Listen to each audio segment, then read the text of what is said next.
Ladies and gentlemen, good morning. I'd like to request us all to take our seats. We'd like to kick off our forum this morning. I'd like to request you to take your seats.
All right, ladies and gentlemen, let's take our seats. We'd like to kick off within the next couple of seconds.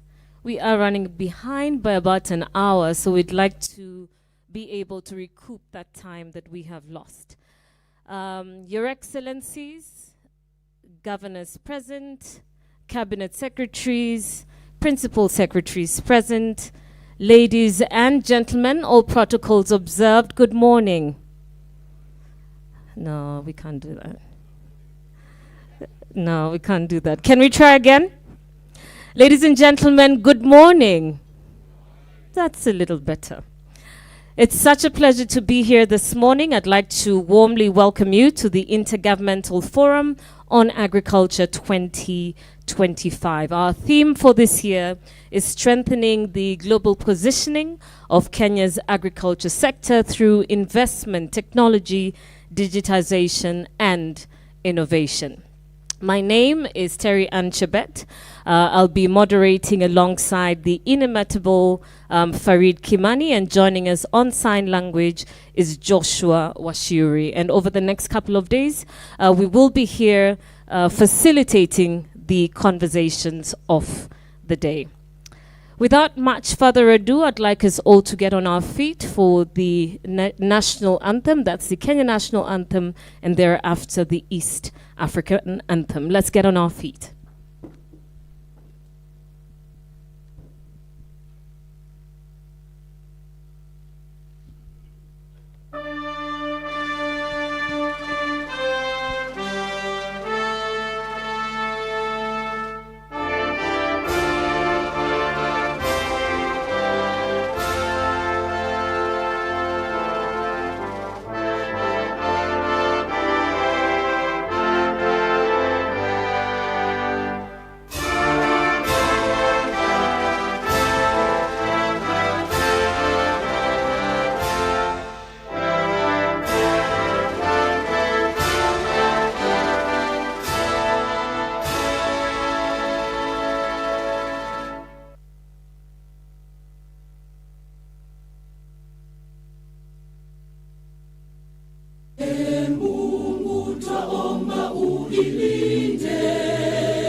Afrika Mashariki, tuwezeshe kuishi kwa amani, tutimize na malengo yetu. Jumuiya yetu sote tuilinde, tuajibike, tuimarike. Umoja wetu ni nguzo yetu, idumu jumuiya yetu.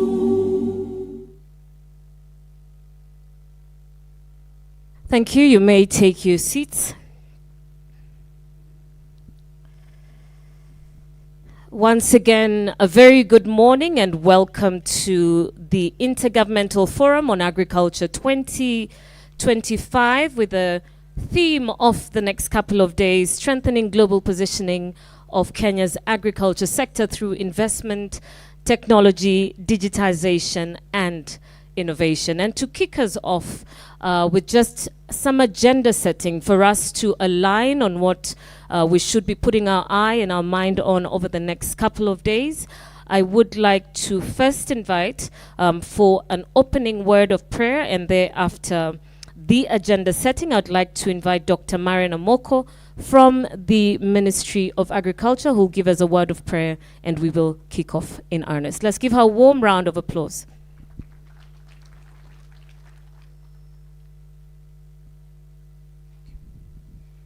Morning, ladies and gentlemen. Let's all rise up for a word of prayer.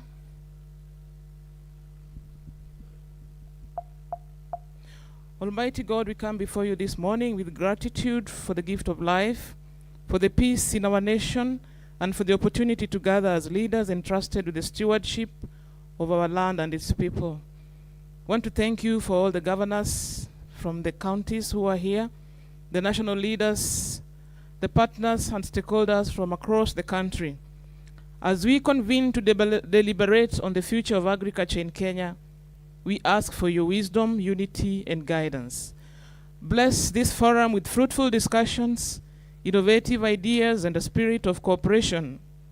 Help us to put the needs of our farmers first, to champion the food security and protect the land that you have entrusted to us. Grant us the humility to listen, the courage to make bold decisions, and the commitment to implement solutions that uplift every country and household.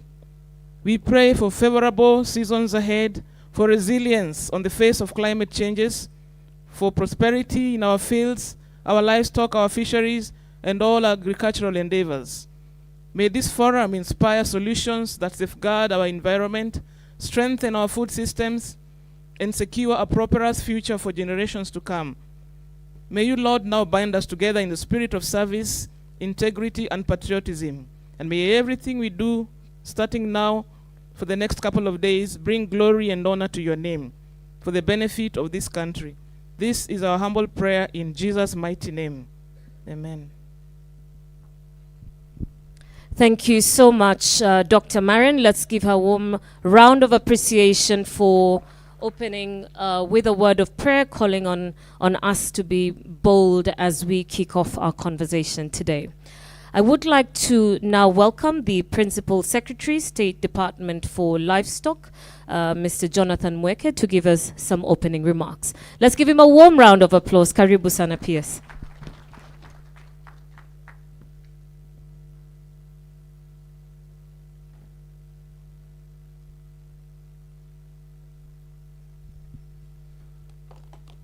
Thank you very much, Terian. Our Cabinet Secretary in the Ministry of Agriculture and Livestock Development, the Honorable Senator Mutahi Kagwe, Chair of Council of Governors, Governors present, private sector led here by Dr. Bimal, colleagues, ladies and gentlemen, good morning. Good morning again. We've convened this Intergovernmental Forum on Agriculture, whose theme is strengthening global positioning of Kenya's agricultural sector through investment, technology, digitization, and innovation. This forum on agriculture is a critical platform that brings together different levels of government, our national government and county governments, as well as the private sector, to discuss and coordinate agricultural policies, challenges, and development. We purpose to foster cooperation, provide policy direction, and implement strategies for sector transformation. With recent themes including food security, climate-smart agriculture, and funding harmonization to maximize returns from the agricultural sector, we will be inviting you to really deliberate very, very freely on things that are going to help us transform our agricultural sector. As we all know, agriculture is facing rising demand for agricultural products, climate shocks, and in some instances, declining productivity.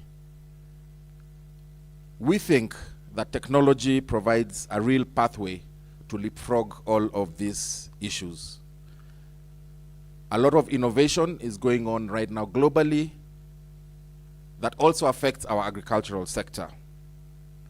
Artificial intelligence is helping us transform decision-making and improve our yields by predicting planting dates, forecasting milk yields, and growth rates in livestock and other agricultural value chains. We have blockchain technology that's bringing trust, traceability, and export confidence. Drones are here with us that will help us do crop monitoring, livestock and rangeland management, and security for conflict and mitigation. Digital extension helps us reach our farmers by phone, and digital e-subsidies, like what we have implemented in giving inputs to our farmers, subsidized fertilizer, subsidized vaccination of animals. It really helps us give inputs to our farmers more efficiently and effectively. Commercialization that's at the end of the value chain can be done now through digital marketplaces. So colleagues, ladies and gentlemen, we have the ingredients here in Kenya to ensure that we can digitize our agricultural sector, to ensure that we can increase our production and productivity, to ensure that we can compete in the global marketplace with products that are of high quality and competitive pricing. Our country has good mobile penetration, a very young digital savvy population, a strong innovation culture, and to sum it up, government support both from the national and county governments. So really, we have the best chance to be able to transform our sector and put us in the global community of countries that can ensure they use agriculture as a resource, as a wealth creation tool, and something that can increase the livelihoods of our people. On behalf of our ministry, we welcome all of you to this event. We believe it's going to be a very vibrant event that will bring some bonding together from all areas and all sectors to do with agriculture, and we will expect to see a lot of transformation from some of the resolutions that will come from this meeting. With those remarks, karibuni sana, and I hand over the podium back to Terian. Thank you very much.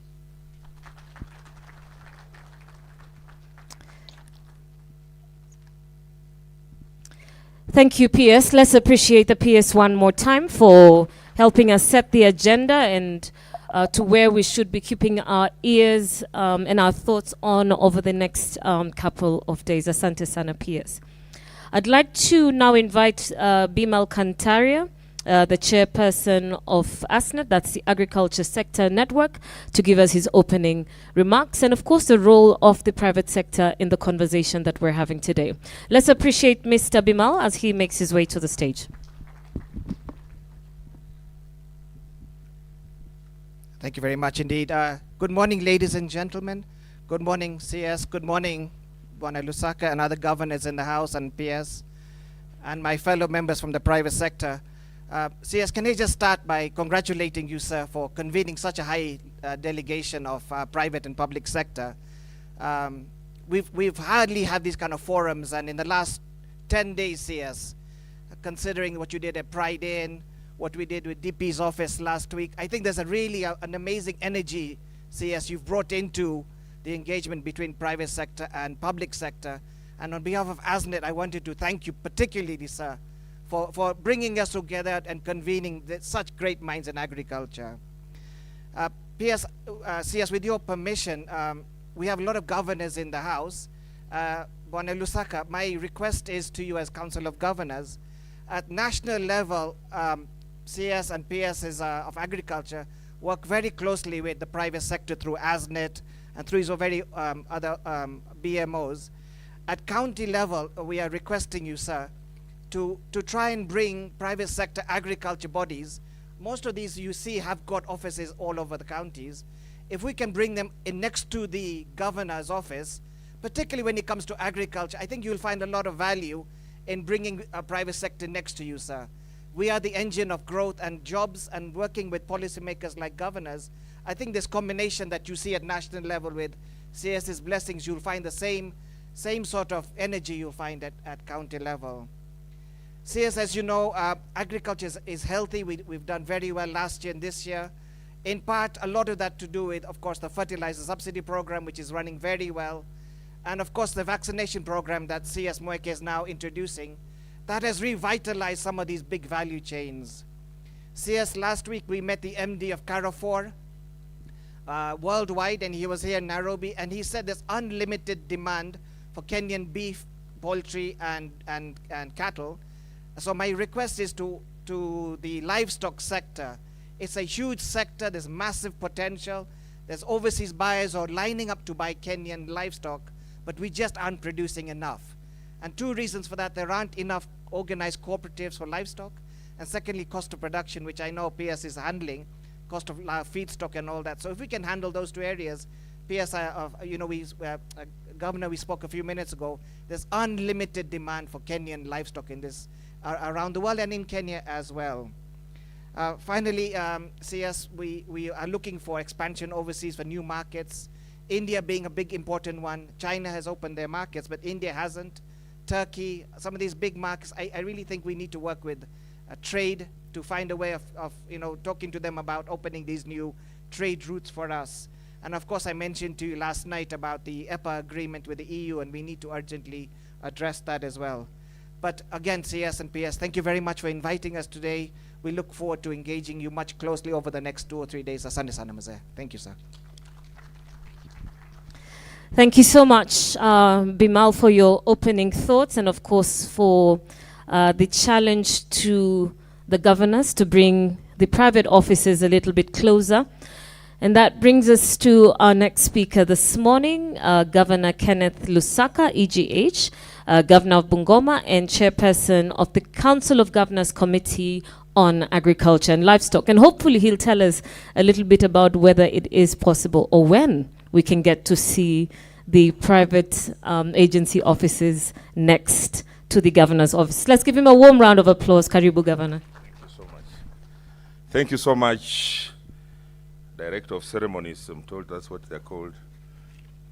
Our CS, colleague governors, distinguished ladies and gentlemen, we did agree with the CS that for this forum, we'll be very short on long speeches and very long on content so that we discuss. So mine is really just to welcome you to this Agriculture Intergovernmental Forum, a forum for us to reflect on the sector, performance, and align national and county priorities for better implementation.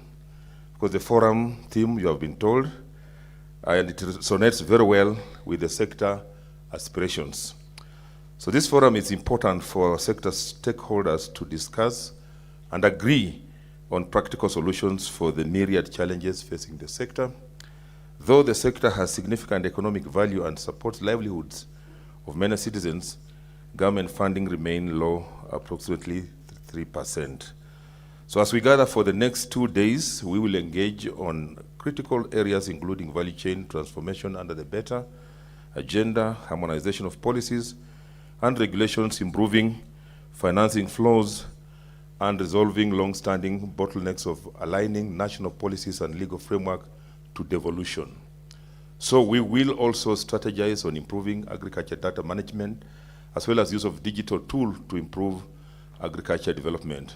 It is my hope that this forum will make clear commitments, especially on sector financing, streamlining coordination, and a practical joint action plan that accelerates food security and agriculture transformation across all counties. Our farmers, pastoralists, traders, and youth agripreneurs are watching, hopefully, that the resolution of this meeting will bring hope to the farming communities. And like you know, agriculture has devolved, and it's a sector that touches all aspects of life. And that's why we must really work close. We must complement each other, not to appear to be in competition or, you know, trying to outshine each other. And that's why we are here. I want to agree that my chairman will be talking shortly, but we really want to bring the private sector also very close to the counties, because that is where the action is. That is where agriculture is taking place. It's taking place in a county, at least in this republic. So that's very nice. We'll be discussing. And even as we came here, agriculture is so important, because as we even came here, you have interacted with some agricultural products. Of course, the doctors who are here have eaten their own client, but that is a story for another day. But agriculture is very important. So I want to take this opportunity to welcome my chair of the Council of Governors, to come and talk on behalf of all of us. I was talking as the chair of Agriculture Committee, but we'll be interacting later in the course of our discussions. Chair, welcome. Makofi kwake. Makofi ya Nyayo. Najua mimi nilikuwa DC wa zamani, so kwanga na makofi yale ya Nyayo. Karibu sana, Chairman. Thank you, Governor.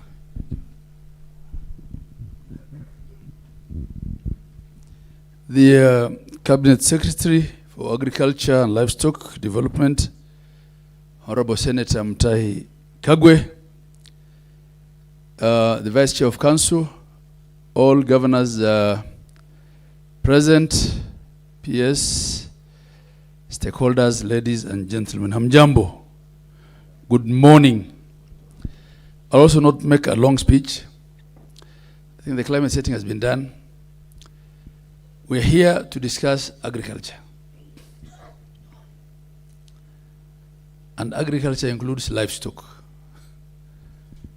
You know, when we usually talk of agriculture, what comes to mind is tea, coffee, pyrethrum, horticulture, and then maize and rice, right? But livestock is also agriculture. So I think we'll look at all these issues. There are definitely a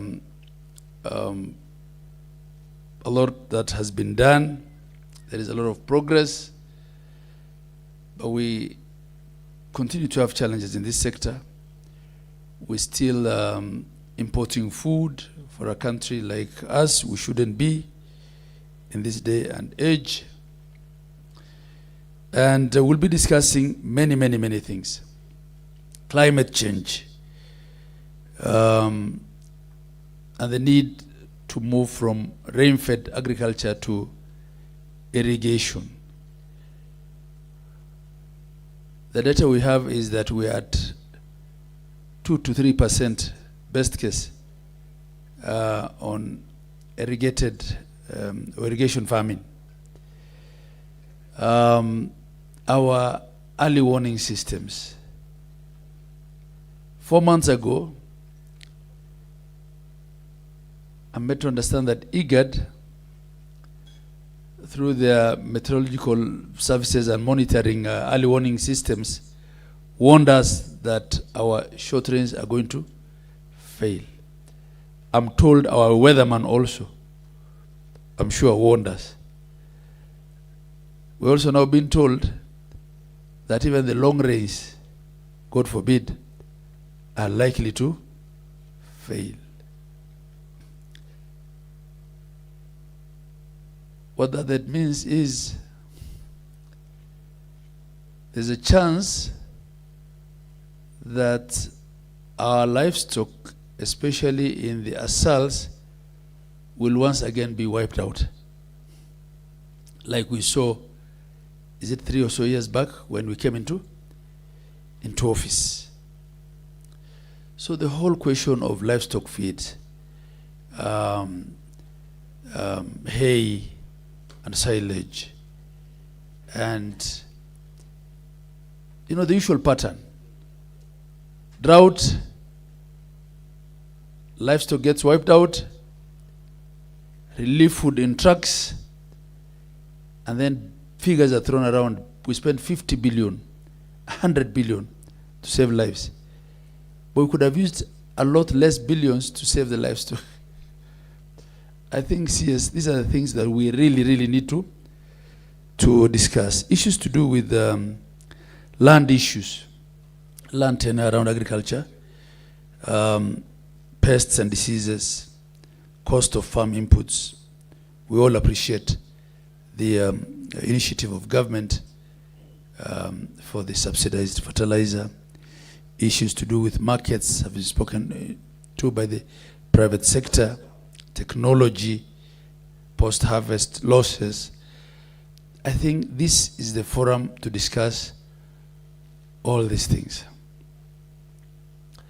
So buy-in is to just welcome you.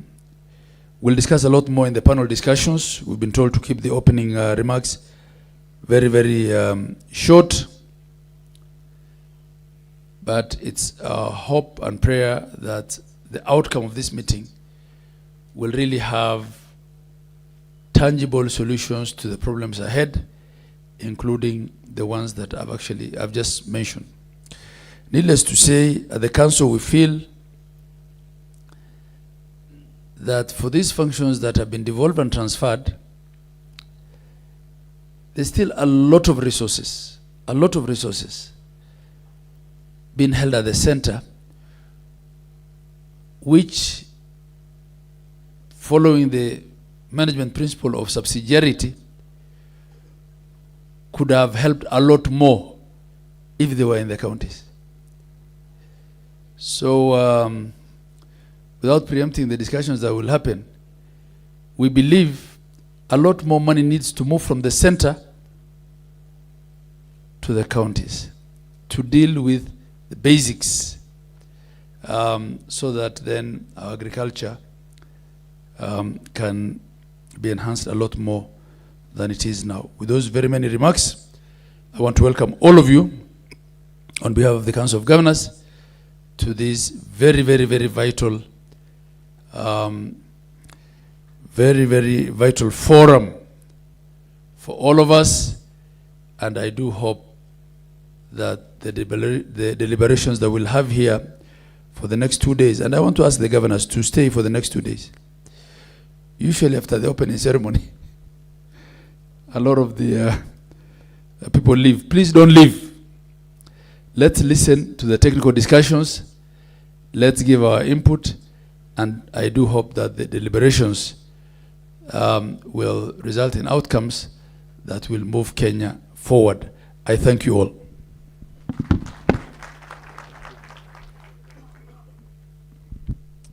Asante, Governor. Let's appreciate Governor Ahmed Abdullahi, the Governor of Wajir County, for making it to be here with us this morning. I'd also like to recognize the presence of the Chief of Staff of the Deputy President, Wanjiku Wakogi. Thank you so much for making time to join us this morning.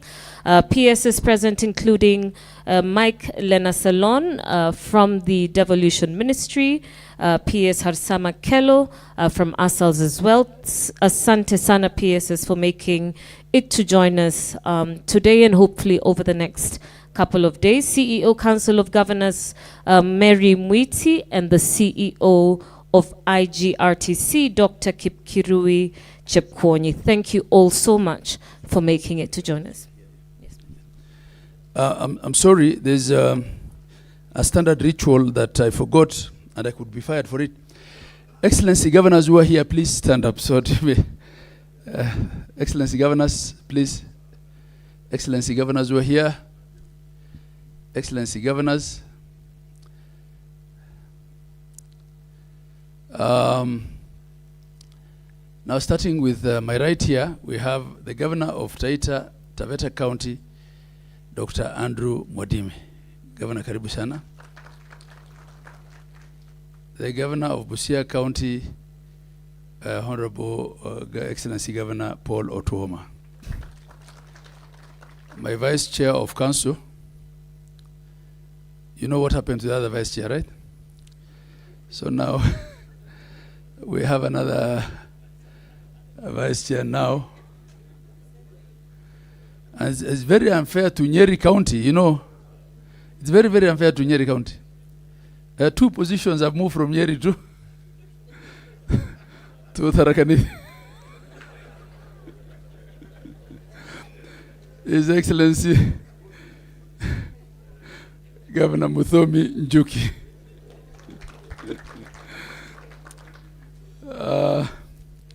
But who said life is fair? And the chair of the Committee of Agriculture and Livestock in the Council, who was here, Senator, Speaker Emeritus, Governor Kenneth Lusaka. Our chair of the ASALS Committee, Arid and Semi-Arid Lands Committee of Council, who I'm sure will say a lot about livestock and ASALS, His Excellency Governor Nadif Adam Jama. And we have our sister there, the Deputy Governor of Makueni County, representing Governor Mutula Kilonzo Jr. If there are any other DJs in the house, karibuni sana pia. I'll return back to our MC. Thank you. Asante, Governor. Let's appreciate all the governors and deputy governors that have made it to be here this morning. Of course, quite a large sign of confidence in the conversations that we're having over the next couple of days. Asante sana. All right, I'd like to now welcome our host for today, Senator Mutahi Kagwe, EGH, Cabinet Secretary, Ministry of Agriculture and Livestock, to give his remarks and to formally welcome us and to formally launch our ceremony, our forum today.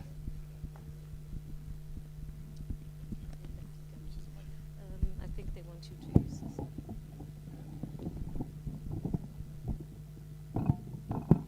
Good morning all. Hamjambo. Mkutano tunao hawa tuna. Did you guys have breakfast? You didn't have breakfast. If you didn't have breakfast, please raise your hand so I can organize. Waiter, can you please organize breakfast for the gentleman at the back? Let me start by welcoming all of you to this meeting. And all protocols have been established and observed. And to say that today is a very special day for me and for us. In their wisdom, the 2010 Constitution that was promulgated by President Kibaki saw it fit to create a Kenya that has 47 counties. It meant, therefore, that the management of our nation is divided into both the national government as well as the county government. As a person who served in the Senate, in the first Senate, I am committed, and I think it is vital, that we protect the counties. And that informs why in Schedule 4 of our Constitution, the aspect of agriculture is divided and devolved both in the county governments as well as the national government in terms of policy and other issues. So we split responsibilities in the 2 levels of government.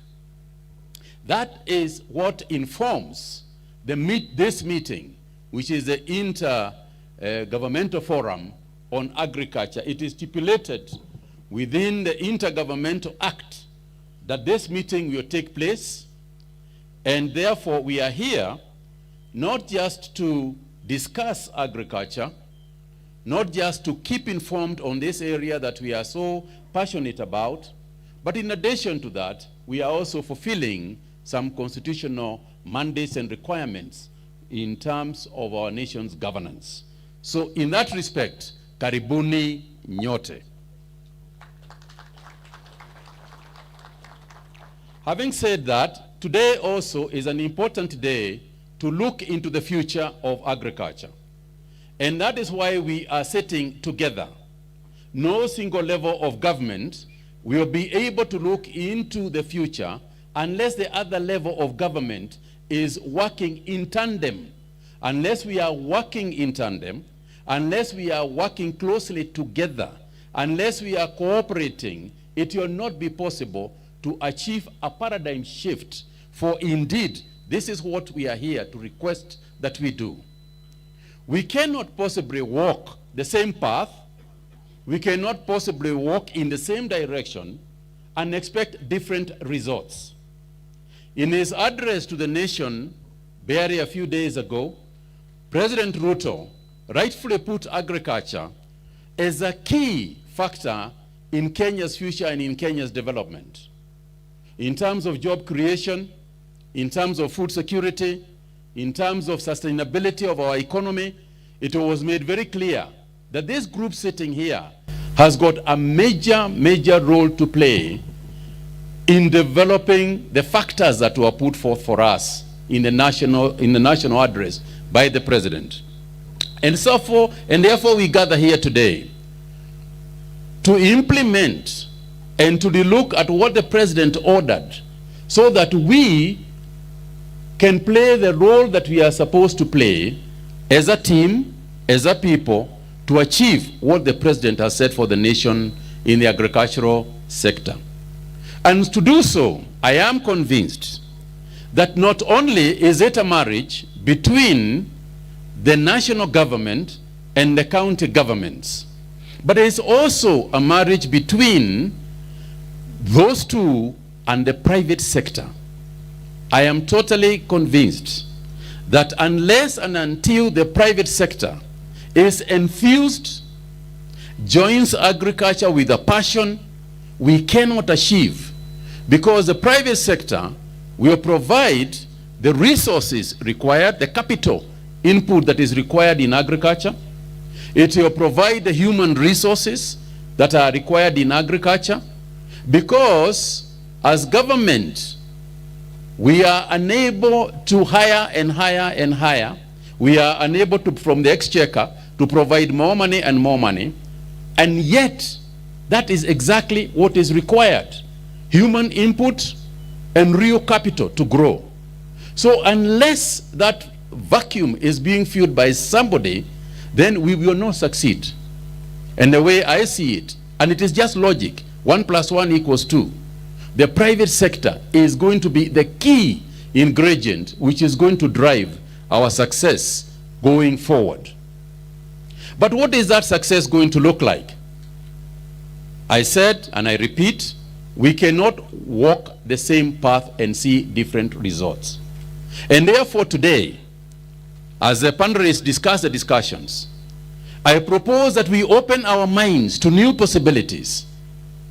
I propose that we engage each other, not with the usual discussions agenda, not the same way that we have done it in the past, but to look for new ways of engaging each other. Let us ask ourselves bold questions.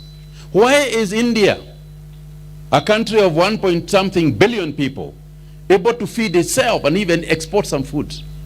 Why is the United States, with a population of 350 million people, able to export wheat to us, and we have to buy 92% of our wheat intake?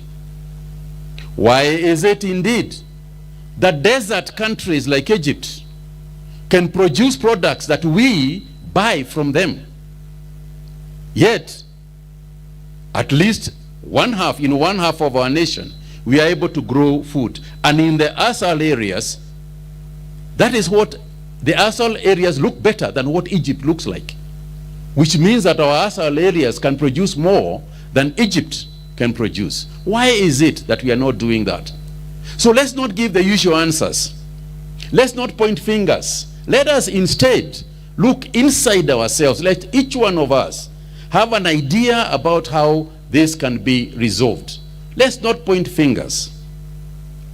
In our cooperation with the county governments, for example, in the area of livestock that the chairman, Governor Abdullahi, has pointed out, I think it is very important for us to reinvest ourselves in the drought management areas. County governments must think more about what they individually are going to do to deal with the issues of climate change that are presenting themselves to them. We must support the county governments when they do that. But I think we must be problem-solving oriented moving forward. And I propose that that be part of the discussion. To aid us in doing that, let us put our minds into the following thoughts. We must produce more food so that we, in the value chain, we can have industries depending on us and so on and so forth. I will not go into KIPES and all the things that we are trying to do. I will not go into KIAMIS and all the things that we are doing. Let us instead ask ourselves some very basic things. The land we have is not going to increase, yet we need more food. Therefore, we must produce within the land we have, we must produce more to feed ourselves and to export. Therefore, one tree of coffee must produce more than it is. One plant of tea must produce more than it is. One cow must weigh more than it is. One cow must produce more milk than it is. So how are we going to do that? And that will inform the decisions that we make here today. For example, if we need to produce more per acre, then our soils, we must address the issue of soil health. Soil health as an initial discussion. Yes, we are giving fertilizers, subsidized fertilizers, which is in an attempt to address the issue of soil health. But is that it? Are we giving the right fertilizers for the right soils? Are we wasting money on fertilizers that we are giving and subsidizing for the wrong soils? So soil health has to be a subject that's critical moving forward. What about the seeds we are putting into those soils? How important is that topic, and how are we going to ensure that that is done properly? And that informs technology and the future. Technology, ladies and gentlemen, technology is what is going to change the way we do, the way we practice agriculture. So what will that mean also? If technology is the way we will change, what does that mean? That means that our agricultural officers, our agricultural graduates must also be invested and must be taught technology in agricultural colleges, because we will all talk here, but unless we have got that human capital to change the things that we are saying we want to change, it is not going to happen. And as we know, the Ministry of Agriculture is very short of human capital at the moment. In the next 5 years, we will probably be losing 50% of the skills that we need. If you go to Karo, the scientists who are required to do the things I'm saying are cashews. We don't have enough scientists. So we must invest more in our budgets. We must look more into agricultural human capital in order for us to change. And therefore the training of agricultural officers in technology, in soil health, in seeds, in other things, must also be an integral part of the paradigm shift that we surely must invest in and must have if we are going to produce more in agriculture, if we are going to have food sustainability, if industries are going to depend on what we produce.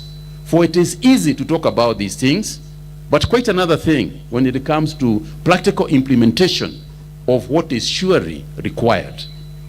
And therefore, as I sit down, I welcome you to this summit, to this forum. I welcome your thinking. I welcome your input. Let us pay attention to what because this meeting is going to be different. This is the last speech you are hearing. Thank God.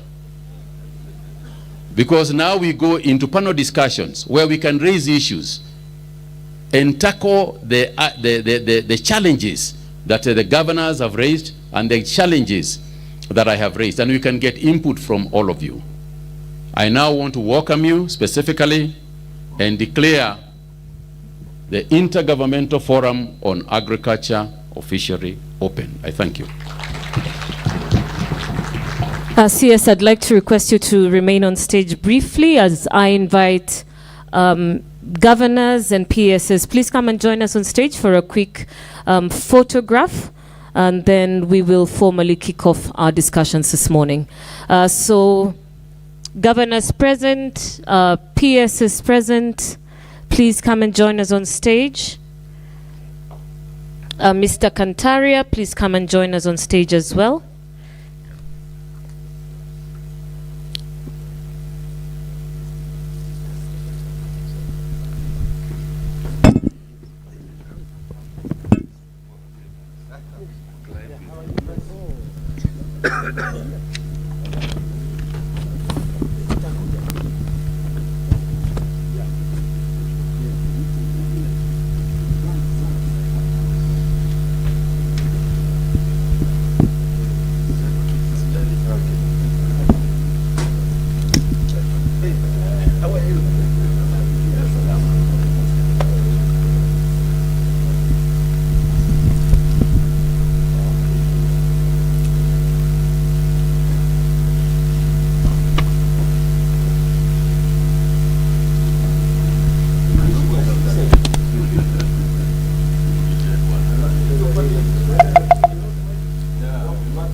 All right, asanteni sana. Let's give our guests a warm round of applause. And of course, our Cabinet Secretary for formally opening our forum. Now we can get into the panel discussions and the meat of the discussions, which we will kick off shortly. Ladies and gentlemen, let's now put our hands together for my co-facilitator, Farid Kimani, who will take us through the next session. Karibu, Farid. Thank you very much, Terry Ann. And as you've done all the protocols, I won't labor on. I would, however, like to acknowledge, ladies and gentlemen, some of our partners, development partners and guests. Alice Rueza from AGRA, the president of AGRA. You can give them all a round of applause as I call them out. Please do stand up, Alice, so we can see you. Madam Mariatu Kamara, country representative of IFAD. Please stand up so we can see you. Dr. Elliot Ngenyi from World Bank. Thank you very much. Give him a round of applause, ladies and gentlemen. Hamisi Williams, Assistant Country Representative from FAO. Please give him a round of applause as well. Lovely representatives from the Netherlands Embassy. Please stand up so we can acknowledge you. Thank you very much. From GIZ, Dr. Petra Jacobi. Please give her a big round of applause. Representatives from Cooperative Bank as well. Thank you very much for joining us. Dr. Bruno Linuri from AFA. A big round of applause, please, ladies and gentlemen. Mr. Wilson Muthaura, the Group CEO and MD of KTDA, who's joining us here as well, ladies and gentlemen. Paloma Fernandez of the Cereal Millers Association is with us. Yes, keep giving them a round of applause. Dr. Moses Kembe, National Project Coordinator of KELCOP, is with us as well. Thank you very much. Hilary Ngenyo, National Project Coordinator from FSRP. A big round of applause. And of course, representatives from Safaricom as well. Ladies and gentlemen, CS Mutai Kagwe, PS Jonathan Mweke, CSs and PSs present, governors, members of government, development partners, and private sector reps. As we firmly plant our way into the fourth industrial revolution, it is imperative that we ensure we break data silos. As the CS pointed out, it is important that at every level we have a single source of data and information. How do we ensure this? How do we create transparency by offering information in one place? That question will be answered next as I invite to stage Betty Cherrigan, Director of the Kenya Agricultural Digital Information Center, KADIC, to showcase how breaking data silos through a unified data bank for evidence-based policy will change the way we work and we think. Ladies and gentlemen, a big round of applause for Betty Cherrigan.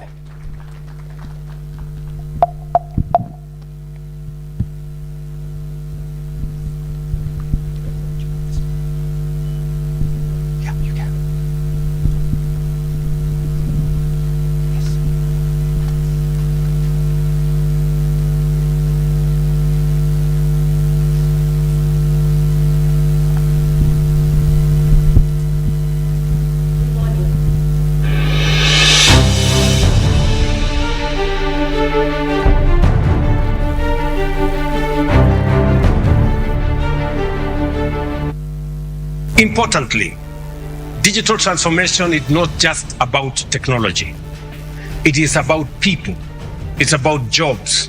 It's about opportunities and competitiveness.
We need to make a decision that is based on science, and that's what we must educate our people to do. And you will find that within the Ministry of Agriculture and Livestock Development, technology has not actually had a home. You introduce technology that young people are capable of appreciating and working with, and two, you bring young people who come with technology that is necessary for use in the agricultural sector. So in a manner of speaking, you hit two birds with one stone, and there lies the main success ingredient that we need in the agricultural sector. You must see the bigger picture in terms of the value chains that we are creating in agriculture. The formation of CADIC brings to the fore subjects that were not on the table. You know, for example, drones, that was not on the table. What about artificial intelligence? It is not on the table. It is only by bringing in the institutional framework that is required that we can then say information center is where it's all going to be centered.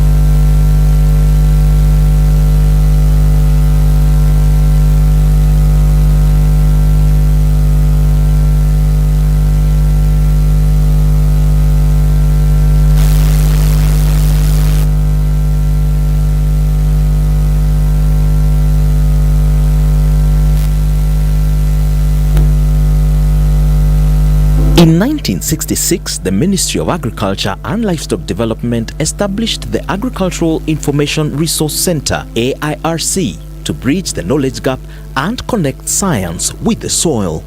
For decades, AIRC collected, preserved, and shared agricultural knowledge, trained extension officers, and produced educational materials that served generations of farmers. But the world has changed. The age of print and manual record keeping has given way to the age of clouds, sensors and data streams, an age where insight moves faster than the rain that waters our fields. We cannot remain anchored in yesterday's systems while the world races ahead. Today's agriculture demands digital intelligence, systems that connect farmers, policymakers, researchers and markets in real time. It demands an ecosystem that transforms raw data into wisdom and wisdom into action. It is this realization that inspired the transformation of AIRC into the Kenya Agricultural Digital Information Center, KADIC. This transformation is a leap from a center of information to a national engine of information and innovation designed to unify agricultural data, drive evidence-based planning, and modernize how we serve our farmers and other value chain actors across our 47 counties.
At how we will achieve this transformation. Let's watch.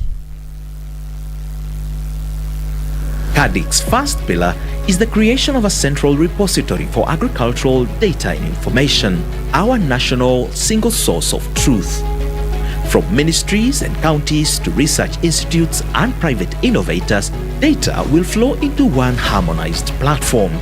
Through robust data governance standards, we shall ensure integrity, privacy, and trust.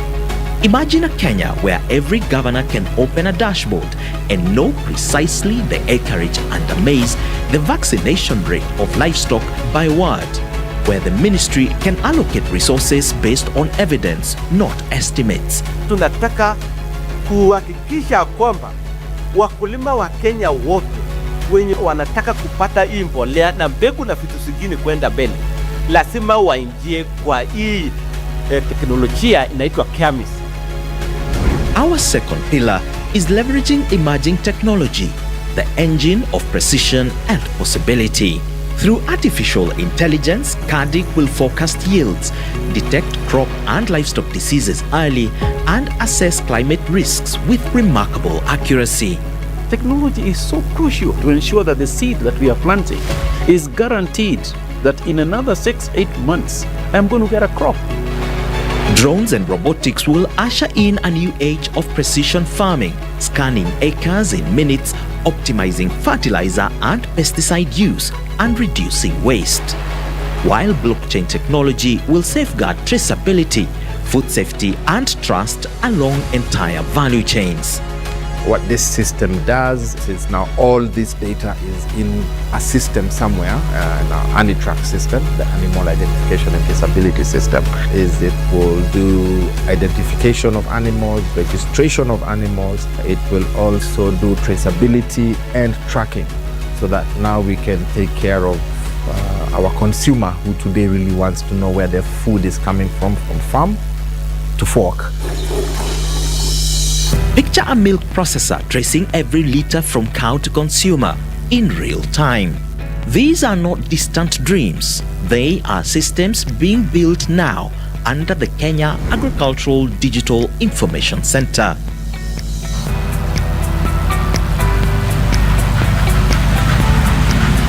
The third pillar is about people and ideas, the innovators who will power tomorrow's agriculture.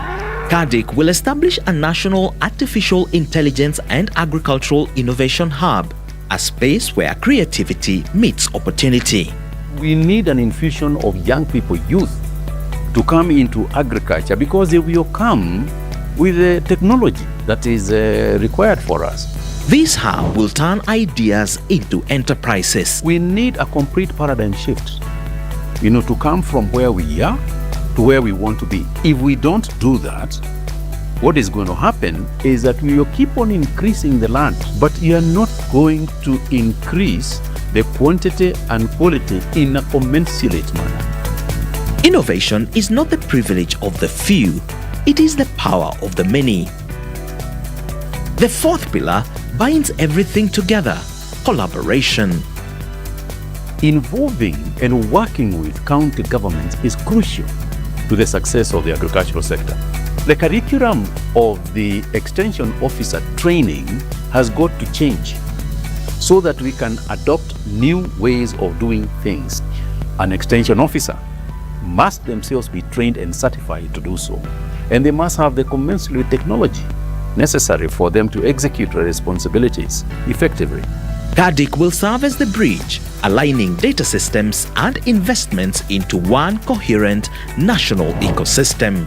No single actor can modernize agriculture alone. But when we share information, align priorities, and coordinate our actions, we will amplify impact. We are not meant to be where we are. We are meant to be way out there in the first world. Part of the path of getting there is creating efficiency in agriculture.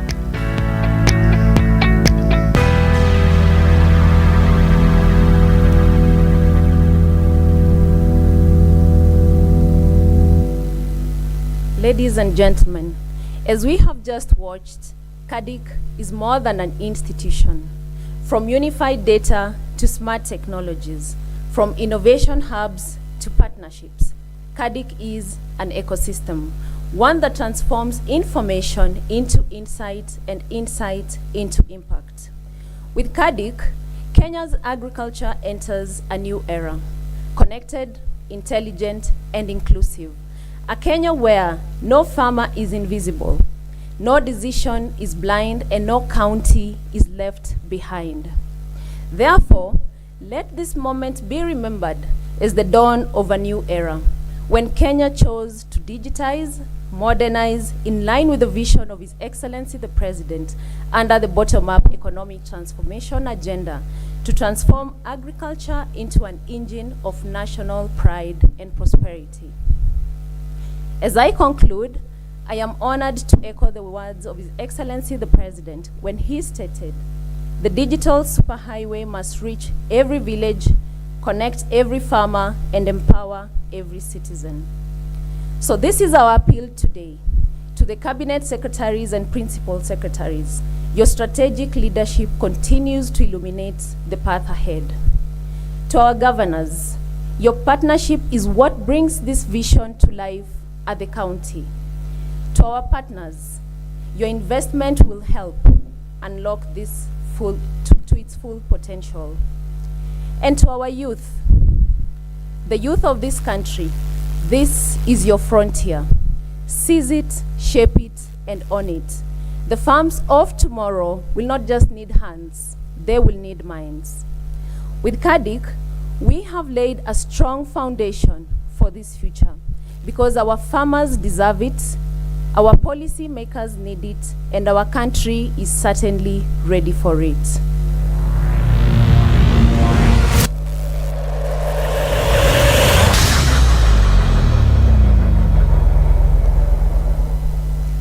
Your Excellencies, I thank you for your time and attention. Asanteni.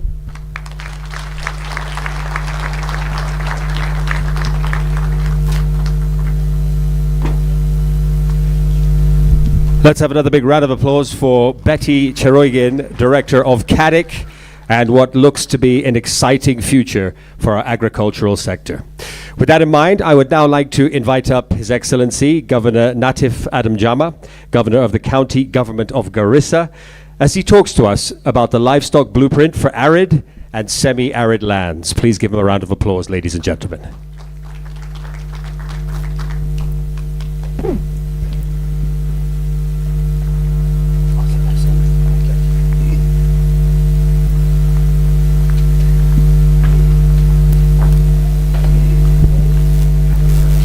I have a presentation to make, but I hope. Okay.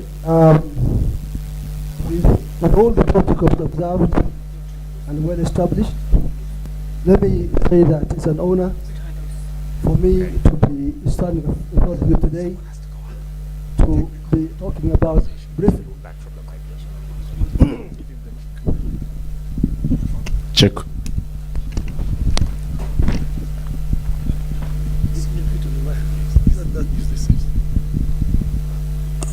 With all the protocols observed and well established, it's my honor and great honor to be standing with you this morning to be talking about very, very briefly through some few slides our thoughts regarding how we may unlock the economic potential of the livestock sector, particularly of the ASAL counties of Kenya, through what we believe we require immediately, a blueprint for transformative development.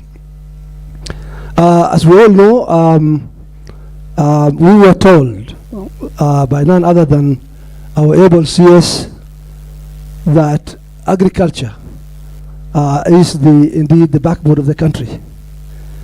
But he also mentioned to us, as you heard earlier, that we continue needing a paradigm shift.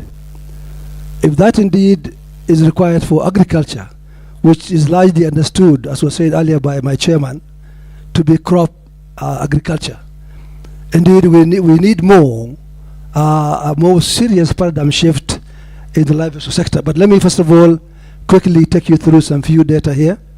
That's what agriculture, or particularly livestock sector, contributes to our country, 12% of the GDP. On that one, we're all aware that agriculture in total produces about 30% of the GDP. Now, 12% of that comes from agriculture, from the livestock sector. And also, you can see how much the sector supports Kenyans. About 50% of the population of this country largely depend on livestock. 90% of those households being in the ASALs. Again, according to 2024 data, you can see about 700,000 Kenyans are employed through this sector, whether directly or formally or informally. Please continue. Finally, let's go back. Finally, 21 million cattle, that's actually what we have in the country. Fifth largest in Africa and the 11th globally, with 70% of those numbers being in the 23 ASAL counties of this country. So you can see the potential that is not, unfortunately, being tapped into as yet. Let's continue. Now, the untapped potential of course, are so many, but I've just picked on a few of them. High level export markets waiting for our meat, our leather, dairy, but unfortunately we are not yet there because of issues such as SPS compliance requirements and also traceability requirements. These are issues, of course, I'm sure over the course of the next few days you'll be hearing about them, how we need to be complying with these very, very critical aspects in terms of livestock, so that we're able to assess those global export markets. Value addition is unfortunately again not there in many aspects as far as livestock is concerned. For instance, most of the ASAL counties that we're talking about, we still are not anywhere near ensuring that we have value addition in place for our counties. The inexistence basically of abattoirs, tanneries, feedlots, sale yards, and of course certified supply chains. We do not have them. Possibility of climate smart market oriented production systems. You've just heard that very good presentation by our good lady. We really need to implement or to move quickly into climate smart agriculture as far as livestock sector is concerned. Proceed. Next slide. The climate shocks, of course, this relates to the hindrances to developing the sector. Of course, climate shocks, as we all know, the droughts that were mentioned earlier, in 2022, 23, 24, you all know how many livestock were lost in the country, and particularly in the ASAL counties. Low finishing, only about less than 1% of our cattle go through feedlots, and therefore weak offtake and serious feed gaps continue to exist and to hamper the development of the sector. Land degradation and invasive species reduce pasture quality and heighten conflict risks between communities as well. So these are some of the key hindrances to developing the sector, as we all know. Continue. So given those backgrounds, what we are saying today as a country, and again borrowing from CS agriculture, what we need is a real paradigm shift. If we wish to attain sustainable and globally competitive livestock industry, particularly in the ASALs, we must have a paradigm shift as a country by developing a blueprint which will have timelined deliverables and which will require proper funding to ensure proper implementation. Next. What underpins the proposed blueprint, which of course is being worked on? Let me actually at this juncture say that the idea of this blueprint was brought about by a joint meeting between the Ministry of Agriculture, where also the CS was around, PS Mweke was there, and the livestock sector, or the livestock committee of the Council of Governors were all there, where we discussed the need to have this blueprint, which actually is being worked on as we speak, and we hope this conference will further enhance or endorse even further the idea relating to this blueprint. Joint national county strategy to shift from subsistence to a globally competitive, export-oriented livestock economy. That's actually what the blueprint looking forward to achieving. Of course, better Kilimo enablers are very, very important, including disease control, genetic improvement, feed and fodder security, and livestock traceability, ANITRAC, are all key aspects, very, very important areas to be implemented and achieved indeed if we wish to achieve the progress we wish to achieve in the sector. To operationalize 15 resolutions from the Council of Governors, Ministry of Agriculture consultative meeting in Mombasa in September earlier this year, that's the one I mentioned, and therefore very, very important that we have 15 resolutions which will all be captured in the blueprint that is being worked on. strategic goals of the blueprint will include creating an enabling environment for livestock resource development to increase livestock production and productivity, improve value addition, market access, and trade. Of course, these are some of the issues, some of the priority programs of the blueprint. Development of appropriate infrastructure for export markets. Without this kind of infrastructure, we will keep talking theoretically about this sector. We must move now quickly into feedlots, as we have always been discussed that.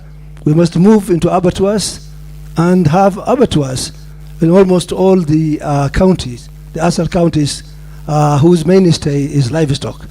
And we must go, of course, into value addition as quickly as possible. Continue. As you can see here, another priority program is, of course, rangeland restoration and climate resilience.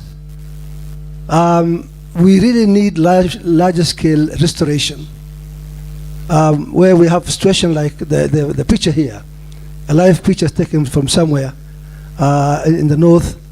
You can see this kind of land is not tenable for us to make progress, and therefore large scale restoration, sustainable grazing, and drought preparedness are all issues that we must work together, and are all very well, again, covered very well in the proposed blueprint. Next. Of course, animal health and disease control, another key also program under the blueprint, where we envisage to have about a coverage of about 80% of vaccination being achieved by the year 2027. Again, largely through the mass vaccination that actually was spearheaded by none other than the president himself. Next. Of course, we're talking about also breed improvement and genetics as another key aspect of the program, or rather the blueprint, where we need to improve our breeds in the ASALs. We cannot do well or continue thinking that we can achieve much with the current carcass weights and so we really need to make progress and ensure that we improve our breeds. Again, those are issues we are covering very well in the blueprint, hoping that sooner than later we have a timeline plans for that aspect as well. Next.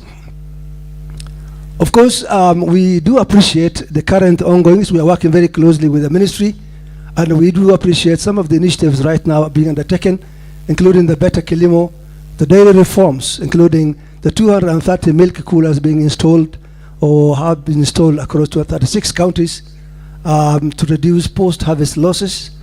And the track is coming up very well as a unique identifier and a recording of the livestock. And for all the good reasons, disease control, digital trade, and finance access, a very, very important program, which I know is up there under the ministry, and we continue seeing how we can work together in that, so that it can cover all the ASAL counties. CIPES and of course cooperatives are coming up very well as well, as we all know. I think early next year, or probably next year sometime before the second term, we will be seeing some of this value chain is coming through. I think a number of the counties will have finished their CIPE project, so that we can start some value addition, hopefully, to our livestock sector. Finally, call to action. Now, one by one, let's start with this one here. What we're saying is we need this meeting to appreciate and indeed to endorse the thoughts around creating that development blueprint, the Kenya Livestock Development Blueprint, as proposed herein, with a clear budgetary allocation over a 5-year period. What we are saying is the CS Agriculture has confirmed that agriculture, which contributes about 30% to the GDP, only gets 3% of the budgetary allocation. I was asking him, if agriculture in total gets 3%, how much of that is allocated to livestock? And of course, you can guess probably 0.5 something, or a very, very small amount of that portion, which basically has meant that the livestock sector has always remained marginalized as far as funding is concerned. And therefore what we are saying is that with the paradigm shift that we are proposing, we must be able to get better budgetary allocation nationally for this sector. And that's what indeed the blueprint will be calling for as a national document.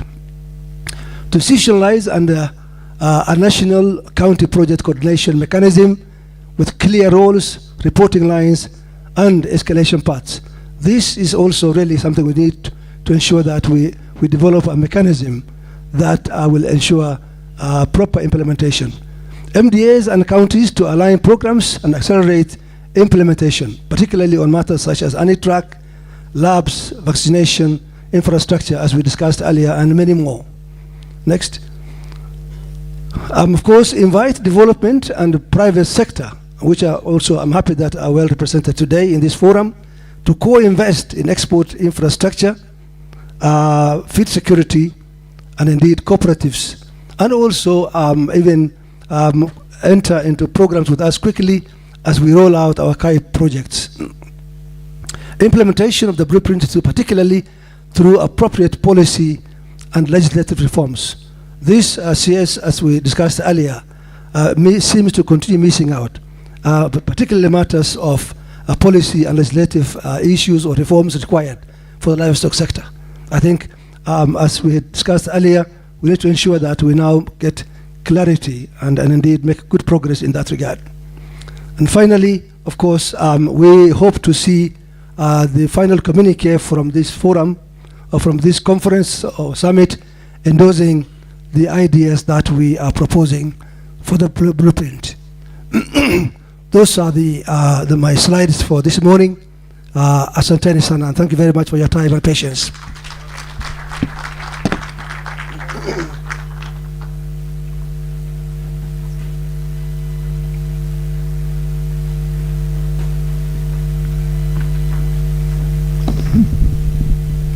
Asante sana, Governor. Let's give him a warm round of applause, and I'd like to request our technical team. We may have to change something with the step there so that our guests do not fall down. I'd like to recognize the presence and representatives of donor organizations from AGRA, FAO, IFAD, the Embassy of the Netherlands, Agatha Thuo, the CEO of ASNET, and Kithinji Kiragu, the chairperson of IGTRC. Let's give them all a warm round of applause. And of course, we will keep our eye out on who has made it to join us over the next couple of days, and we will be announcing that as we go along. All right, so it's time now for our first panel discussion of the day. And the focus on this conversation will be discussing BETA's achievements and transformation in the agriculture sector. And I'd like to thank Governor Nathi for giving us an overview, even using the blueprint that he has just shared with us, which will also make a large part of our conversation this morning. And I would like to now call up our panelists, Governor FCPA Ahmed Abdullahi, EGH, Governor of Wajir County, please come and join us on stage. Mr. Elliot Mgenyi, Chairperson of the Agricultural and Rural Development Partner Group at the World Bank, please come and join us. Dr. Bimal Kantaria, Chairperson of ASNET, and also joining us on stage is Ms. Alice Ruweza, President, Alliance for a Green Revolution in Africa, that is AGRA. Let's give them a warm round of applause as they make it to the stage. I believe we will be able to have one or two questions, so if you do have something that stands out for you during the conversation, please feel free to do that, and we'll send a microphone around.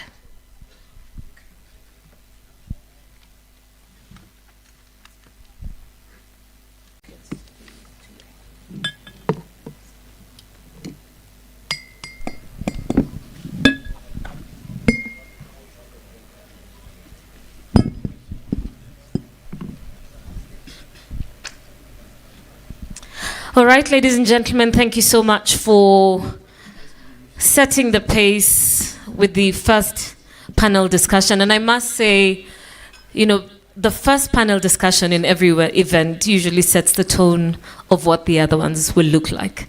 So from the terms of the conversation that come out of it, possible new policy directions, challenges, one of the earlier guests, Governor, mentioned no pointing fingers, or I think it was CS. But there might be some fingers that might be pointed, CS, but we will be focusing, of course, on solutions. So I'd like to thank you all for joining us for this first panel discussion. And I'd like to start with you, Honorable Abdullahi. We've had some of the data that's been shared this morning. 80% of Kenya is arid and semi-arid, and the main economic activity is livestock keeping. Perhaps also as feedback or as your thoughts to Governor Nadif's presentation, which focused on the blueprint for the livestock sector. What do you see as some of the major bottlenecks as to why we've not been able to achieve what the industry ideally could? And also, what are some of the things that we are doing right? Thank you very much. So some of the things that we're doing right, I think let me start with that. Before devolution, whenever we have a drought, we used to lose lots of lives of people. People will die of thirst and hunger. I think the existence of county governments by and of itself has become a big factor in drought mitigation, because with the small resource baskets that counties have, they track water, they buy food, they make interventions at that level.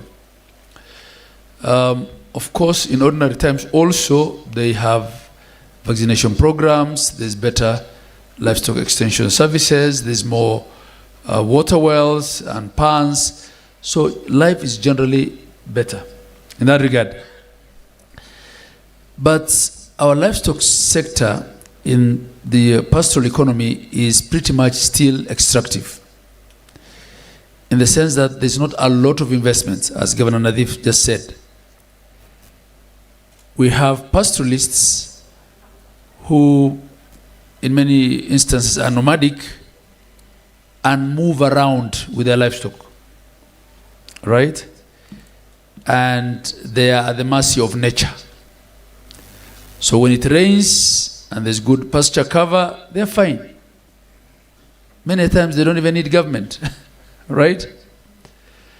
But the moment drought sets in, as a country, we do not have strategic pasture, or what do you call, hay or silage reserves to mitigate the effect of drought on people like that. So entire economies then are literally wiped out. The starting point then would be, first of all, have sufficient livestock feed in this country to save our livestock in bad times.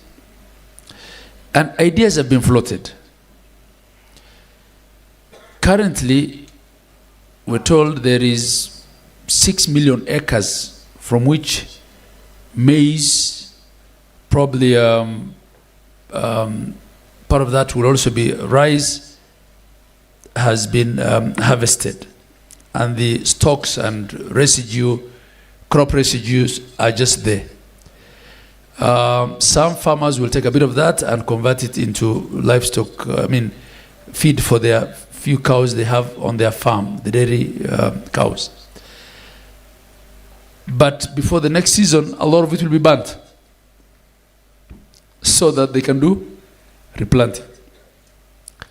If there was a mechanism to consolidate that, crush it and convert into feed, compress it and bag it, and then even sell it to farmers whose livestock is dying, or subsidize it and ferry it, you'll be doing a lot more for those pastoralists than giving them relief food. Of course, the other one then, on a more long-term basis, is to introduce drought-resistant varieties of pastures, feedlotting. When we talk about feedlots, the CS usually says most of the feedlots in this country are just lots. They have no feed. Right?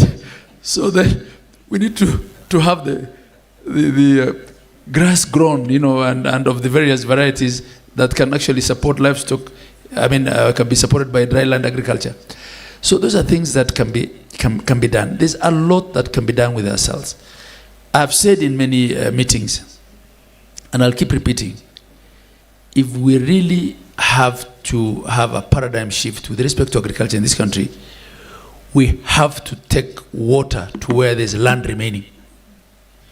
Because where there is water, there is no land remaining to do anything.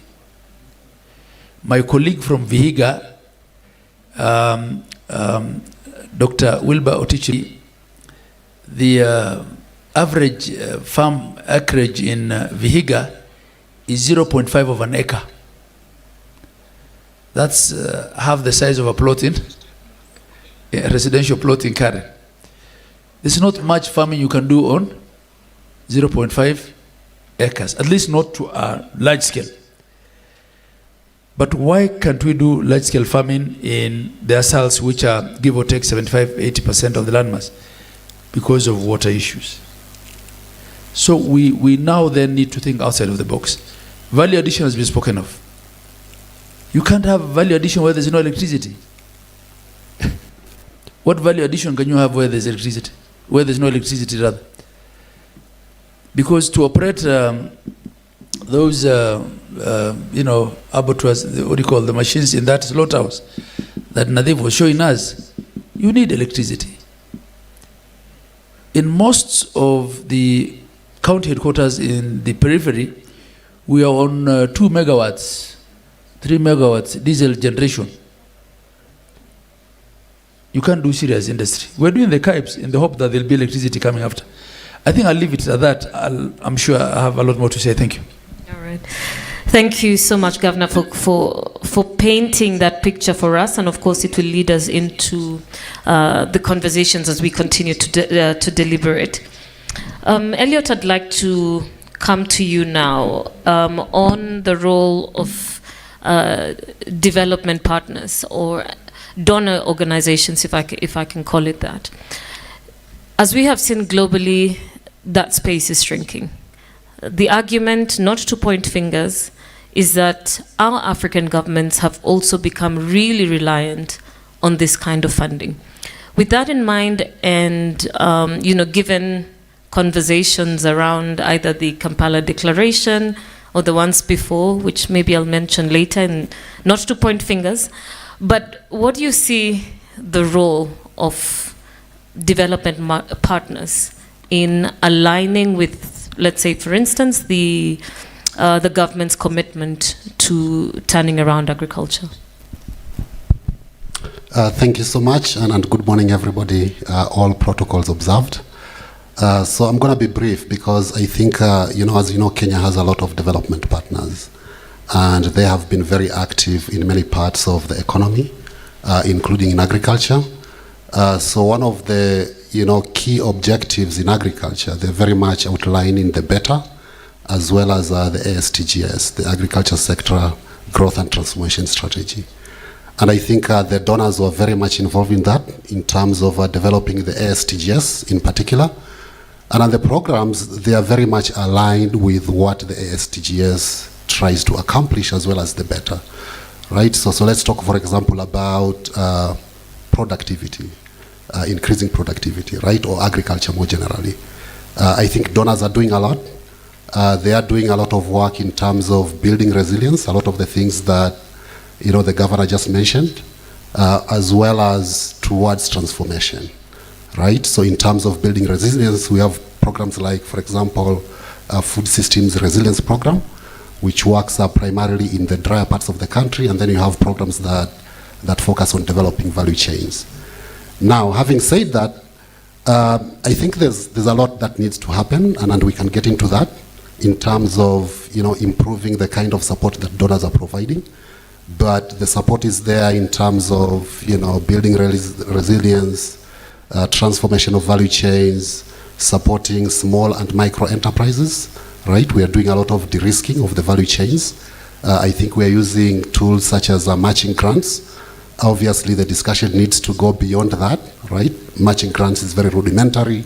I think we need to think about leveraging the financial markets a little bit better, perhaps using the partial guarantees, etc. In terms of digital, for example, we are doing a lot of work. Some of the foundational investments that precede the formation of CADIC, including the big data platform, as well as development of the digital ag roadmap, I think donors have supported this. Now, in terms of how this can be improved, I think that's going to be critical.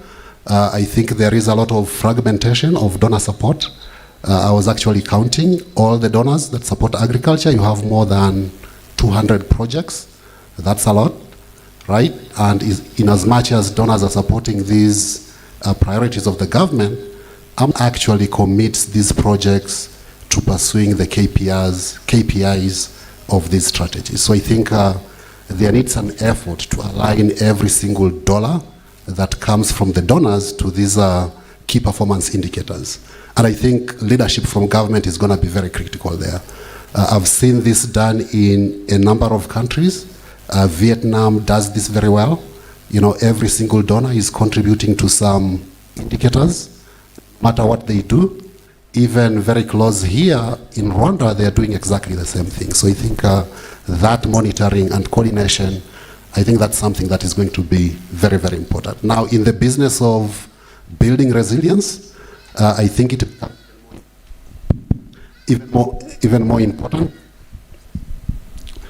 I was talking about the business of building resilience. I think it becomes even more important because of some of the news that we are receiving now.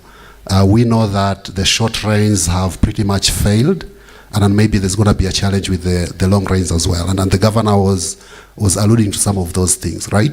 So the way we see it is that there are basically three buckets of interventions that are needed. One is slowing down the onset of these shocks, primarily climate shocks, for example. What can you do there? The second one is reducing the impact when the shocks happen. And then the third one is facilitating a very fast and full recovery. So a lot of the things that the governor said, feed, making sure that you have enough feed, I think can be very useful in terms of slowing down the onset of the crisis. But there are also other things that can be done in a more organized manner, right? Because I think we know what happens when these crises unfold. We know when it changes from just being a weather crisis to an economic crisis. We know when you begin to see animals dying. We know when families begin to take kids out of school. We know when that becomes a health crisis in the sense that people and animals don't have enough food. And of course, there's no water for sanitation purposes. Now, I think having a coordinating framework that can actually guide donors. Donors have 200 projects. They work all over the place. I think they need a coordinating framework so that each donor can actually come in when they are needed. If you have a program that can do further development, you should be coming in now. Use that money to do that. If you have a program that can at least reduce the pressure on these rangelands, meaning off-taking of animals and taking them to the markets, I think this is the time to begin to do that, because eventually the carrying capacity of land is going to be super constrained when these crises actually unfold, right? And then eventually you have programs that have, livestock insurance. They can also begin to come in at the right time, as well as health crisis. And the way to do this, I think donors have been working on this food crisis responsive plan. It really tries to get into that. So having this done, I think it's going to be very, very helpful. The last point I will make is more on, I think, what has been said earlier at the beginning sessions, which is platforms to coordinate not just donors, but also the private sector, where the rubber meets the road, which is the counties. right? I think that's going to be very, very important. Now, you probably don't have donors' residence in every single county, but I think donor programs work with private sector, they work with public sector agencies, they work with cooperatives, etc. So having that platform where farmers can actually meet with the private sector, farm organizations, that's how you connect them to markets, right? Where farmers can actually have a platform to speak to the national research institutes, for example, so that the research agenda is focused on solving these very local problems. That's very critical. And of course, I think that needs to happen at the county level. And then lastly, I think all of us know that agriculture is more than farming, and that has been the point that has been said already. And in order to make sure that agriculture becomes more than farming, then you need to have cross-sectoral investments that actually converge in areas where agriculture is being supported, right? So if you have a livestock value chain development project, you basically need energy there, just like the governor said. You need connectivity, right? You need abattoirs, you need water, you need all these cross-sectoral investments. And that convergence of investments at the county level, I think, becomes very, very important. This could be achieved through the county integrated development plans as well as the platforms. And I think going forward, a lot of donors would be heading into that direction, partly because of the problem you mentioned, which is there are no resources to spend in a manner that is not efficient, right? So we will really try to make sure that actually the different cross-sectoral investments, at least from the World Bank side, converge in the same areas to build value chains as well as build resilience. I'll pause here. Thanks. Thank you so much. It's all right.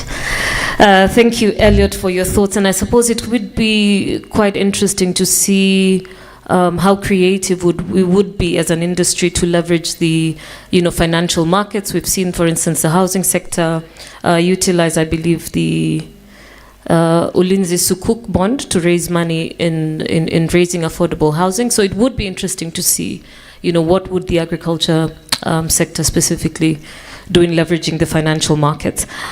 I'll come to you, Bimal, now. Looking ahead, what would you want the government to prioritize to leverage on the private sector investment in implementing the larger beta agenda? Thank you very much. CS, I wanted to first congratulate you on this CADIC. I think it's probably the biggest missing link we had in agriculture, information. And I want to congratulate the CEO for that presentation.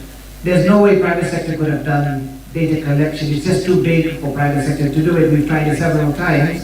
And I think having it under you, CS, under your ministry is excellent.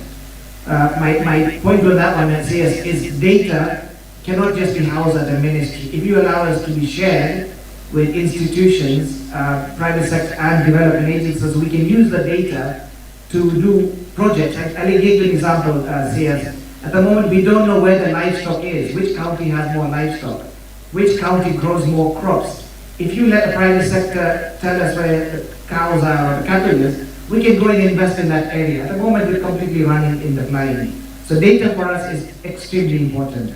Second one, CS, we wanted your help on reducing expenses and costs to businesses. So for instance, we've got the new KEDS, as you know, the new levy.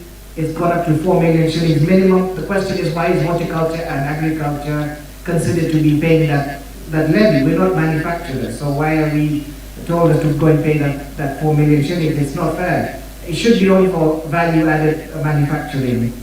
Fertilizers, why is it back to exempt? It should be zero rated. The 16% that we now can't create, we're putting it to the farmers with higher fertilizer costs. So reduce our cost of manufacturing, reduce the cost of inputs, we will pass on to the farmer. Third thing, Governor, what you said is correct.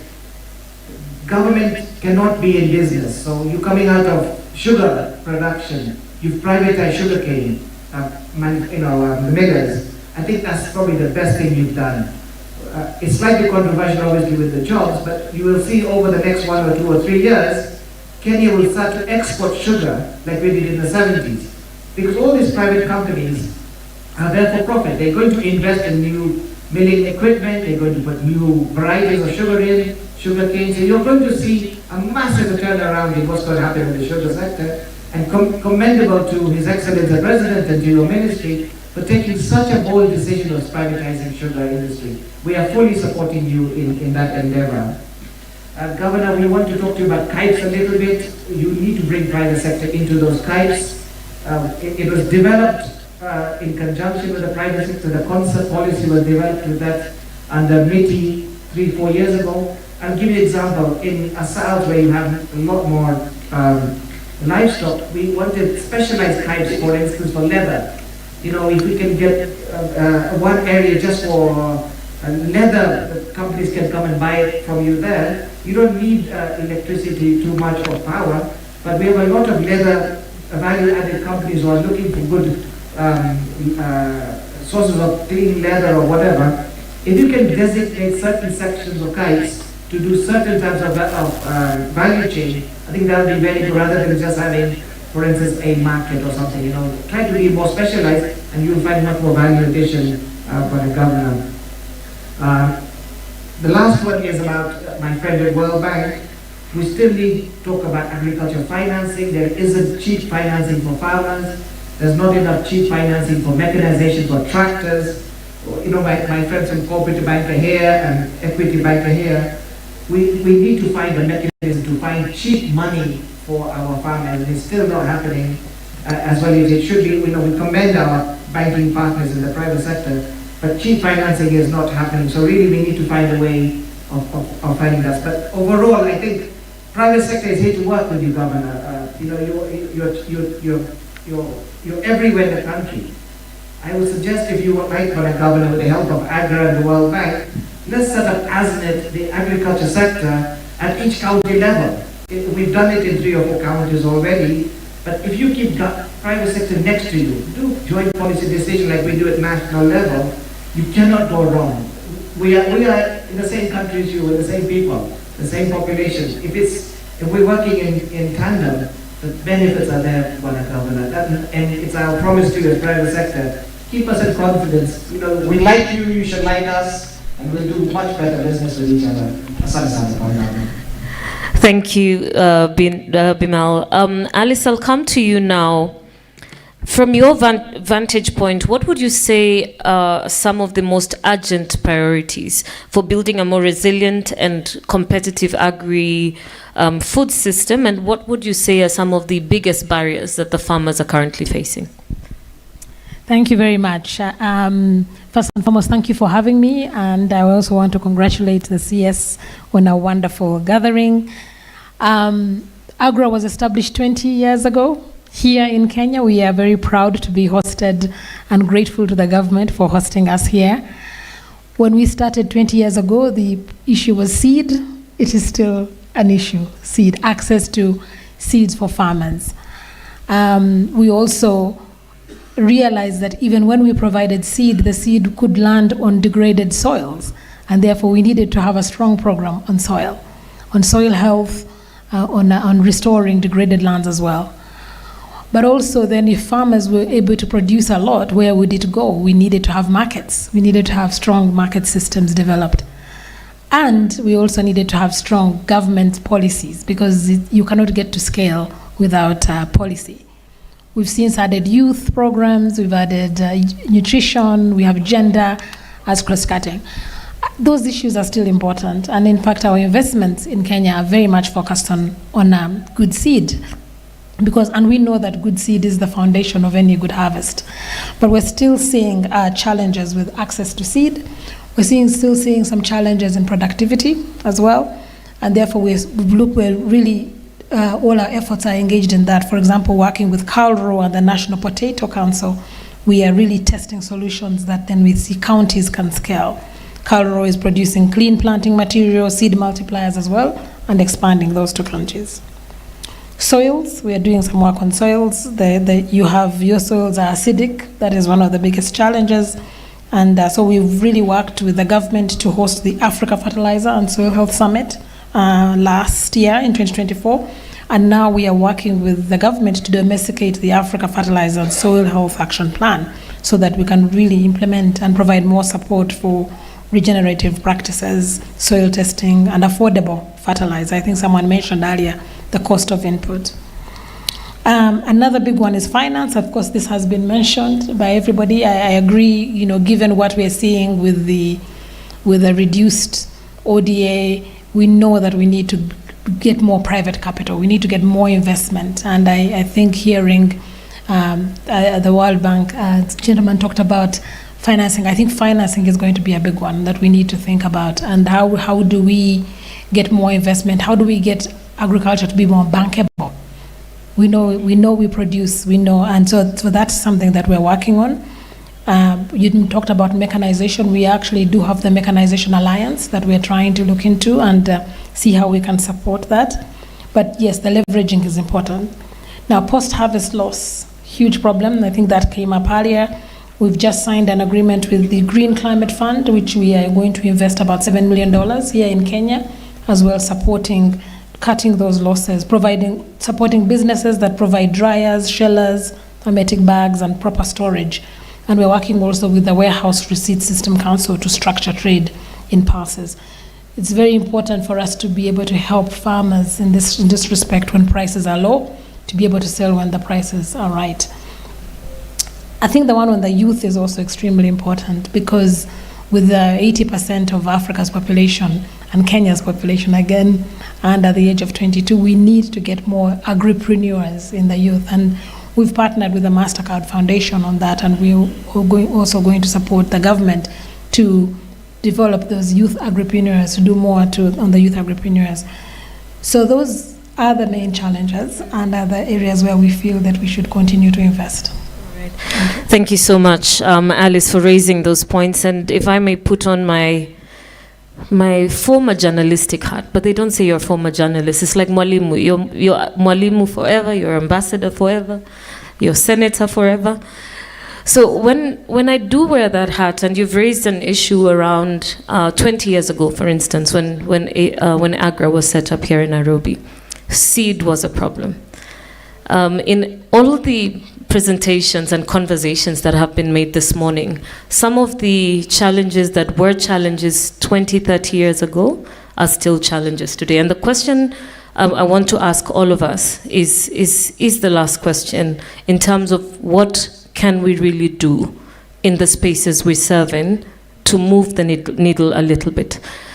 We know the data is very clear on the potential of agriculture on the continent, but 2003 Maputo Declaration, 10%. 2013 Malaga Declaration, 10%. Most recently, Kampala Declaration, 10% of budget to agriculture. As a country, we're still at 3.7% thereabout, maybe lower. If there was one thing you could do in the different spaces that you're in to move the needle slightly, the CS has challenged us today. Let us focus on solutions. What would be that? Maybe not silver bullet, because there needs to be progress. But what is that one thing you would do? Elliot, we'll start with you. We'll come to Governor, Bimal, then Alice. Okay, the one thing, and unfortunately it's going to be more than one thing, right?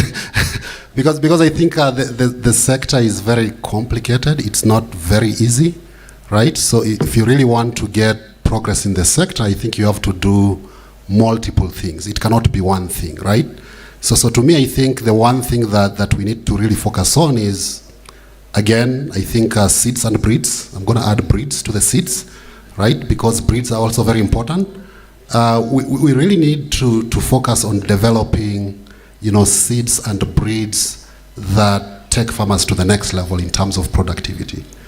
Very, very important. Now, seeds and breeds are actually developed by people.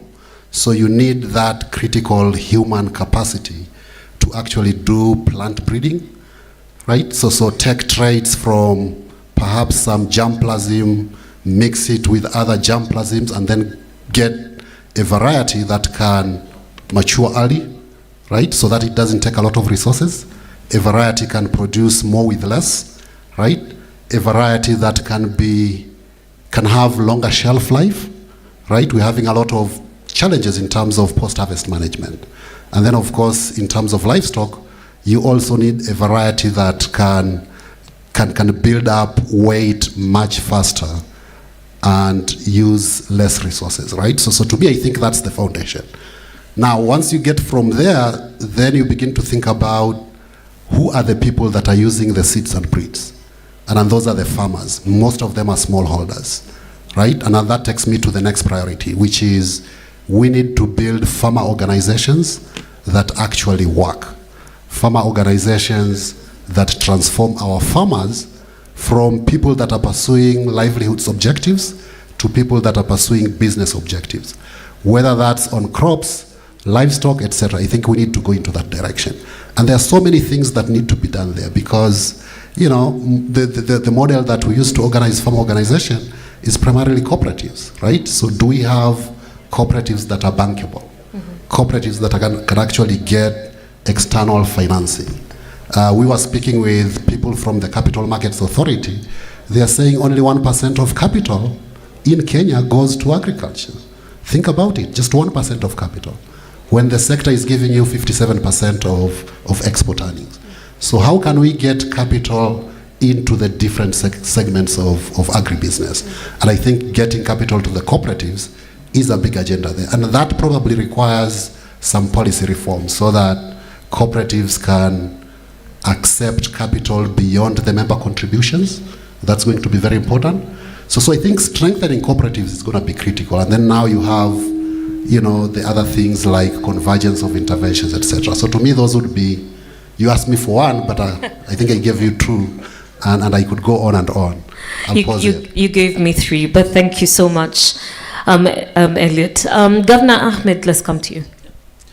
Yeah, it will be more than one. Now, let's not paint a very bad picture only. If you look at the data, save for horticulture, which went down a bit, if you look at sugarcane, milk, tea, avocado, maize production, they've all, you know, the trajectory is looking up, and kudos to the minister and his team. But the point I'm raising is we are sweating a very small part of the country, because all that comes from a very small. So we appreciate what government is trying to do in Galana, because that's the way to go. On the donor projects, just a small comment.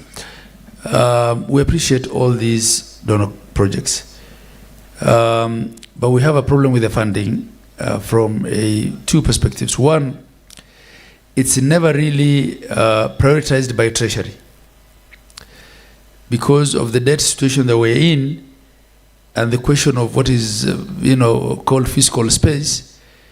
They are easily the first ones to be taken out of the list, right? So through our budgeting process, a lot of those suggested funding for agricultural programs don't get to a point where real money actually flows to the counties or to other recipients in the sector.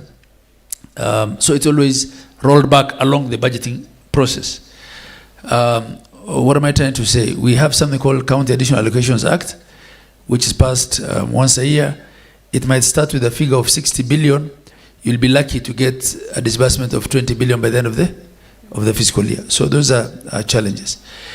But also the gestation period of these projects, how they are designed, the conditions, the various tiers of approvals from World Bank itself or the other donor, and the restrictions that come with that, the parent ministry, treasury delays. By the time you implement something, and they're mostly straitjacket, in the sense that you are told so much has to be spent on capacity building, so consultancy, feasibility studies. What actually ends up helping you is so little out of the pot that is available in the financing agreement. That's probably another challenge. So what can be done now? As I said, from where I sit, emergency, how do we save this stock between now and when we get decent rains? Because the numbers being thrown around, even with conservative prices, for goats and sheep, the shorts, is conservative over 150 billion shillings that could actually be lost if there is no intervention. For long term, water. I listened very keenly to the President's State of the Nation address the other day, and the thinking is right in terms of the dams that he's thinking of, the micro dams, the need to move from rain-fed agriculture to irrigating more land is also very, very critical. Because even these things of value addition and everything else that we've said, there are places in this country that could still produce food very inefficiently and make a difference, all right? Where the soils are still pretty virgin, where you don't need a lot of fertilizer, all you need is water. So investment in water is key. That doesn't take the thunder out of everything else that has been said. We still need to enhance technology investments, and we appreciate, like my colleague here said, my friend here said, the work the minister is doing with respect to the Digital Information Center. We saw that. That's pretty impressive. So technology is important. Infrastructure is important, because part of why we are unable to move, say, livestock feed from one part of the country to the other is infrastructure issues. Part of why we're actually unable to move even food itself. You might have potatoes rotting in Nyandarua, while in another part of the country people are starving, right? And then it becomes impossible logistically, or too expensive to try and move that potato, a sack of potatoes from Nyandarua to Mandera economically, you know. So I think all these things are interconnected. If you ask me, the enhancement of cooperatives, especially in the pastoral economy, is key, because it's so fragmented and disparate in the sense that it's individual nomadic farmers. Getting them together through cooperatives, they will then improve the value chains. Last but not least, there's something I'm trying to advance with AFA now and the ministry.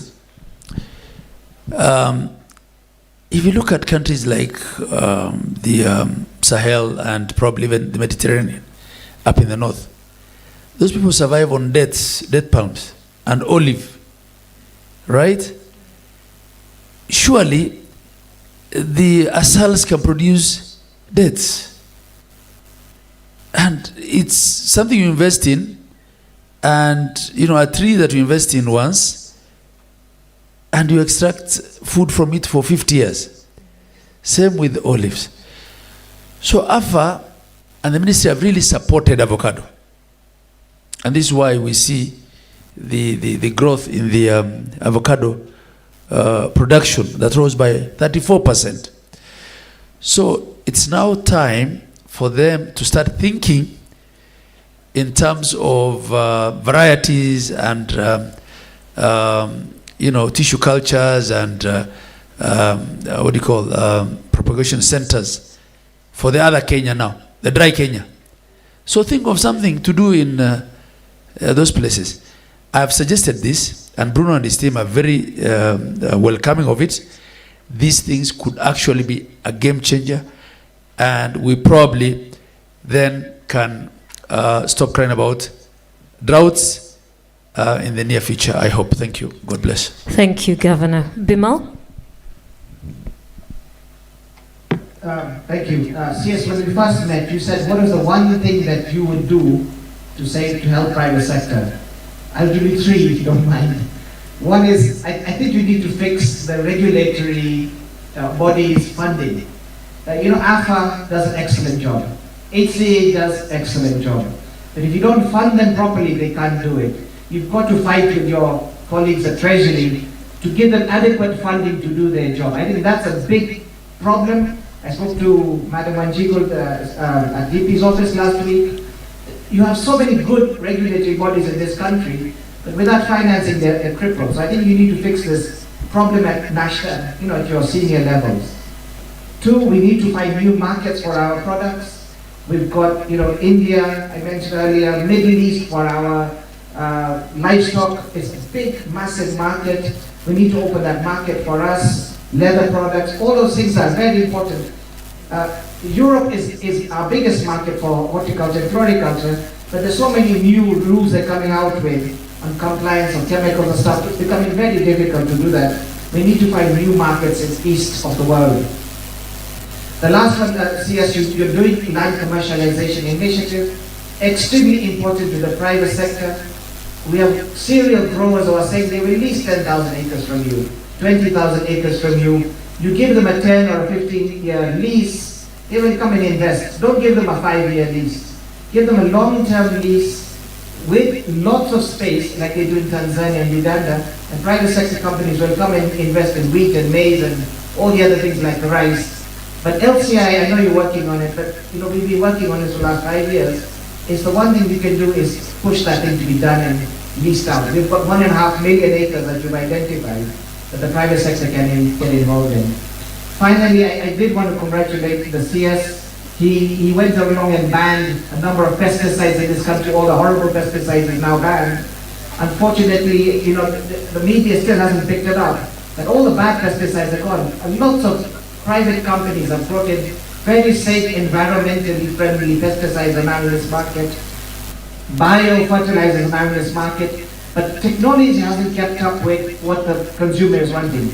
So just be patient with private sector. We are bringing in new products in this market, which are much safer to use. But the Kenyan agriculture is on the equator. We've got doo-doos in this country like false codling moth, FCM, who are very difficult to kill without having strong pesticides. So where we are geographically, you can't compare yourself with Europe and say because they're banned in Europe, they can't be used here. Europe has a strong winter. It kills all the doo-doos. In this country where you're on the equator, where heat is there, you can't compare the same climatic conditions. So I want us to be patient with agriculture, pesticides and fertilizers. Technology hasn't kept up with us yet. And I wish our media wouldn't be so dramatic and have these big headlines and scare consumers. We're not in a bad place. We're using pesticides which may be harmful in Europe, but we have tough doo-doos in this country. So let's not overreact. We are working as private sector to bring in more environmentally friendly products. Over the next 1 or 2 or 3 years, you'll see a much different landscape than we are right now. So say us 3 things from the private sector. Thank you, sir. Thank you so much, Bimal. Alice, your final words? No one is following the rules, so I'll also not follow. So I said, when we started 20 years ago, the Alliance for the Green Revolution in Africa, which is what we were called then, it was meant to learn from Asia. And the issue was that if Asia had managed to lift itself out of poverty through agriculture, why couldn't Africa do it? And Asia did that through strong institutions, political will, strong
Instead of telling us, take us to Machakos for training, and by the way, it is Ministry of Agriculture, people who are being trained, if they are not going to farm anything.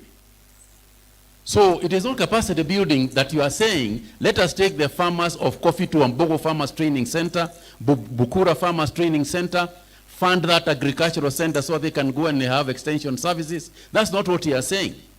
So please, keep your capacity building money. We don't want it. I'm serious. So in terms of what we are looking for, we are looking at 80% funding. If you have got $1 million, if you have $1 million to fund, 200 million shillings should go into administration. 80% of your money should actually be going to the farmer. If 80% of the money is not going to the farmer, you are not actually a donor. You are a welfare organization that is funding itself in salaries. And I want to apologize if I sound cruel. It is just frustrating to deal with these small institutions that are all over the country and go to Germany and elsewhere claiming that they are changing agriculture in Kenya, while all they are doing is financing salaries for themselves. I think I've answered. Thank you very much. I think you can get a round of applause for that. Thank you very much, yes. And it's good that we have our partners in the room as well. I'll come to you, Your Excellency, Governor Lusaka. Now, I have a two-part question. Part one is, would you agree that most of the agricultural functions are now devolved?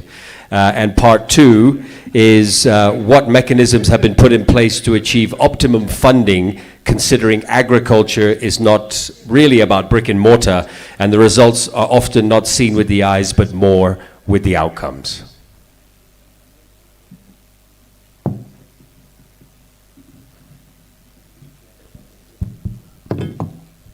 Thank you so much. It is true that most functions, agriculture is a devolved function. And one of the greatest challenges is, of course, funding. If you look at most counties are funding only up to about 6% of their budget. And the national government is the same, which falls way below the 10% Malabo declaration, which says that most county governments should fund up to 10%. So you find that we are still funding below what the Malabo declaration said. So the practical solutions, some of the things that we really need to do, one is to increase and ring-fence county agricultural funding, where counties and national government should progressively move towards the 10% budget allocation to agriculture. If we do that, then we'll be moving in the right direction. And again, we need to prioritize extension services, irrigation, mechanization, value addition, and farm organization. Again, you realize that we don't have a lot of the extension officers like it used to happen in the past. So sometimes we go out, we give subsidized fertilizer in some counties. We also subsidize what the national government is doing. But again, there's no supervision. Extension services have more or less like collapsed. So people get fertilizer, they're not applying it correctly, and therefore we don't get what we really want to get. So I think we need to do that. Then we also need to establish county agricultural development funds to ensure practical financing and ring-fencing agricultural funds at the county level, a model like the Facility Improvement Fund in the health sector. That will again also help. These are some of the recommendations that we are putting forward. Then two, we have the county level blended finance facilities. Counties can pool resources with private sector, development partners, and donors. Again, this will assist to de-risk investments in county irrigation schemes, aggregation centers, cold chains, mechanization service centers, agri-processing, strong hubs. This model lowers the cost of capital and draws in private sector investors. So what we are saying, again, is that the funding, we need to ring-fence that funding so that we are able to move forward, so that both national and county governments increase the funding for agriculture and ring-fence it so that we are able to operate. Thank you very much, Governor. I'll move over to you now, Mr. Meto. Your title, Relationship Manager, Government and Public Sector, Cooperative Bank of Kenya. So someone who kind of straddles between both the public and the private sector in your capacity, probably have a good idea of what happens on both sides. What financing mechanisms, credit guarantees, revolving funds, county co-financing, SACCO models, Hustler Fund, et cetera, are best suited for the agricultural sector? And if you could enumerate the role the private sector can play in strengthening financing and technology uptake, and of course, leading to youth-led enterprise and enabling policies, incentives, co-investment frameworks, and how that will unlock stronger partnerships. Thank you so much. So first of all, I think the first question is on how can we partner on the funding models. So the first one is you'll also realize that most of these farmers they come as individuals, and when they're individuals, their risks are a bit higher, and even if we remove the risks, still we don't have enough information. And so most farmers, the best funding models will always be around groups. And so the agricultural, agri-coops, what we call agri-coops, agricultural SACCOs, are the ones actually that do better when it comes to funding. They have a better guarantee model, whether they are partnering directly with government. An example is commodity fund, where they can get loans from AFC commodity fund, but still come to bank and we give them guarantees. And you find that that's is actually smoother when it comes to groups. As individuals, there are also individual products, but most of the time when it comes to co-bank, we do very well with the SACCOs, the agri-coops, and those are the best funding models that work actually. I think the other one is on the risks is, of course, when we partner with insurance companies, those are some of the products. One of them is on livestock mostly. Livestock, the model that revolves around livestock is within the value chain of abattoirs and all that. Financing the whole value chain, sometimes it goes up to somewhere and then it breaks. And so getting that information saying, yes, after slaughtering, what happens? Where do you sell your meat? And I think one of the presentations from the governor, Nativ, was on slow uptake or no uptake. Now, in the bank's perspective, when there is no offtake, it means how will you repay the loan? And that becomes another challenge. And things now, like a farmer who grows potatoes and they don't have where to sell, they don't have cold rooms, they don't have where to store milk, or the storage is not enough. And most of the time, if that's not really done like in 360, then the model breaks somewhere. And so the funding also is incomplete.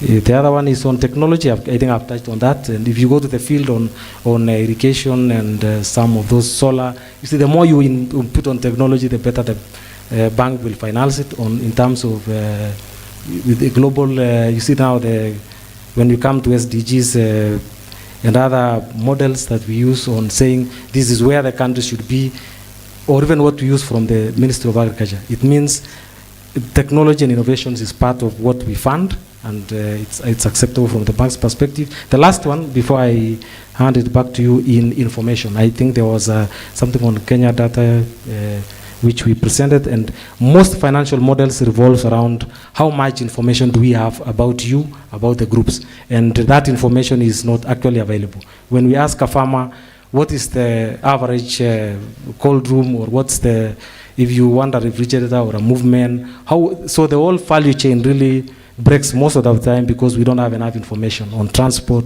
we don't have enough information on what is the production capacity and all that. I hope I've answered part of your question or all. I think you answered all three. Thank you very much. Petra, I'll come to you now.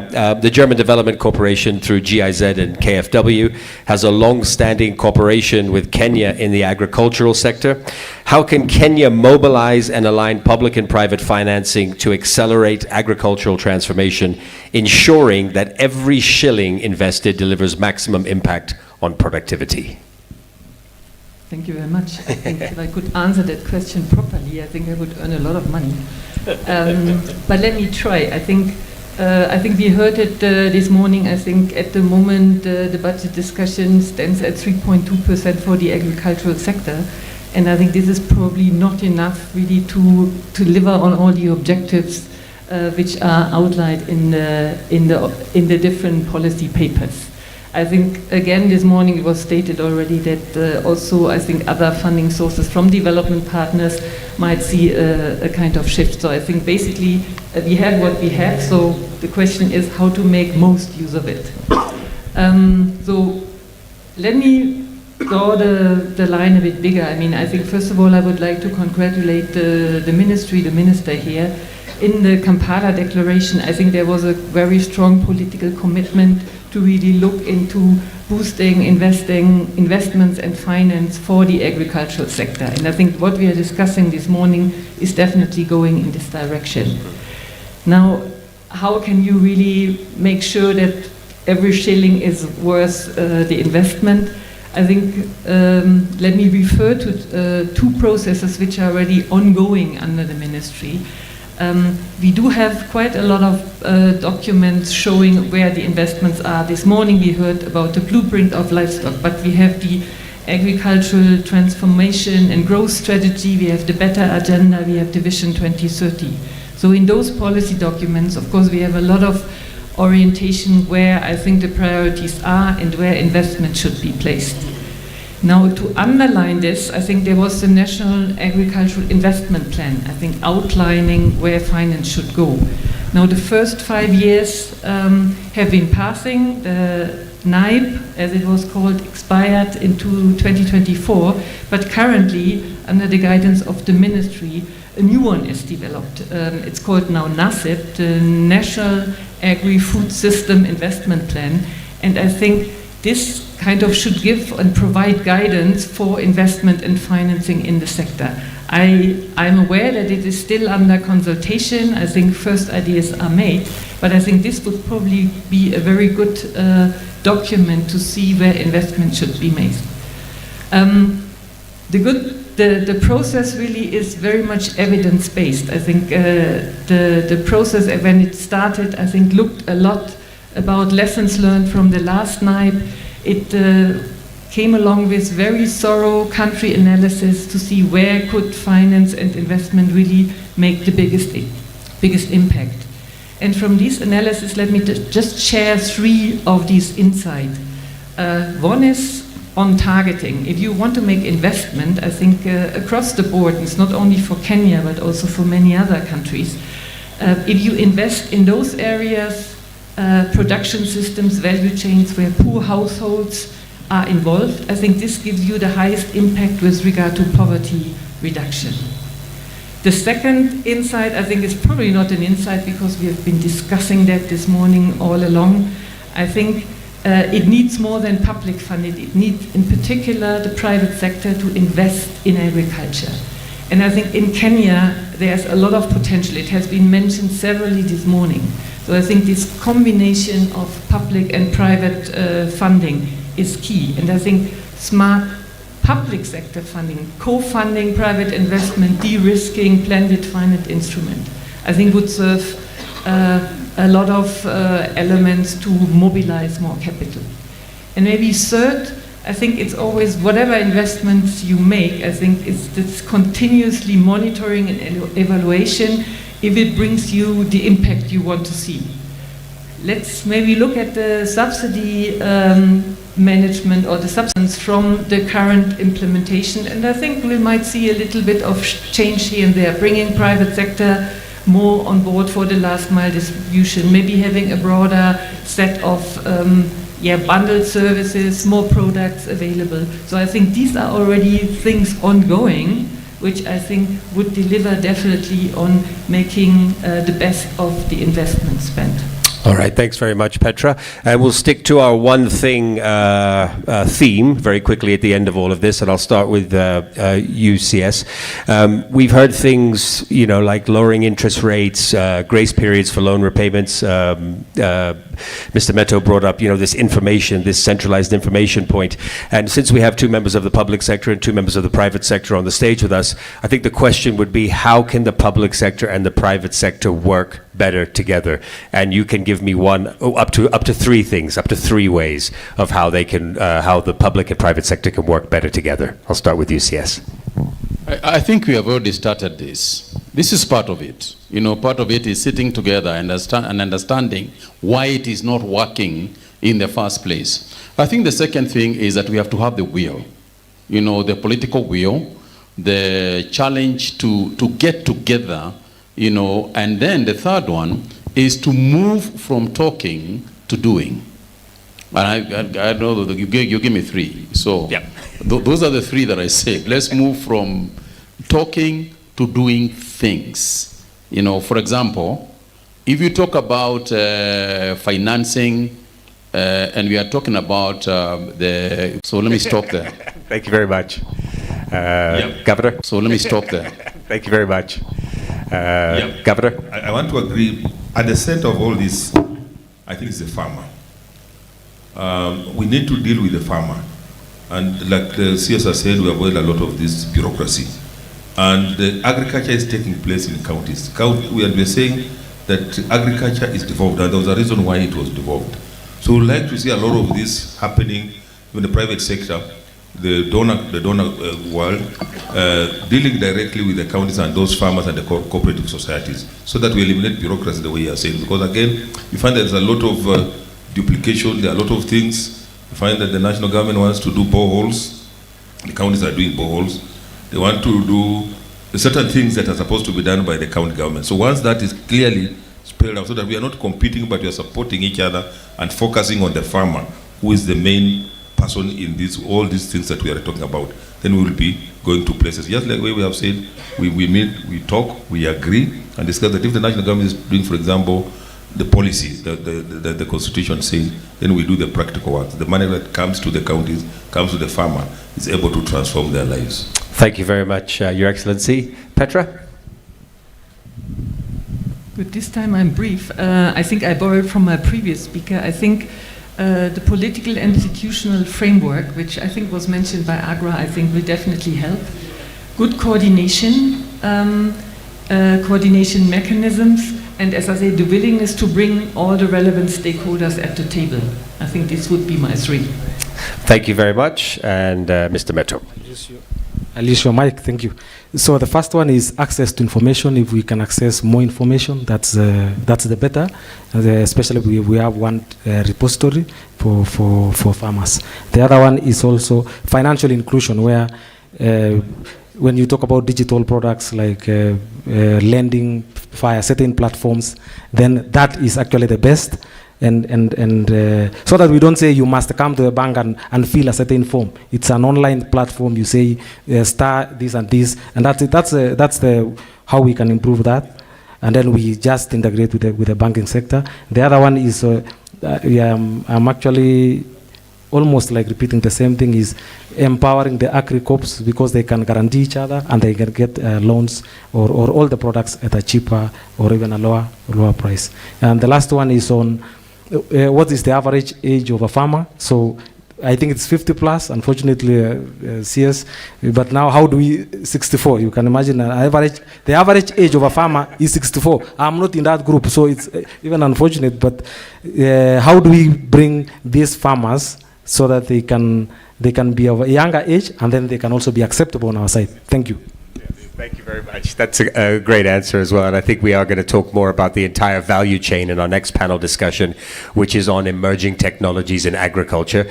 A big round of applause for the panelists, ladies and gentlemen. I think we had one question in the audience. If we could get a microphone to the gentleman in the with his hand raised there, that would be fantastic. Yeah, and he can maybe ask. I can help you recognize the gentleman concerned. Is Senator Governor Sang from Nandi County. Yes, Your Excellency, please go ahead. Just one comment. Thank you. Very good presentation and discussions there on financing. We all agree that we have a challenge with the resources. We have to pull our socks as county governments, as national government.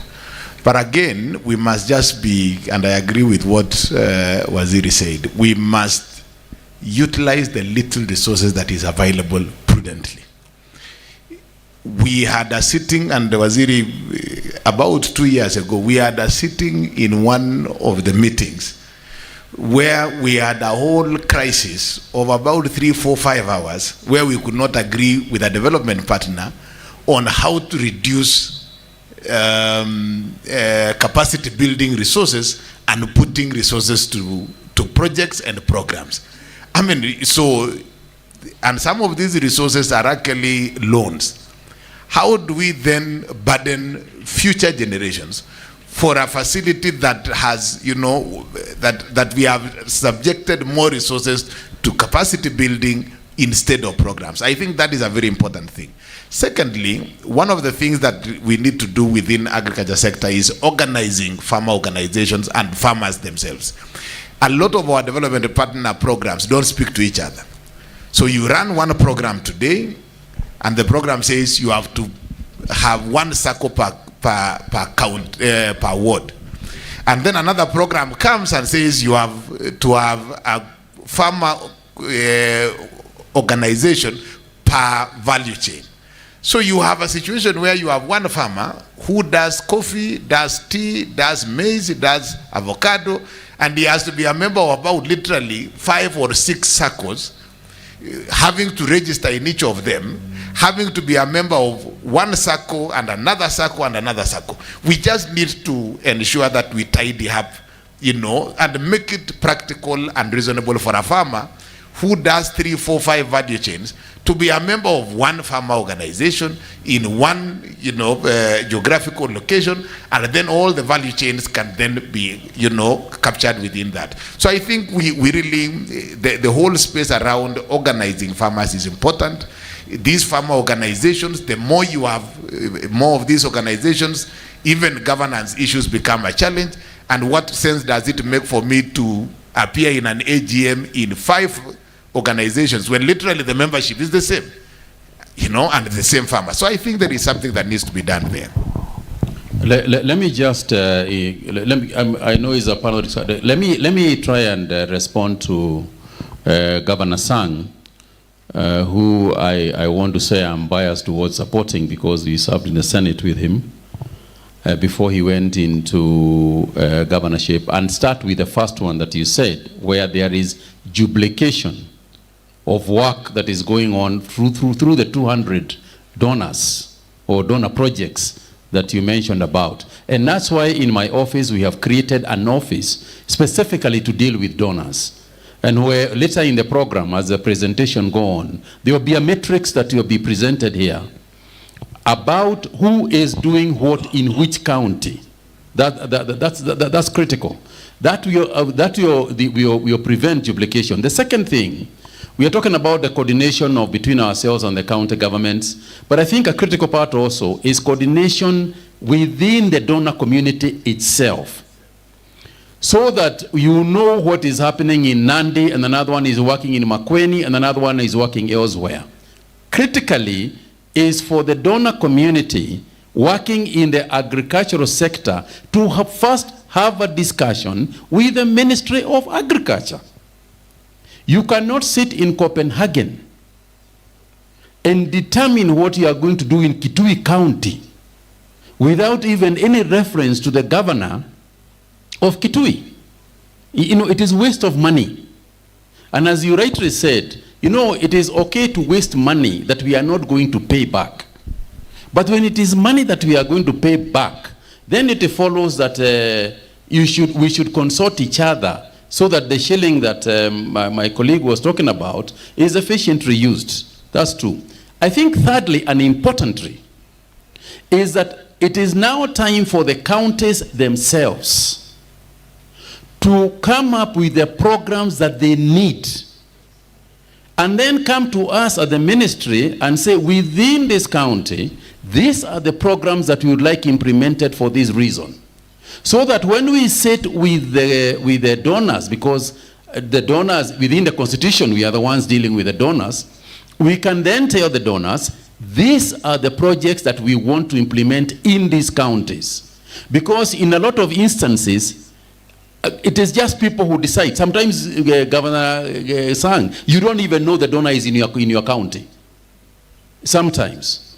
So I think it is necessary for us to engage each other, and the more and more responsibility is going to fall on the counties. Counties want more funds. That means more responsibilities. And I think the onus falls on you to determine what you want to do within the framework and the policy that we have provided at the national level. Within that framework, what is it that, Nandi, you want to do? And I'll give you an example as I close. I know that, for example, in Nandi County, they want to expand the planting of coffee. Is a key aspect of it. Because of what you told, because of what the counties have told me, your county, for example, in my engagements with the World Bank, in a meeting I think only yesterday, Ganda is here, she can confirm. We were then talking about, in the next programs that we want to engage the World Bank through, seedlings of coffee, renewal of seedlings of tea, soil health is going to be the programs that we are discussing with them. But that is informed from the county needs itself. So if we were to start from there and counties present their needs, then I think you'd be getting somewhere faster than we are currently. I submit. Thank you very much. We will close this panel there because we have to move on to our next panel on emerging technologies before our lunch break, but I'm sure our panelists will be available to chat off the stage. So a big round of applause for the panelists, ladies and gentlemen. A quick photo opportunity for the four of you in the front of the stage here, and then I'll invite Terry Ann back up to the stage to handle the next panel discussion.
All right, thank you so much to Farid and your panel. We'll quickly go into our next panel.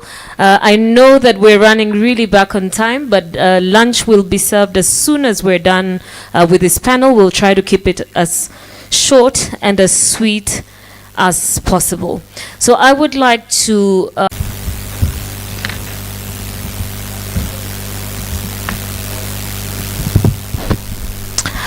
All right, gentlemen, thank you so much for being here. And this conversation is on technology and emerging technologies and how they can impact or they impact the agriculture economy, so to speak. So our focus will be on artificial intelligence, blockchain, drones, and the digital extension. I'm told we do have a showcase of a drone that we'll be seeing at some point today. We'll also focus on policy and legal reforms, digital e-subsidies and livestock e-programs, as well as a focus on global best practices. But I only have 30 minutes. So we'll try to keep it as tight as possible. And I would like to start with P.S. Mweke. Now, of course, with globalization shaping international trade and the international community demanding more and more accountability and traceability, which is something we've had this morning, of the food they eat to their country, and one of the ways that they ensure that the food is safe for their consumption is through traceability. Now, there's traceability in crops, there's traceability in livestock. I'll mention in the livestock sector, we have just finished development of software called ANITRAC, Animal Identification and Traceability, that does registration of animals, identification of animals, traceability of those animals and animal products, plus also tracking that helps with illegal movement of animals. This system is currently under development, and just to show how impactful it is, because the government was able to bring this as policy that we are moving into traceability. Even before we have implemented and rolled out the system in full, we have seen our meat exports grow by 45%. Just by showing commitment that we now can be able to trace our livestock and our livestock programs. So that's how important technology is. There's various kind of technologies. We've spoken a lot about artificial intelligence. The system uses artificial intelligence just to ensure that we can even track our animals, where they've been, what they're eating, were they vaccinated, on all these metrics into a system that is now available. Digitization when it comes to perhaps services such as e-extension, data platforms, or precision farming.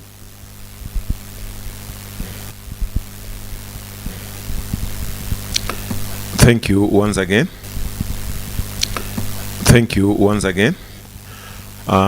Good afternoon, all of you. Yeah, I think for ourselves, I'm here. I'm here also on behalf of the council, but also as a governor of Busia, that can be in those areas, so that there are some early warning systems, and even to be able to help us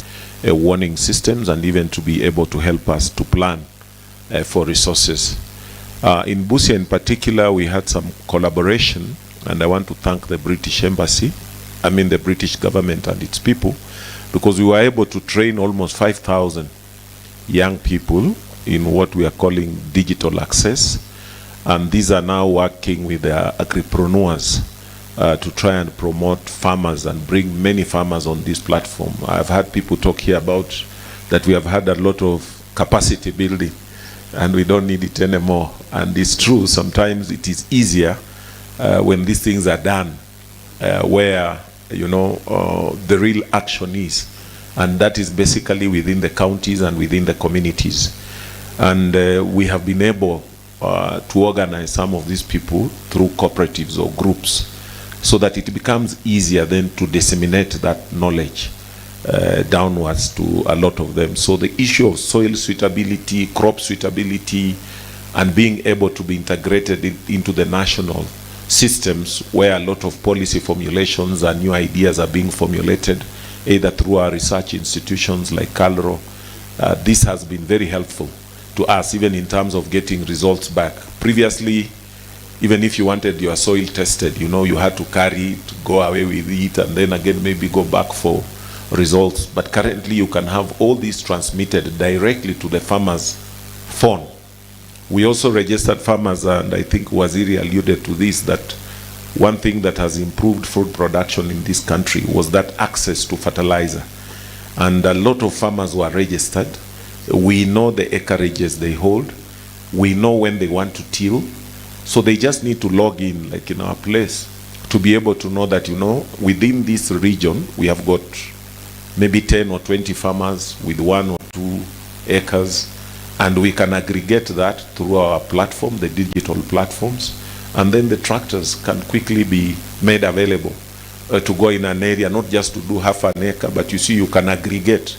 And this is also happening in collaboration with what we are doing on what you heard about KIPES, the county aggregation parks, and we are producing various crops. So also availing that information to a lot of counties that are implementing that platform has really been useful. Of course, it has also come still with a bit of challenges. Like I said, we just trained a few, but we still need to train more young people. We need to train farmers. Some of them, technology is still something that they are averse to, but it is here with us. We must be able to integrate it. So basically, that is what a lot of counties are doing, and as I said, various counties that are at various stages of implementation. Thank you so much, Governor Twoma. Hawkins, I'll come to you now. As Kenya charts a path towards becoming Africa's leading agricultural innovation hub, what would you say are some policies or institutional transformation that you would champion as an organization to ensure that Kenya delivers. And I know that Fahari is one of the exhibitors over the next 2 days that will attract a lot of attention. I'm told we have a drone that we'll be looking at some point today. Perhaps you can just tell us a little bit about that, a little bit about Fahari as well, and the role that you think it plays in innovation and technology. Thank you, Terian. I think first thing first is to appreciate the effort that has been put in by the ministry. I think the county government, the council of governors, and all the partners putting this across. I think the conversations here are very helpful. Now, to go to what Fahari does. Fahari is actually a subsidiary, 100% owned by Kenya Airways PLC. You'll ask what people who ferry, maybe the closest we are to agriculture mostly is around transporting flowers to Europe, fresh produce. But around 5 years ago, we saw a very big opportunity within our domain expertise, and we saw that a new technology that was emerging in the market would have a very big impact in various sectors. So we have solutions in agriculture, we have solutions in mapping, in surveillance, and in inspections. Fortunately for us, in the way we've scoped our business, agriculture is our mainstay. We've been in this space for almost 5 years now, and we have sufficient capacities to help large-scale and small-scale farmers. Now, when I'm looking at what we offer, we are looking at solutions in applications, that's input applications, spreading and spraying. We have a very new service that's going to help farmers that's called crop health surveillance, that's really starting to introduce precision agriculture, where you're able to demarcate crops using data. And I think from the initial message called the convener of the meeting with the Honorable CS is about improving productivity. And it becomes very difficult for you to improve productivity without data, because data is where you measure first your capacity and how you're performing against that capacity. Right now, I think data is a bit patchy. I congratulate the efforts of CADIC.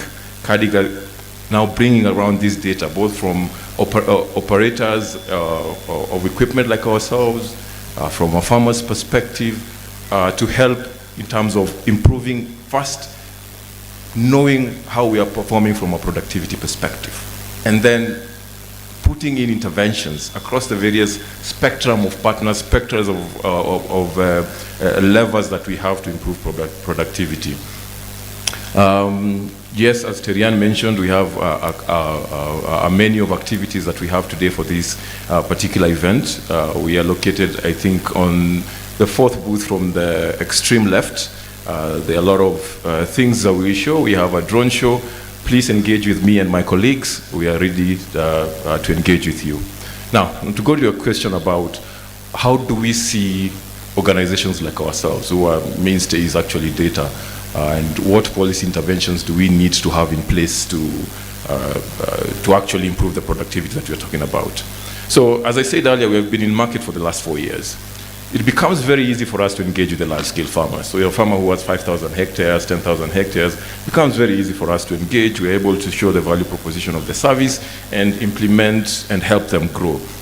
Most of them have actually improved yield by over 40% because this is something we measure with them.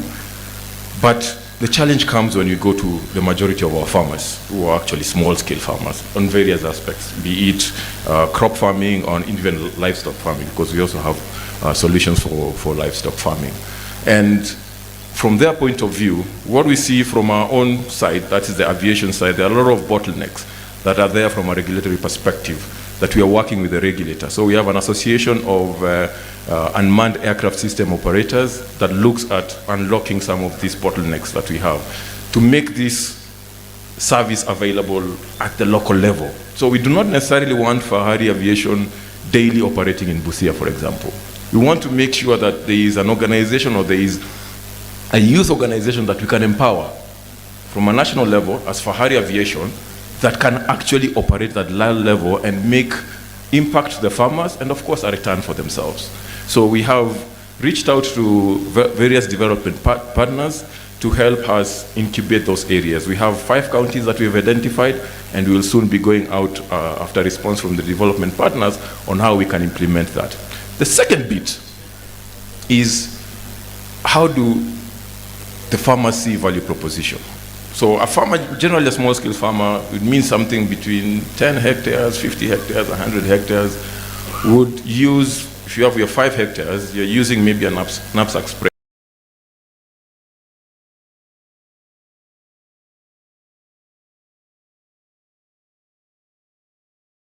Reap the advantages of this application. So the youth group comes into play, but most importantly, what is proving to be a bottleneck is the funding aspect. So a farmer is not able to access that money before the application of service, so it means that they have to somehow fund it. And from the cost of finance in Kenya, it becomes very prohibitive to do that. So what we've done to that extent, and I know there's a lot of work that still needs to be done, is we've approached some of our local financial institutions. And we have a program, for example, going on between us and one of the local banks on how we can aggregate these small farmers, make them access this particular service, and then that is in a way financed completely. So you're financing actually the entire value chain, be it the inputs themselves, the actual herbicides, fertilizer, pesticides that are going to be there, the application of those inputs, and to an extent, the uptake of that. So that ensures the farmer that by the time he's done with the entire farming value chain, he's able to afford the inputs, he's able to afford our service, and he's able to get a return. Yeah, thank you. Well, thank you. Thank you, Hawkins, for that, and I hope we'll be able to see some of the drones, or one of the drones that are here. In fact, on that note, I hope when we do take a break, you'll take a moment to pass through the exhibitions to see the amazing work that is being done by partners and young people as well. Bernard, I'd like to come to you now. Bernard Kirui is Secretary Digital at the Ministry State Department for ICT and the Digital Economy, here to represent Engineer John Tanui. Perhaps you can tell us a little bit about which technologies, when it comes to digital platforms, automation tools, AI, agri-tech or fintech, that you see as most transformative around the conversation we're having today. Thank you, Terry. My name is Bernard Rotich. I think you missed the second name. I'm representing PS Engineer John Tanu. I'm the head of the directorate in charge of digital government, and I'm happy to be here. I want to echo the theme that agriculture is the backbone of our economy, but we have technology as the backbone of agriculture. And therefore, for us to grow agriculture, we have to utilize technology. I don't want to repeat what my fellow panelists have said, but I want to say that the Ministry of ICT is endeavored to ensure that technology is accessible. If we have technology that is not accessible, then that technology is not serving the purpose. And what are we doing to ensure that this technology is accessible to our people? Recently, there is a lot of efforts towards ensuring that there is connectivity to the lower level of this country to ensure that every county has access to technology. For example, when we talk about access to digital platforms, we rely on the lowest level, the officers that are within the villages, to capture this data. Without connectivity, we cannot transmit that data to the repositories that we have, and most of these repositories are resident within the Nairobi region, and therefore we want to ensure equity access to this technology. Also, in support of what we need to ensure that all our people have access to knowledge, the CS said we no longer need skilling, and it's true. We have deployed assistant officers of ICT to ensure that all our citizens in this country are supported to access technology. So once we do the skilling to our people to access platforms, then we don't need to go to classrooms to access this knowledge. We can have access to this knowledge within repositories that already exist. Thirdly, we are also reviewing the policies so that we create trust with our citizens to be able to be willingly volunteer to give information, so that this information can be used for decision making and ensure that they get a fair share of the contribution of the government to better their lives. The banker who was here said that we cannot lend money or financing to farmers because of lack of data about that farmer. And the basic reason why they are lacking that data is because the farmers are not capturing the data about what they do. They don't give a record of their productivity. If we had this record, then it will be very easy, so that you only access that particular farmer using a particular ID, either the national ID, to check on the past records, how has been your performance in terms of your agricultural activities. And within seconds, you can access the financing. On the part of how are we enabling technology, we have had a very good track record. The issue about the success of the farmers in the fertilizer field, this was because technology was used. We have been getting SMSs reminding that this season is coming and this stock is available for you to access. And I think this has contributed to better planning by farmers to be able to purchase that stock in the cereals. The other thing is the record that we have in terms of farmers in this country. We have had the record of the livestock that we have. The production per crop in this country has been able to enable the market planners to be able to use blockchain technology to be able to track that product from the farmer to the market. This has actually created the confidence in the market field to ensure that they get the right product that is free from chemicals, and also to show the willingness that we can be tracked backwards to trace whether these products are really free from any chemical. And lastly is to encourage the collaboration that we have between the donor partners that has been enabling the building of technology in the country to enable access by all. And recently there was introduction of affordable devices, which most farmers now can have a smartphone to be able to access information, be it in any platform that we are building. Thank you, Ted.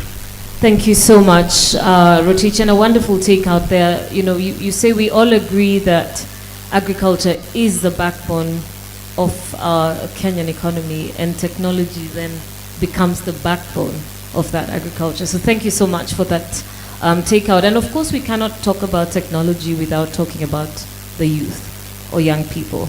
And as a final question to each of us in the panel, what are you doing in the different spaces that you operate in to ensure that not that young person that we think about of that young person, but if you have a young person in your home, if you've got a young person you interact with, what would it take for them to be part of the ecosystem? Governor Twoma, let's start with you. Thank you. I think I have touched on what I say, that we are mainstreaming young people to embrace technology and make it part and parcel of their everyday life and use it positively. Because what has happened sometimes, people may tell you that, you know, we are not aware, we are not able to access this, but you would find them on these social platforms all over.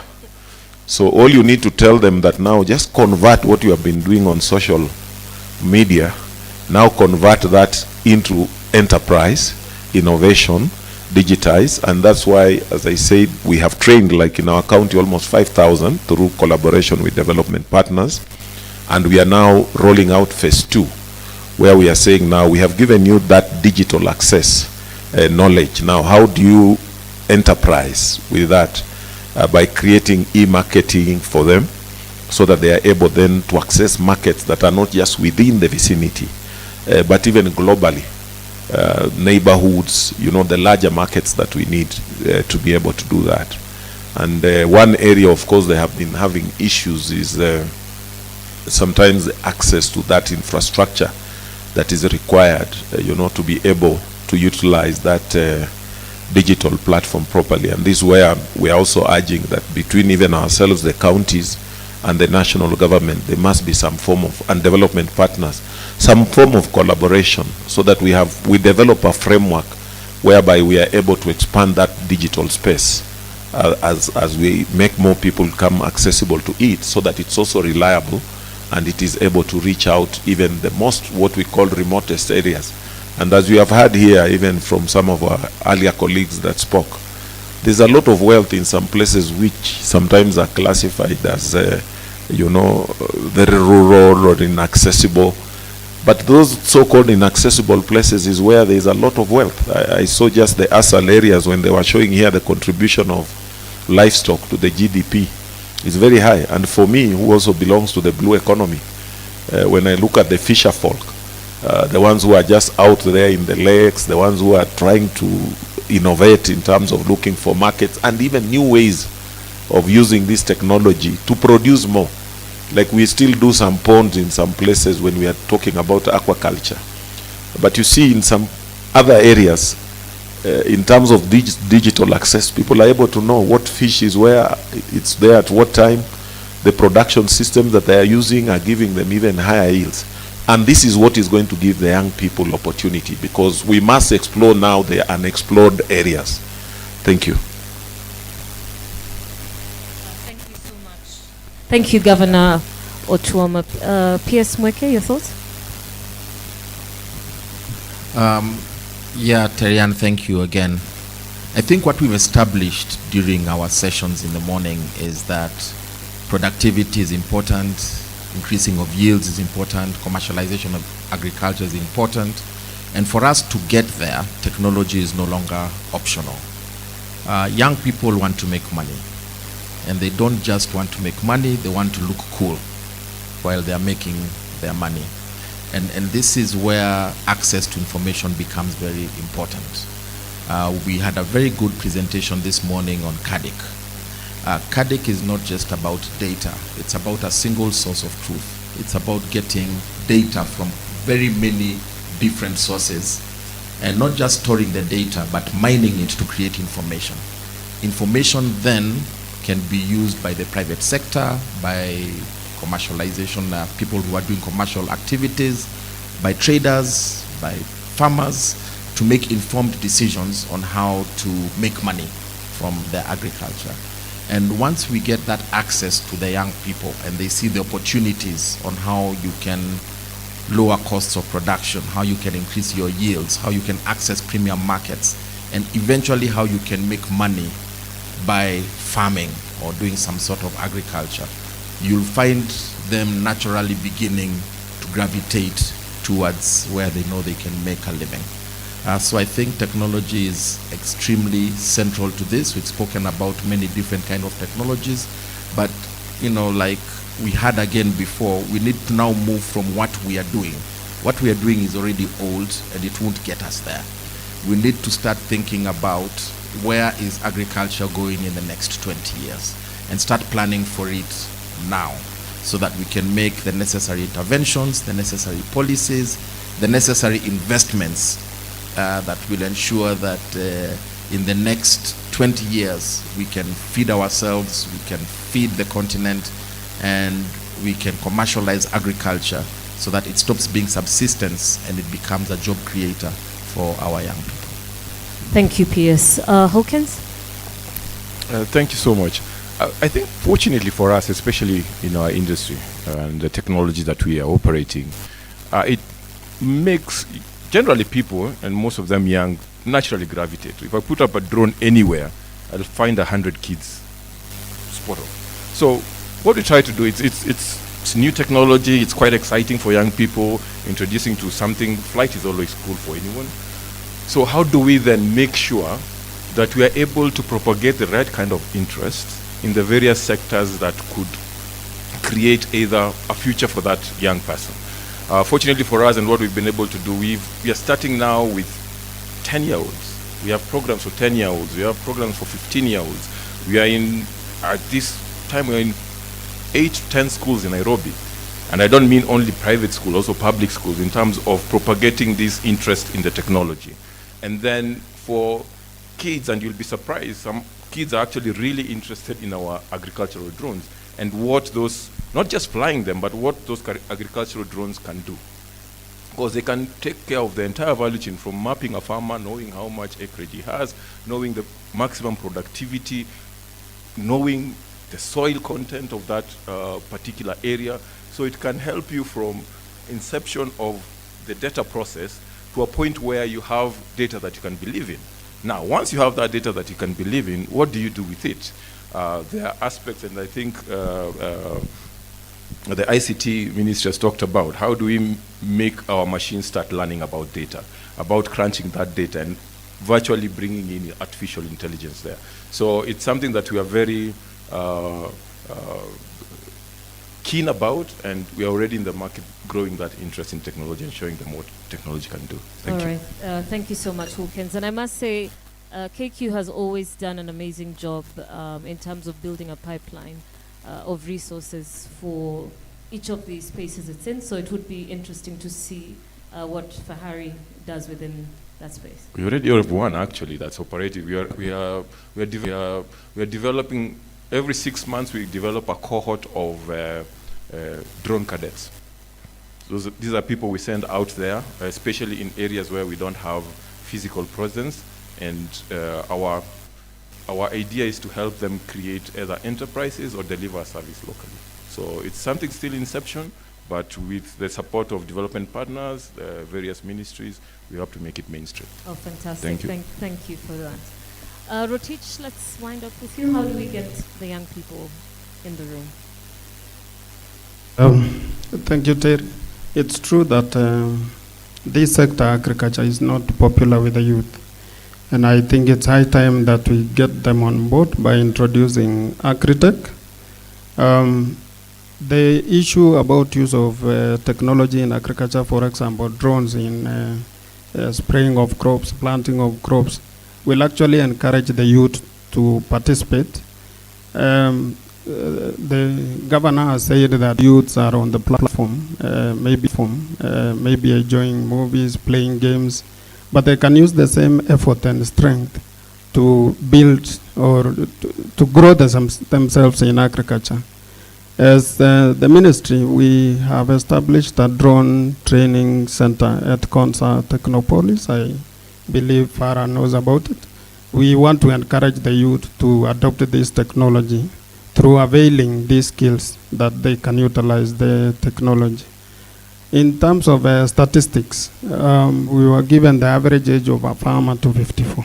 I think it needs all the efforts to ensure that we bring this age to the middle so that we have the energy that our youth have to be able to produce food in this country through agriculture.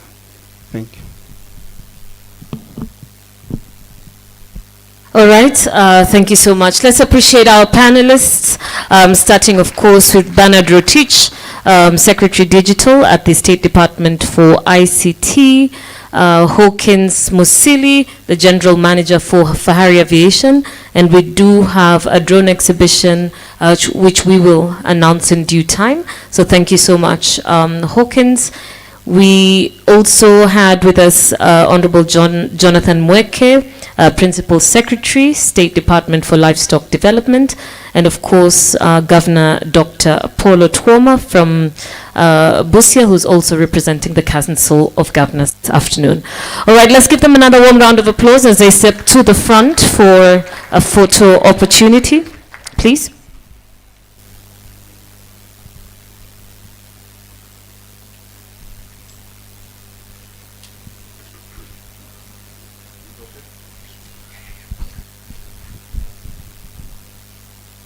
Thank you very much. Another big round of applause for our panel, ladies and gentlemen. We will now break for lunch. We encourage each and every one of you to return afterwards. We have some very exciting panel discussions and a great presentation on AI as well after the break. So please, the first 3 rows, if you had a reserve sign on your table, you could make your way to the restaurant. The rest of you have your lunch vouchers, and we'll see you back here in about an hour. Thank you so, so much. Exactly 1 hour, please. Do not be late. The time now is 1:30, so we'll see you back here at 2:30. Thank you very much.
booths, we'd like to have you back inside, and we'll start in about 3 minutes from now.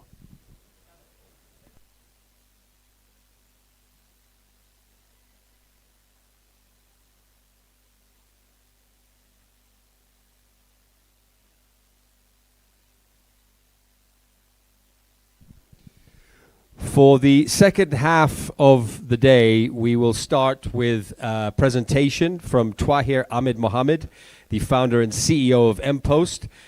It's on AI in the last mile. That'll be followed by a presentation on blue economy, after which we will have a panel discussion on agriculture in a devolved system, and we will end the day with a panel discussion on livestock development. So that is the remaining items for the day. So I think it is fine to begin the second half of day one.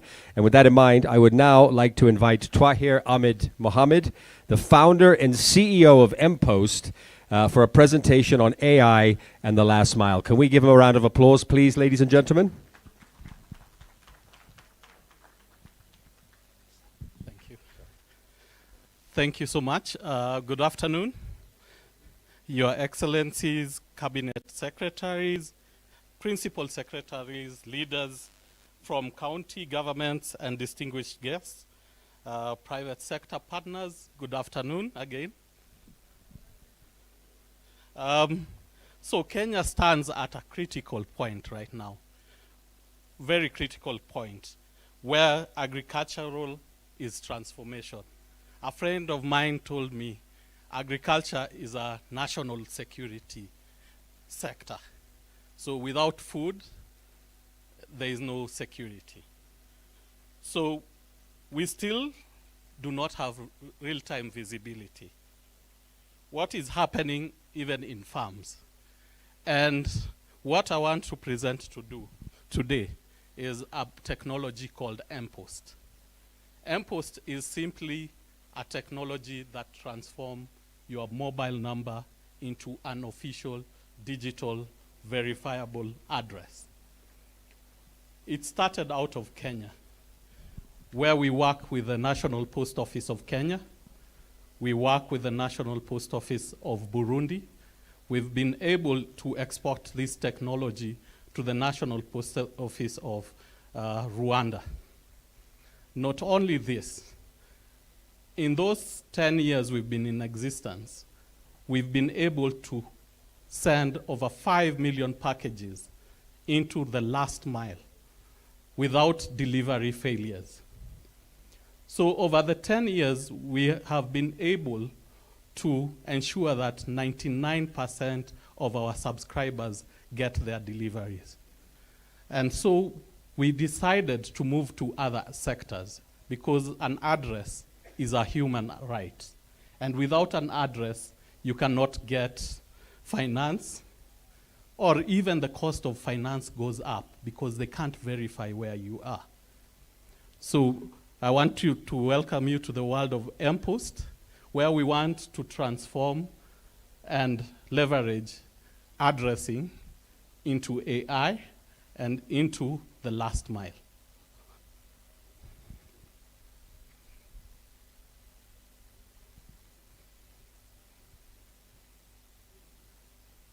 Sorry about this. So again, I begin that Kenya has 7 million farmers who are registered and we still lack real-time visibility into what is happening into farms. Data sits in silos. We've heard that this data sits in systems like Kiamis, in cooperatives, in counties, in private sectors, and all this data is disconnected, all because we do not know the address of that farmer or where that farmer is. So we must move from being data collectors and develop data intelligence. And MPost will do that. Next. So today we struggle with input leakages. We struggle with fraud in farmer support. We struggle as a sector in difficulty in targeting real farmers from who is not a farmer. We also struggle in efficient last mile deliveries. So for example, if farm inputs are supposed to be sent to a particular area, we are not sure whether that particular farmer has received those inputs. So the missing link has always been a precise farm location.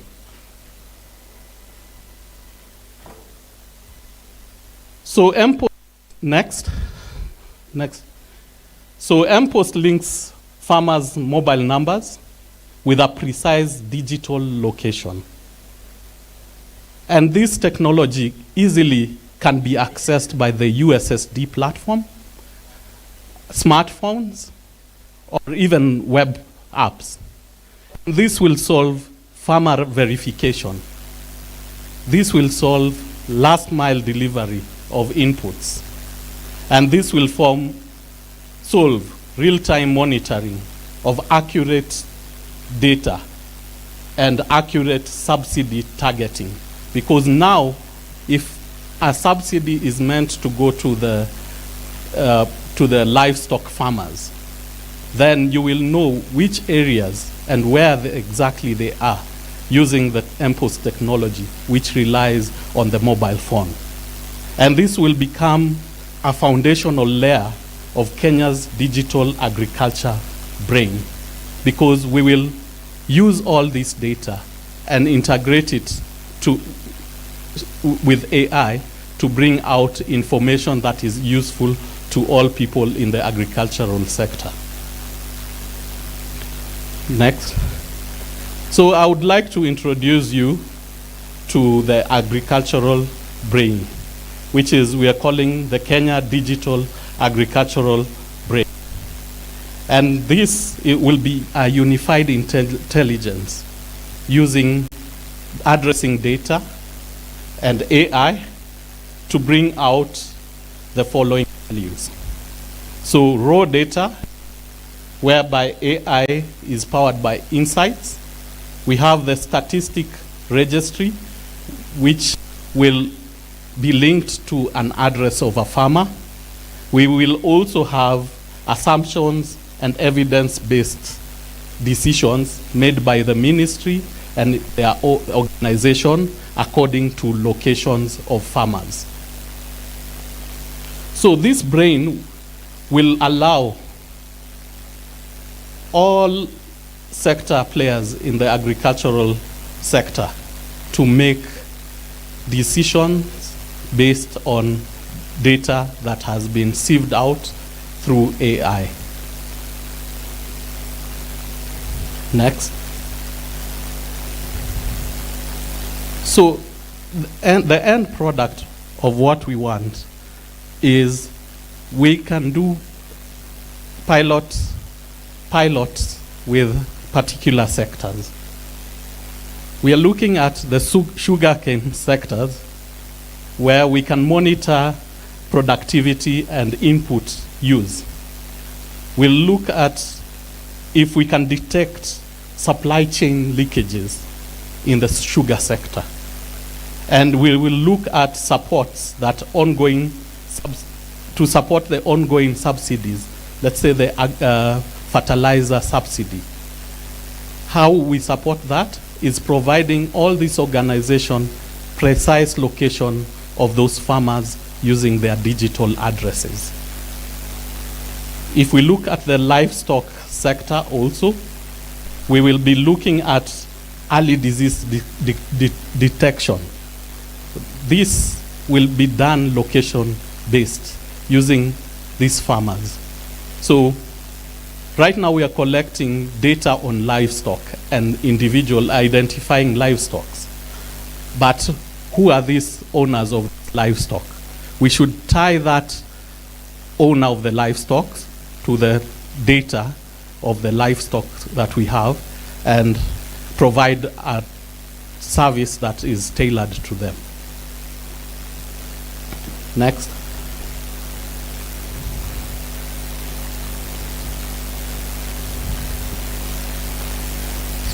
So you can see we are looking at the complete life cycle journey of onboarding a farmer. They are geotagged through their mobile phone numbers. Monitoring, even the drone we have seen would require a location, which is already an identity created by the M-Post. And then the geotagging occurs with specific applications that are put on the drones and on satellite images. Next.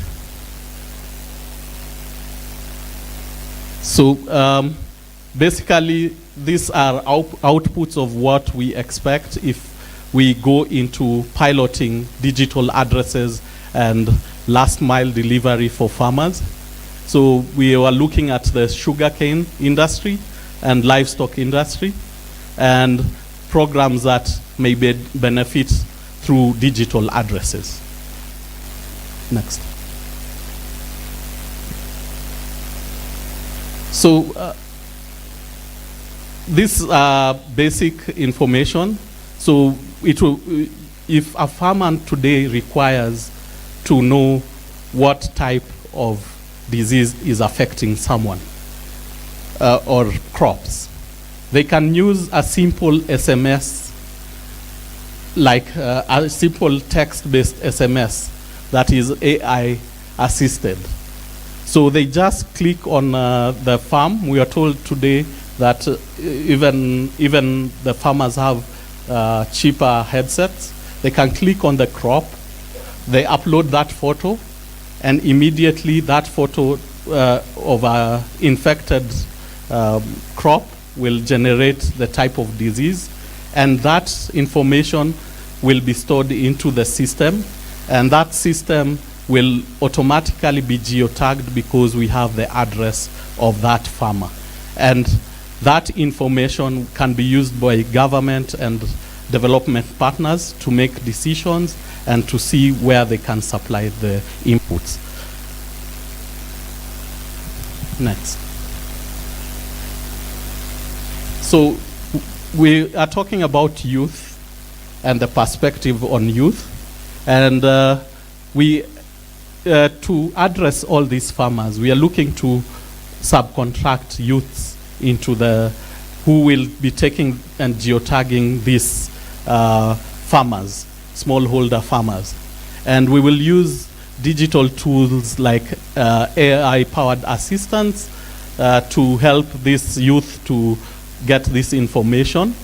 We can get mobile-based extension services, and we can then create a digital identity for these farmers so that last mile delivery is done through that single identity. Next. So, in short, call to action to government is that we need policy around identification of individuals.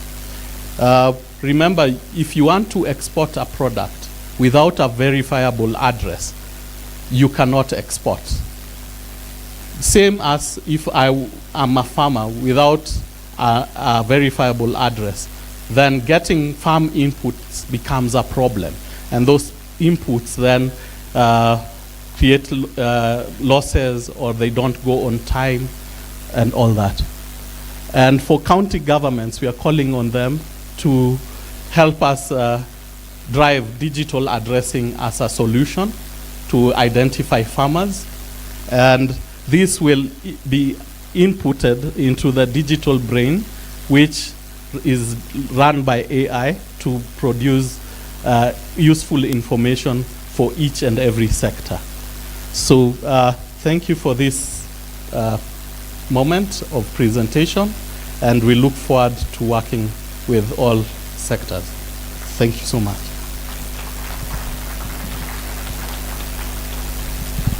Thank you very much. Another big round of applause for Twahir. Ladies and gentlemen, thanks so much. AI is certainly not the future, it is now, and I think that you've demonstrated just how now it is. Thanks so much for that. A quick reminder that there is a fireside dinner this evening at 8:30. When you were at the drones, there was a tent just over in the distance. That's where the fireside dinner will be. And of course, you have already been invited, so please join us there. That was proudly, of course, sponsored by Safaricom. Our next presentation, ladies and gentlemen, is on policy and institutional transformation.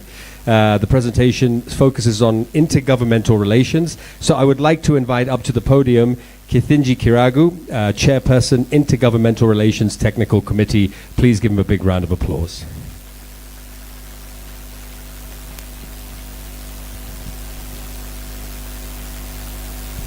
Thank you.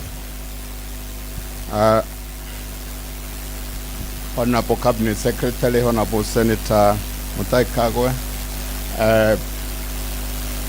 Your Excellency Governor Lusaka, Senator, the Excellencies present who I may not be seeing, the PSs, the CEOs, the development partners, distinguished ladies and gentlemen, riding on those protocols, let me say I have a brief presentation to make. I think I was asked to do it in 15 minutes. I'll try to do so. Let's get on with it. But as it is being loaded on, let me say one or two things. When devolution came, agriculture was devolved for very specific reasons. And it was devolved so that it can deliver, among other sectors, the benefits of devolution under Article 174 in the Constitution. And those benefits are many and wide. Includes inclusivity, includes people empowerment and so forth. And we must never forget that. And in the context of what we are discussing today, when I listened to what His Excellency Governor Lusaka said needs to be done in agriculture, when I listened to what Governor Jama of Garissa said needs to happen in the livestock sector, when I listened to the gentleman from the World Bank in terms of what needs to happen in the agriculture sector, and when I listened to what the lady, I think Madam Alice said from Agra, needs to happen to transform our agriculture sector, then I was happy. I felt I'm at home because I'm in a place where there are people who really understand what we need to transform the agriculture sector. I'll say just a few things about the Constitution and Intergovernmental Relations Act. I know for people like Honorable Cabinet Secretary, I'm preaching to the Cardinal, so you'll excuse me. But I'm sure there are many people in this room who probably are yet to fully grasp what the devolution implications are. I'll touch very briefly on the unbundling, delineation, and transfer of agricultural functions from national government to the county governments under the devolved system of governance. I'll talk about resources available to follow the transfer of functions, and I'm being very specific, resources available. I would like to touch one or two, three fundamental issues which I think touch on agriculture and on the whole thing, and I would say one or two ones about policy imperatives. And I just say that it is important that all the leaders in this country, whether administrative or political, take the time to understand what the Constitution says about the devolution, about its distinctiveness in terms of the 48 governments, but also their interdependence, and what the prescriptions are in terms of ensuring that that system of devolved governance works. And really the mantra or doctrine in the Constitution itself about what will get this system to work is to have consultation, cooperation, and coordination between the three levels of government. And anything short of that, whatever we try to do, not yield us the results that we want to achieve. I will not dwell much on it, but please get yourselves familiar with what we call intergovernmental relations structures as established under the Intergovernmental Relations Act and under the PFM Act. This particular sector forum is actually dictated by the Act itself and also envisaged in the Constitution in terms of the three Cs I've discussed above. And it is gratifying that the Ministry of Agriculture has actually done much better than many other sectors in terms of agriculture sector forums. But I would say, and I beg to say with all humbleness, it has not been as shall we say, as impactful as it needs to be, because we haven't had enough of them in terms of the two levels of government sitting together with a strategic orientation to decide what needs to happen in many other different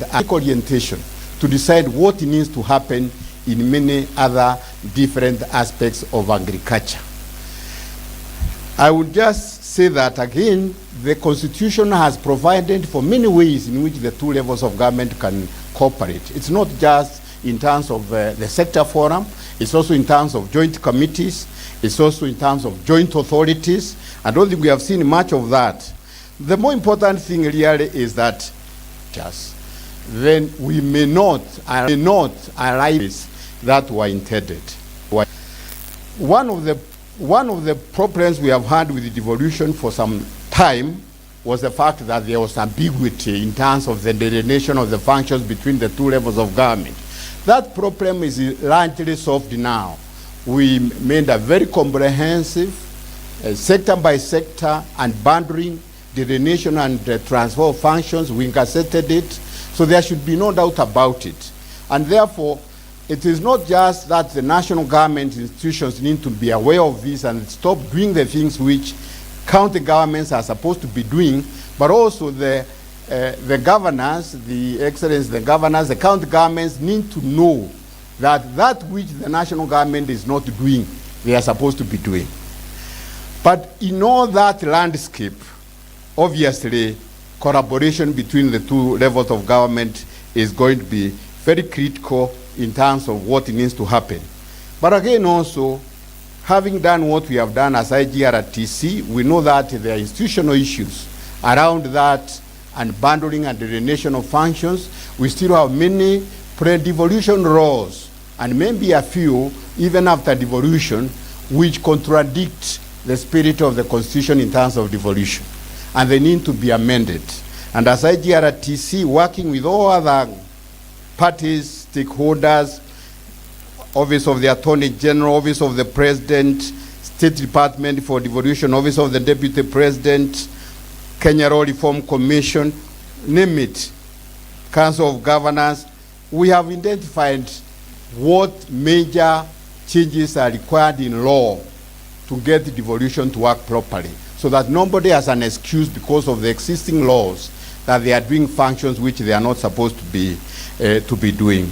Having done what I have indicated in terms of the Gazette notice of transferring the functions to between and delineating the functions between the two levels, for the devolved functions, not for the functions in the national government, which also need to be looked at one stage, but for the devolved functions, we have trying to identify what resources should follow, because the Constitution demands so that if you have devolved functions, also you have to devolve resources. And of course, in the national and county governments coordinating summit, we've been directed as IGRTC, and we have done so to coordinate multi-agency teams to lead in what is really inclusive and participatory processes to identify what resources are there. In the proper way of doing it, we would have done standard and full costing of those functions that we have devolved. But in the advisory by the National Treasury, we were told that under the prevailing fiscal environment, we should do costing on the basis of available resources. And therefore, we went to the budgets of the ministries and the state departments and their agencies to try to identify what resources really need to go to the county governments. It's an exercise which is not yet complete, because I think partly we haven't received the full cooperation that we need from all the parties involved. We will be reporting the same to the national and county governments coordinating summit, where the president and the excellencies governors will be seated. And what we have been able therefore to do at the moment is to issue an interim report which identifies for to the extent that we have had information and cooperation from the different agencies, we have identified what resources need to start moving to the county governments to follow the delineation and the transfer of resources. And just as a way of information, we have identified that we think in agriculture, going into next financial year, at least something in the order of 19.8 billion shillings need to be moved from the budget of the ministry to the budgets of the county governments, we assume through different means. Some of it may go through conditional grants, but more importantly, we think it should go through the equitable share. Therefore, we think the equitable share of the county governments need to be enhanced considerably. And as I say, in just one sector of agriculture, we have identified something like 19.8 billion shillings we should move to the county governments. That is not enough resources, to be honest. And it has been said here by many of you of what is required to handle the agriculture sector. So it is about making the best use we can of the limited resources we have available. And I will elaborate that in 1 second. From where we stand as IGRTC, the Intergovernmental Relations Technical Committee, we think the journey to having an effective default system of governance, which, as I would have indicated a few minutes earlier, is critical to the end game for this country in terms of socioeconomic transformation. One of the fundamental issues is that there are gaps in knowledge and appreciation by a significant number of political and administrative leaders of the potent and pervasive implications of the devolved system of governance. And that I underline by quoting His Excellency the President, where in the devolution conference he said that devolution and the successful implementation of devolution is crucial to the survival of this nation, not just the socio-economic transformation. I'm quoting him, I'm not the one saying it. And if we appreciate that, then we know to what extent there's an imperative for us to get the system of devolved governance to work. I've already talked about the mantra in the Constitution about consultation, cooperation, and coordination. Yes, I've talked about the fact that we need stronger intergovernmental agencies. Let me go to a final aspect about what I think is very important, is to have a shared vision. One of the problems we have had is for some perspectives that strong county governments are not consistent with a strong national government, or vice versa, which is very far from the truth. What this country needs are strong national government, strong ministries doing what they are supposed to do effectively and smartly, and strong county governments doing what they need to do and doing it smartly. And in that respect, let me say that we are all challenged. I happen, Honorable Cabinet Secretary, to have actually worked on the Ministry of Agriculture on the institutional issues over 3 decades. And I know, I can say, I don't know whether the Ministry of Agriculture today has what it takes to drive the sector in the context of the devolved system of governance. We need people there who are strong on policy formulation, who are strong on strategy, so that even, for example, today, as Madam Chegron ran away with the CANDIC system, we need to know that we have the same people of the same competence who are able to drive the sector in terms of the basics at the smallholder agriculture level. We need to have people who at that level can help us in getting the farmers to improve their yields. And even as we talk about technology, let us not lose the fact that in the East, and even as most of the technologies here we are speaking about, is because there is a farmer on the ground. But that farmer, the nature of the help he needs is much more extensive than technology. That I want to say. And I would like, therefore, the sector forums in agriculture to focus on the issues which Governor Rusaka talked about, on the issues that Governor Jama talked about, and let us sit together as sectors, form joint committees, go to sector forums, and agree there what needs to happen in each of the value chains, agree what resources are required, agree how we are going to mobilize resources for that value chain, what the national government needs to do in terms of policy, registration, regulation, what the county governments needs to do, what resources the county governments need, what competencies they need, whether they have the extension services capacity to deliver what we have agreed on that value chain. Because until we do that, okay, we are just going to be talking and we are not going to realize what we need to realize. So my parting shot is we need to forge strategic and effective intergovernmental relations. Agriculture is doing well, but you can do much better, Honorable Cabinet Secretary. You can do much better, Honorable Your Excellency, the Chairman of the Council of Governors Committee on Agriculture. We can do much better. And indeed, because I heard us talking about development partners, when a country is organized internally well, and I'm saying this because I've worked with development partners in the past, in Kenya and elsewhere, and in agriculture, the donors forum. But if you have no plans, if you have no concrete thought leadership within your sectors, then of course you follow what the donors have to offer. That is the challenge that we have. I could go on one or two other issues, but let me say that this is a very important beginning, and we must commend the Honorable Cabinet Secretary and the Council of Governors Committee for organizing this forum, but we need much more intense conversation. And I'll end by giving one very simple example, Honorable Cabinet Secretary.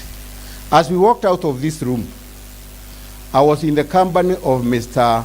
Musili, from Fahari, Kenya. Are we together? I started telling him, wow, I see your technology is very good. It can help us solve a lot of problems. And he asked me like what? I told him, for example, all the mangoes grown in Makueni, in Machakos, in Embu, in the Rakanithi are not used for export, cannot process juice that is acceptable because of one simple problem, invested infested with the insects. Now, I asked him, oh, have you tried to do anything like this? He told me he is in touch with the governor of Makueni.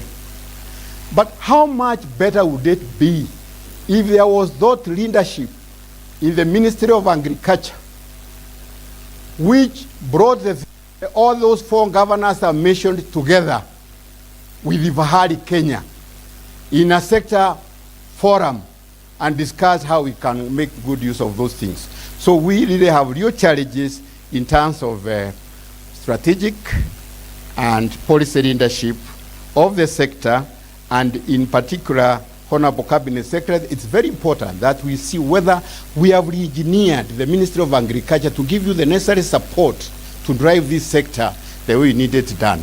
With those many ones, thank you very much. Thank you very much. Just a quick correction on tonight's fireside dinner. I got the timing wrong. It's at 7 o'clock, not at 8:30, 7 o'clock. So from here, we will join the rest of us in the tent in the far end for dinner. It's time now for a panel discussion, the second to last panel discussion of the day, as we wrap up part 2 of day 1. And this panel discussion is titled County Alignment and Coordination. And with that in mind, I would like to invite up the following panelists. Wanjiko Akogi, Chief of Staff, Office of the Deputy President. Please come and join me on the stage. Mary Mwiti, CEO. Yes, give her a round of applause, please. Thank you. Mary Mwiti, CEO, Council of Governors. Give her a round of applause, please. Mr. Michael Lenasalon, PS Devolution. Please join us up here.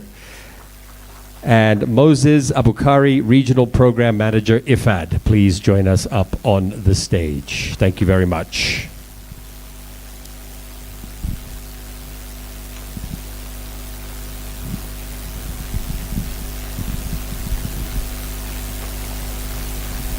Right, and as I mentioned before, thank you. As I mentioned before, the topic, or rather the discussion, is county alignment and coordination. And we'll get right into it. I'll start with the PS, devolution.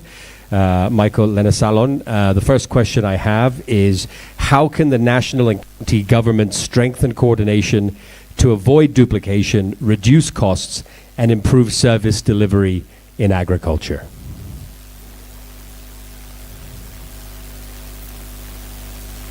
Thank you very much for that critical question.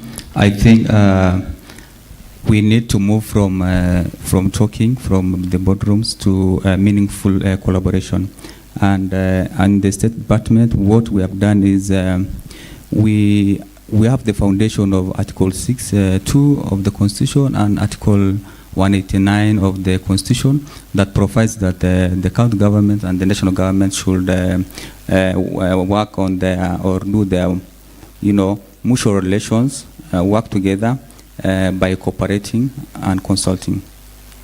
And what we are doing in the State Department is to operationalize that. So we have the Intergovernmental Sector Forums.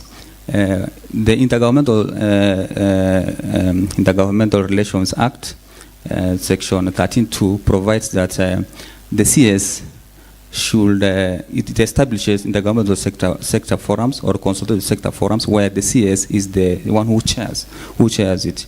So now what we are doing is we want to operationalize that by having the intergovernmental consultative fora regulations.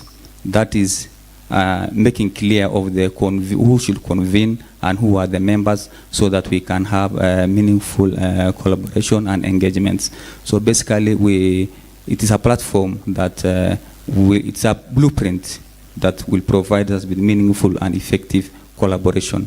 So as you can see in this forum, we have the CS there and the committee, the COG committee in charge of agriculture. So this is an intergovernmental forum on agriculture. So across the sectors that we have, we should have such platform for each and every sector. So maybe now, because what then is collaboration and coordination is about dialogue. If the CS can sit with the committee member here, and the CS leads the process, and we also have the COG member there, the committee member, maybe also being a vice or just a partner there, because we need to dialogue and see that this moves forward, because all of us have one interest of the citizen. We have to foster this culture of working together and not being competing as the levels of government. So I think that's what we have, and we are going to table it or as an agenda in the summit, in the governmental sector forums regulations, and we hope that it will be adopted so that we can make this formal and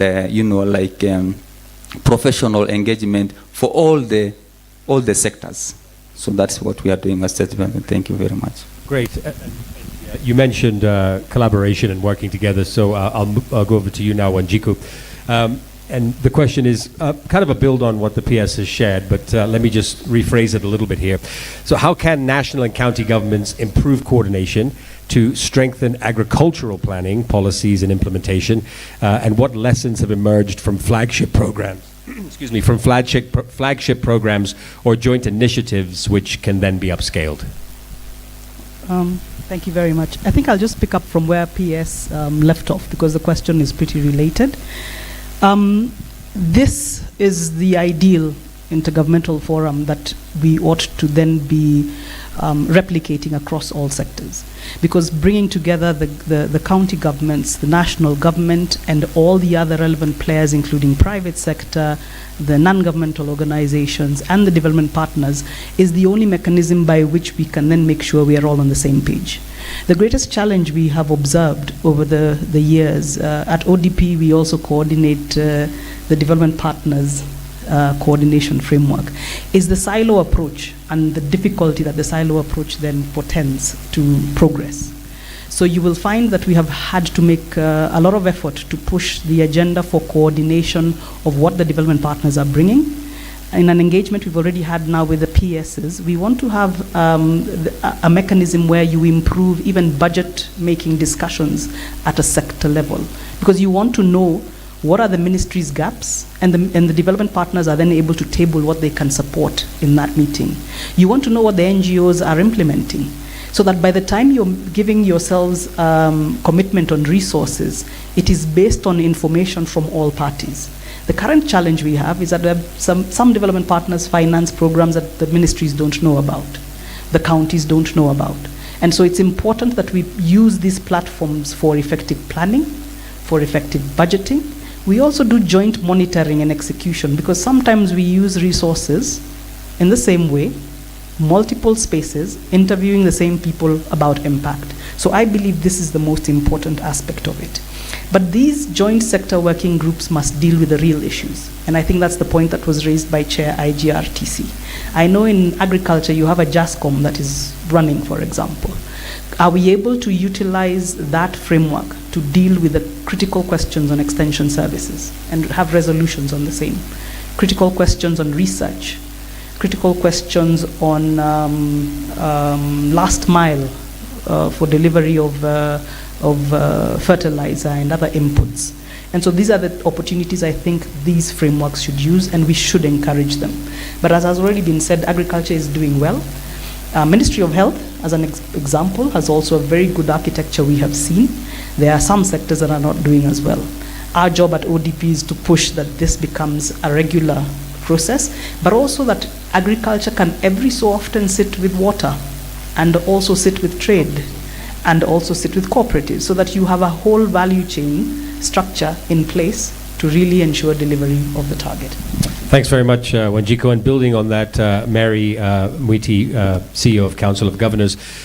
So maybe you could share with us some of the milestones that counties have achieved in agricultural development that they're doing very well in, and what capacity gaps still persist, and then how can counties strengthen extension services, climate actions, input systems, and local value chain development? Thank you very much for that very good question. And of course, just a brief on the sector forums before I jump into the meeting.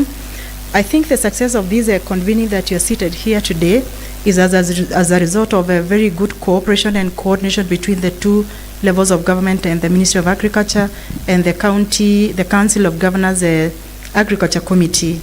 And the ideal situation has already been portrayed, where the Cabinet Secretary, together with the chair of the sector at the Council of Governors, agrees on how to have joint meetings, what is it that they need to discuss, and so that at least the issues in the sector are ironed out before they become issues. I think this is one of the classical that I really want to appreciate the CS and the chair of the Agriculture Committee at the Council, and I try to think, because we exist for purposes of replicating good practice, then other sectors should follow.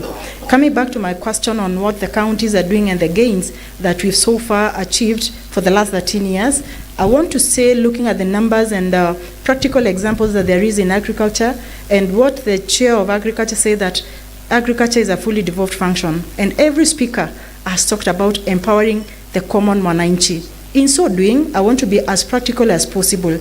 Agriculture will never thrive if we do not do four practical things. Enhancement of extension services. The peers in the morning talked about as well health, and when we were growing up, one of the successes that we realized was extension officers were always roaming in the villages to ensure that there is soil sampling, there is soil analysis, there is in terms of milk production, they are advised on the vaccinations to take, the breeds of the cows and the like. So one of the things that the county governments have actually succeeded in doing for the last 13 years is to ensure that they have enhanced extension services, and we have more than 4.8 million farmers that have been reached through extension services, and of course 79,775 farmers trained through the ATCs. I want to stop at that, and you've asked what is it that we should do differently. For me, if you look at it, is the simple basic things. Technology is extremely very, very important. But how about having technology that is founded on a firm foundation that has already worked? What we need to do is practical solutions, real solutions for the common mwananchi, the farmer. Then we scale it up in terms of technology so that we realize and ensure that the practical solutions are already working before we go to technology to augment what there is. Number two is in terms of our farm produce. If you look at the extension and the fertilizer subsidy program, it is one that has worked very well, but we need to have a coordinated approach in terms of what is that fertilizer that is required in Nandi. Because whatever that is required in Nandi may be not the fertilizer that is required in Isiolo. So those are some of the things that we need to ask ourselves and have practical solutions, not everything, every shoe fitting all. That one will not work. And I tend to think if we really want to change the format and the production in this country, we must ensure that fertilizer goes to a good fertilizer, and the ideal model goes to where it is supposed to be. In terms of irrigation, everyone has talked about farm produce and enhancing farm produce and the like. But the fundamental question for me is because the only arable land that is available in this country is Asal. Last year, 2022, we were treated with a very high drought, and there was a lot of mobilization of resources. And the mobilization of resources was going towards soft interventions. And in that sitting one day, there was an analysis by the meteorological department that in the next two months, there'll be heavy downpour and there'll be a lot of runoff and the like.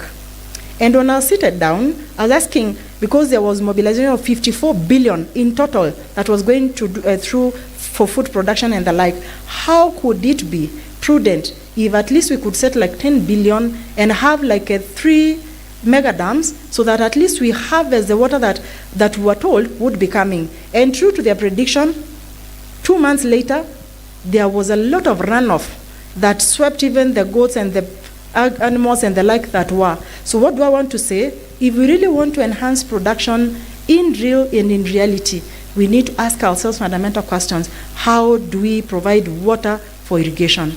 That way we'll be addressing practical solution. In terms of research, and of course a certified seed is one another thing, that this must actually be something that is a takeaway from this meeting, that moving forward we don't just do production for purposes of it. We need to have certified seeds that are actually for purposes for which it was intended. Number 3 is on research.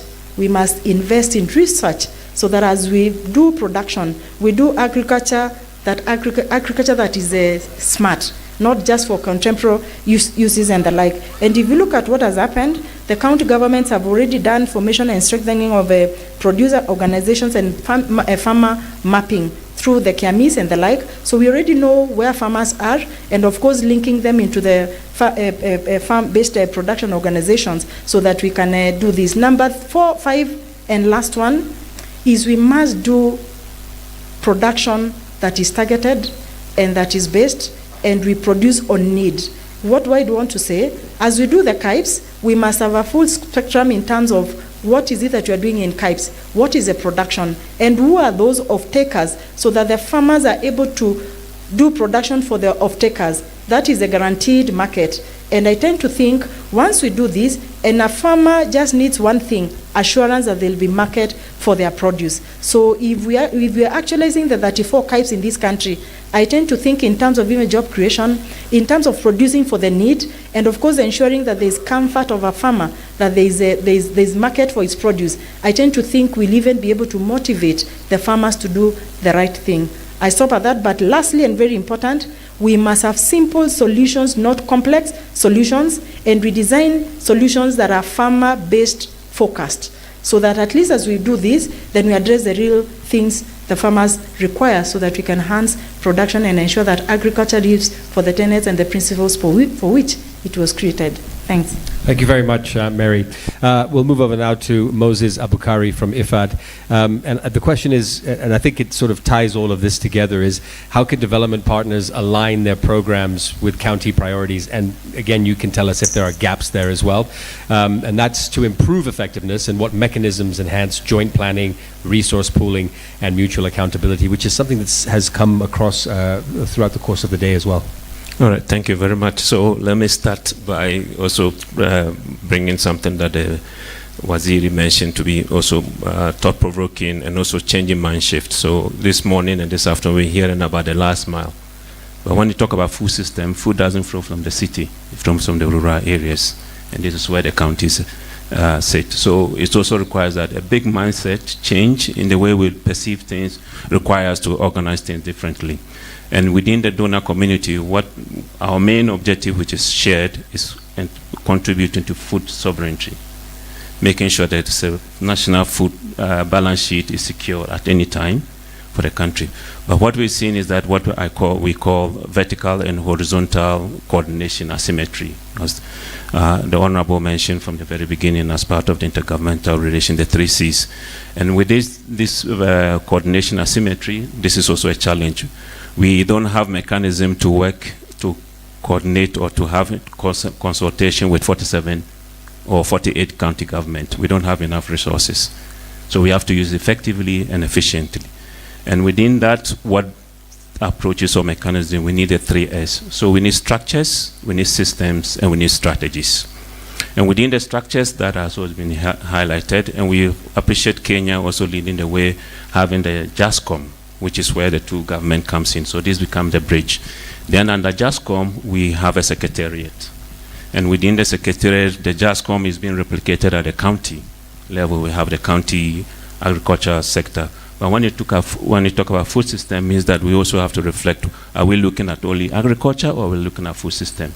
So when you look at the county level, the CASCOM within agricultural food system per se is supposed to be inclusive in terms of representation, have farmers organization, have private sector, and this is the sector that is supposed to do analysis on this donor X is bringing this intervention. So we have mapped it within the CIDP, we have the county annual development plan, and we are aware which is donor Y comes in, we want to.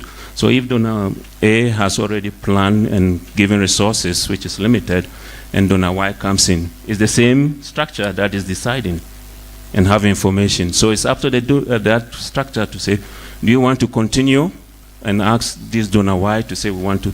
And within our donors, there's no donor who goes out and say, if something has already been done, and has worked and has proven successful, we say, no, I want to repeat it again. Because the resources is not there. The size of the chapati is the same, and we have to distribute it along. So ours is to make sure that that structure works. And which, for me, now comes back to the question. From our interventional analysis, not all the counties have these structures, either legislation or act, making it effective, established, fully functional, and being accountable.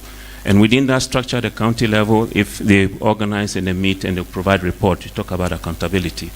This report will feed into the COG or to the CASCOM. And the CASCOM synthesizes and see across the 47 counties what are the main issues, what are being clusters. And then also become also an input to such forum that we have here. And then we try to sift through and see what are more strategic issues that we need to take decision. We have to consult and we have to prioritize given the limited resources that we have. And in it all, we also need to have the data, transparency in the data. Development partners are accountable to their taxpayers. Bilateral or multilateral are accountable to the shareholders, which is also all the government.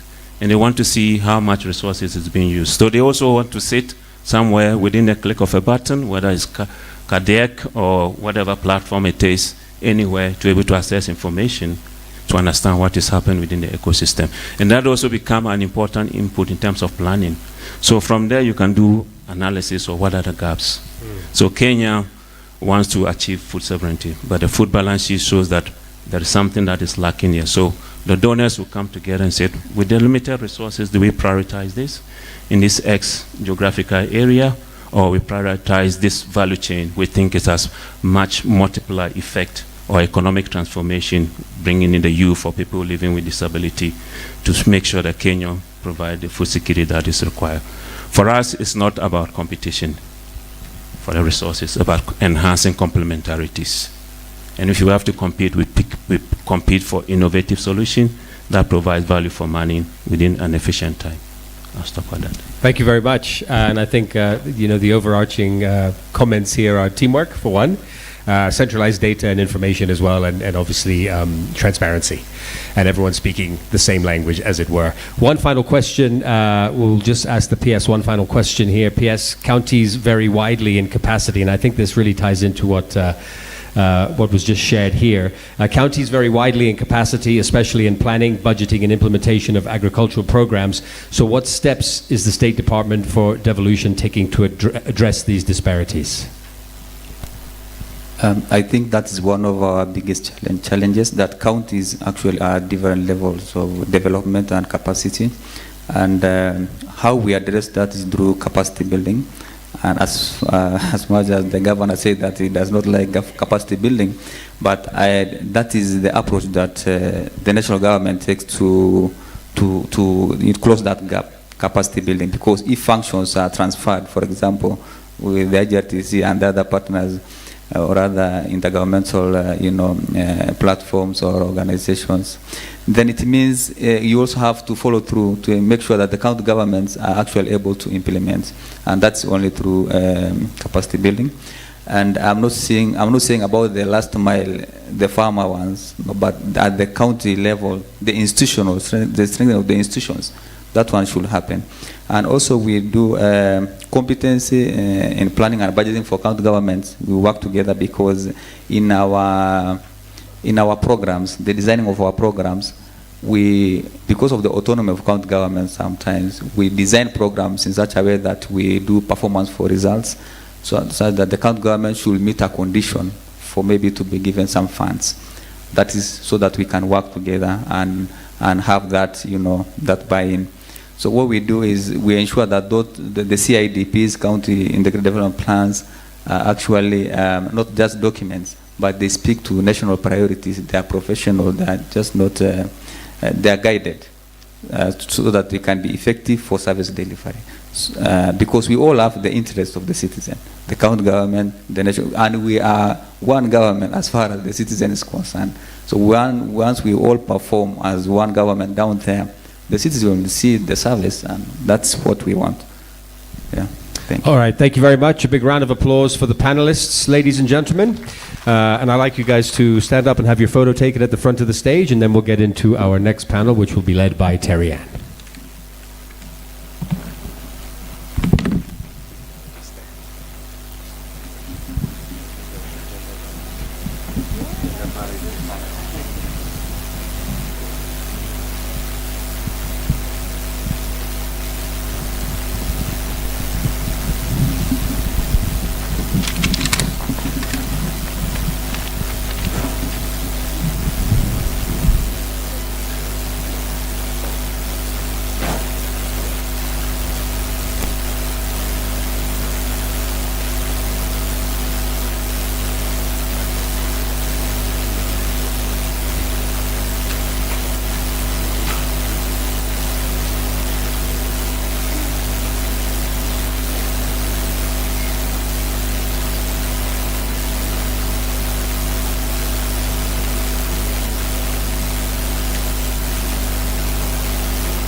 All right, ladies and gentlemen, thank you so much for your patience. We'll quickly run into the next session. I'd like to ask our speakers to keep it as short as possible, about 5 minutes each. So I'd very quickly like to invite our first speaker. This session is on livestock development, I'd like to welcome Dr. Christopher Wanga, Director Livestock Policy Research and Regulation in the State Department for Livestock, and he'll be taking us through the Livestock Master Plan. Let's give him a warm round of applause. Karibu Daktari.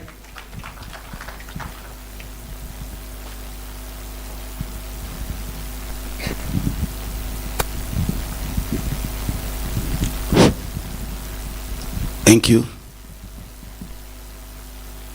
The Cabinet Secretary, Excellency Governors, PSS, livestock sector stakeholders, good evening. I'm happy to speak to you on this critical intervention.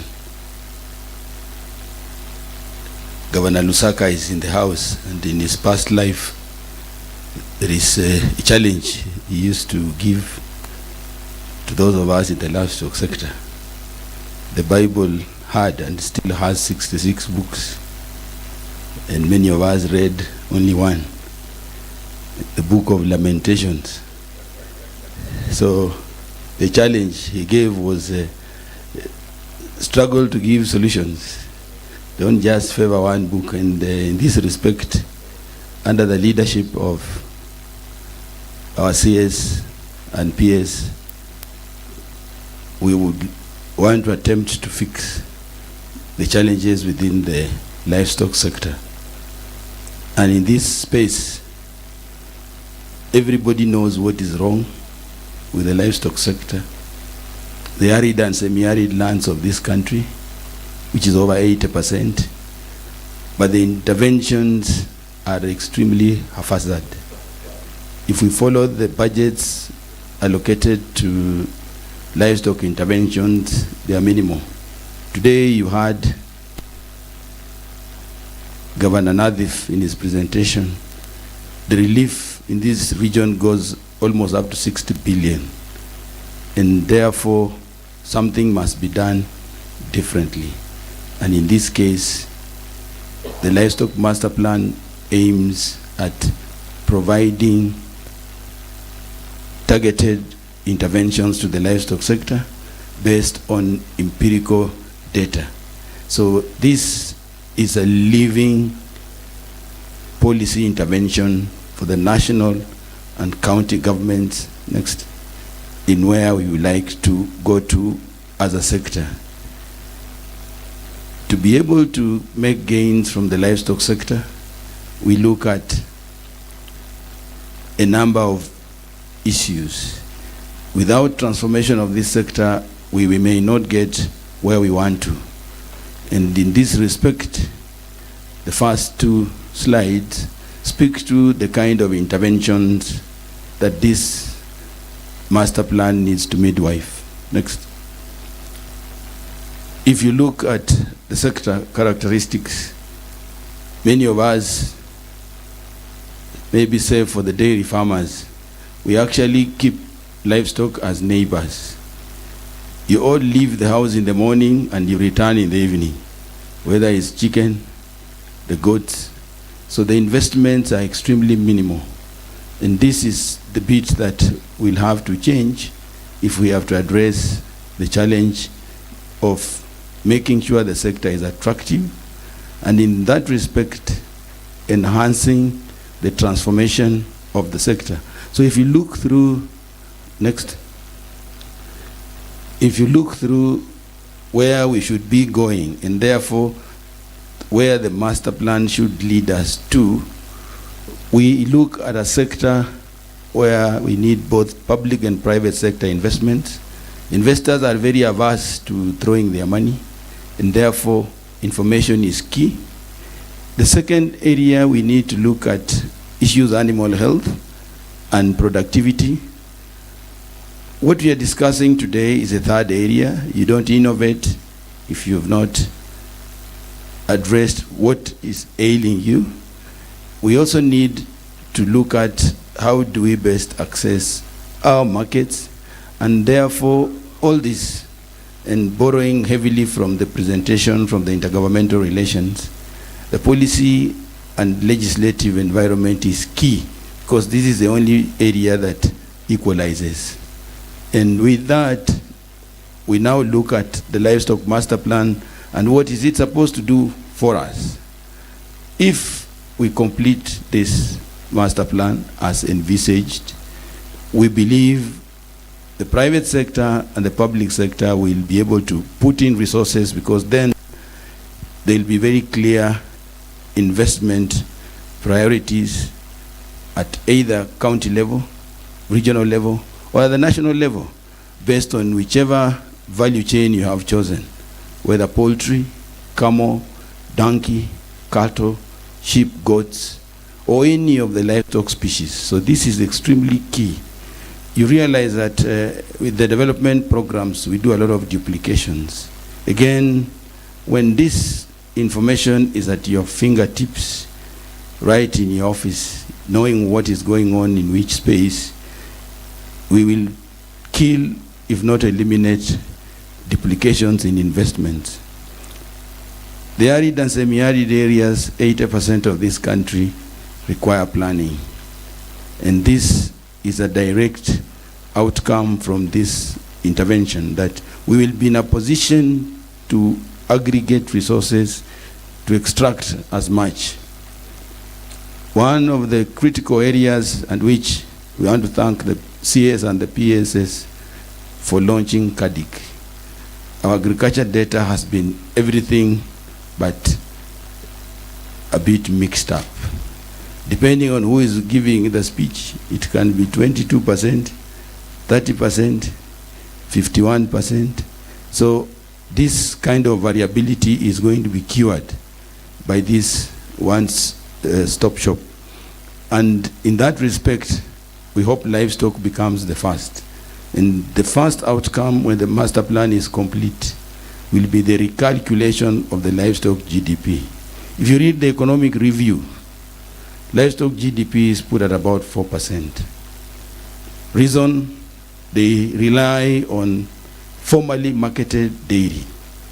So all other products float in. We have stuck at 12%, but we believe when we complete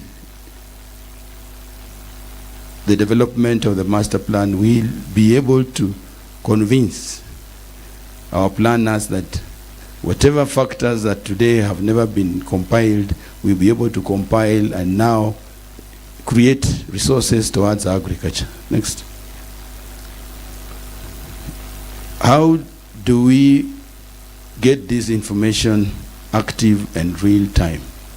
We have two major interventions. One completely done, mapping the livestock infrastructure in the whole country. The second is not yet done, is work in progress, mapping the household resources and the challenges ascribed to each and every value chain, whether disease, losses, or any other variables. So if I may just quickly request that you could go into the dashboard to see the kind of information that will be available to everybody, including the whether investor or the farmer or the decision maker in government or at county level. Next. Where are you?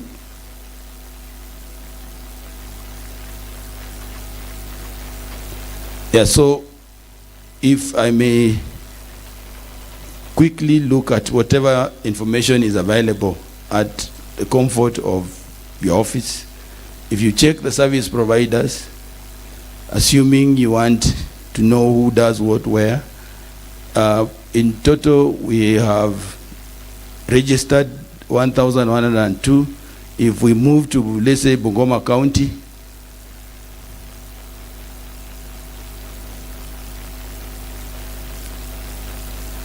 we have 42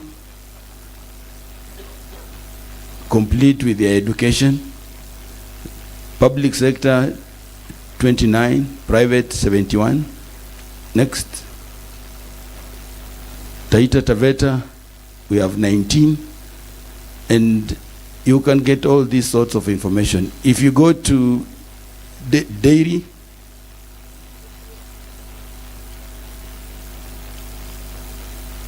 today we are giving out coolers. This kind of information is extremely useful. If you look at, let's say, Nandi, for example,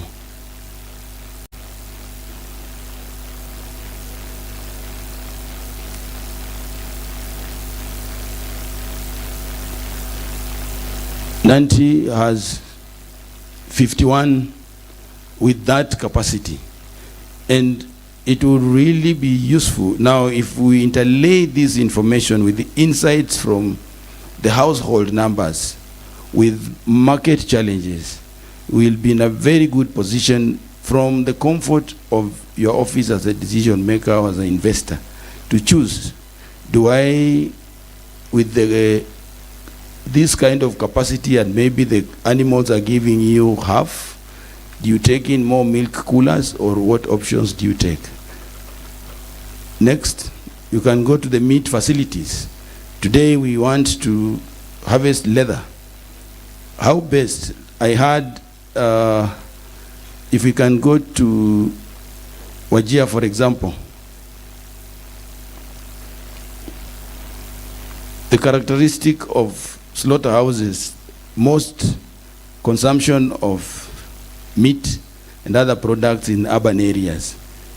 You can see by count, the facility is one. I wish the chair was here. And if you check in terms of what is for the camel, just one. Go to any other butcheries.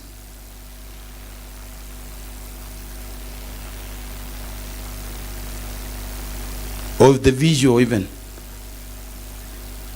So with this kind of interactive information, you are able to make any decision you want. You interlay the basic data and the transactional data, the production data. This is what we actually need, and now propose investment roadmaps in whichever value chains which will be very useful, whether you want to do the poultry value chain, dairy, beef, mutton, pork, and this will really help us in saving duplications and best look at how we enhance returns to the livestock sector. Next slide. This is in progress. Once it's done, we'll be able to interlay the information on livestock household resources with infrastructure, with the markets, with many other areas of importance for us. Next. Now, how do we address the data interoperability? If you are asked to differentiate the 4 sets of data available to us, the master plan data is basically data aggregated across phases, infrastructure, household, and now the interactive information to build insights. On the Kiami's platform, today we have the database for crops, livestock, and fisheries farmers. Now, with this, we have capacity to do many more modules. On the AniTrack, we have individual detailed data on our animal and its production and the owner. It will be built over time, but it will be very, very useful information to any planner. If you go to Kenya Bureau of Statistics, FAO, STAT, and any other sources, again, you'll find very critical information which I believe will be linked, and this is the kind of the ecosystem of information that will be useful as we transform our agriculture and specifically livestock sector data. As I conclude, I wish to just bring to your attention, at the end of development of this master plan, we should be in a position to look at and quantify and cost opportunities of improved genetics, of investing in production and productivity, on the issues of land, feed, water resources, the opportunities available in the animal health systems, the opportunities available in the supply chain, value addition, and all this will be supported by the policy and institutional reforms. And our key ask is we all close ranks, get this master plan up and running, and this will really help us in making targeted investments in the livestock sector, and probably for the very first time, not rely on relief, but build the real resilience, because then we shall have proper returns on our investments that will benefit our livestock owners. So we do not get relief, but have resources to run our small or big livestock economies. Thank you very much. Thank you so much, Dr. Christopher Wanga. Let's give him a warm round of applause for taking us through the livestock masterclass. Asante sana daktari. And very quickly, I'd like to welcome Dr. Alan Azegele, Director of Veterinary Service, who will take us through animal health service delivery. Dr. Azegele, I would also like to request to take as little time as possible. You have about 5 minutes. Can we do it in 7? No.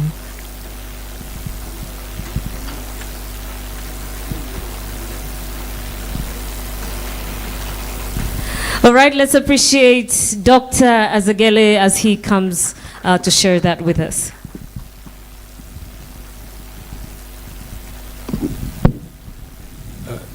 Thank you, Pterian.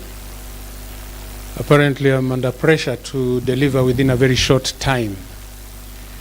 As you've been told, my name is Dr. Alan Azegele, Director of Veterinary Services, and also the delegate of Kenya to the World Organization for Animal Health and chairman of the Codex Alimentarius Commission.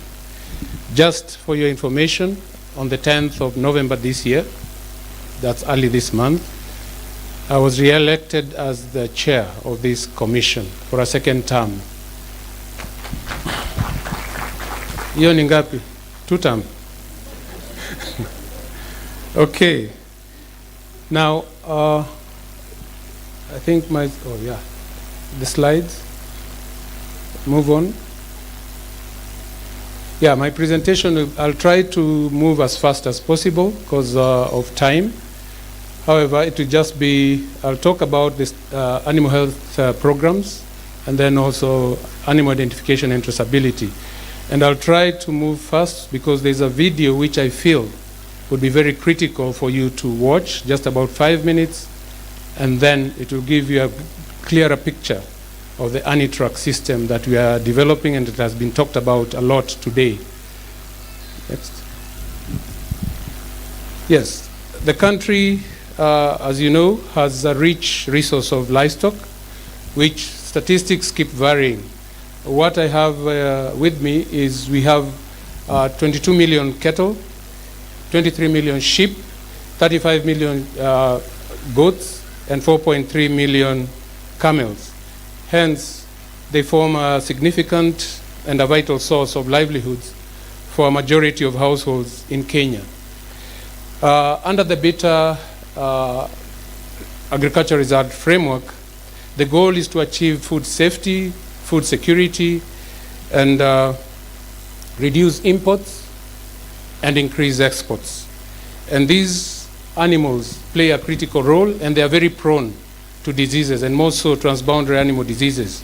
And these transboundary animal diseases, from the data we have and information, trigger significant economic losses of up to 60 billion shillings in loss of business, especially closure of markets locally and also internationally, treatment costs, and the attendant loss of animals. Sometimes the mortality rises up to 70%. Now, the current approach towards the animal health programs, we have taken a two-pronged approach. We have one approach which is focused on market access, And this is through establishment of disease-free compartments. And the second one is focused on hard health approach through provision of, which is focused on provision of routine and extension services. Next.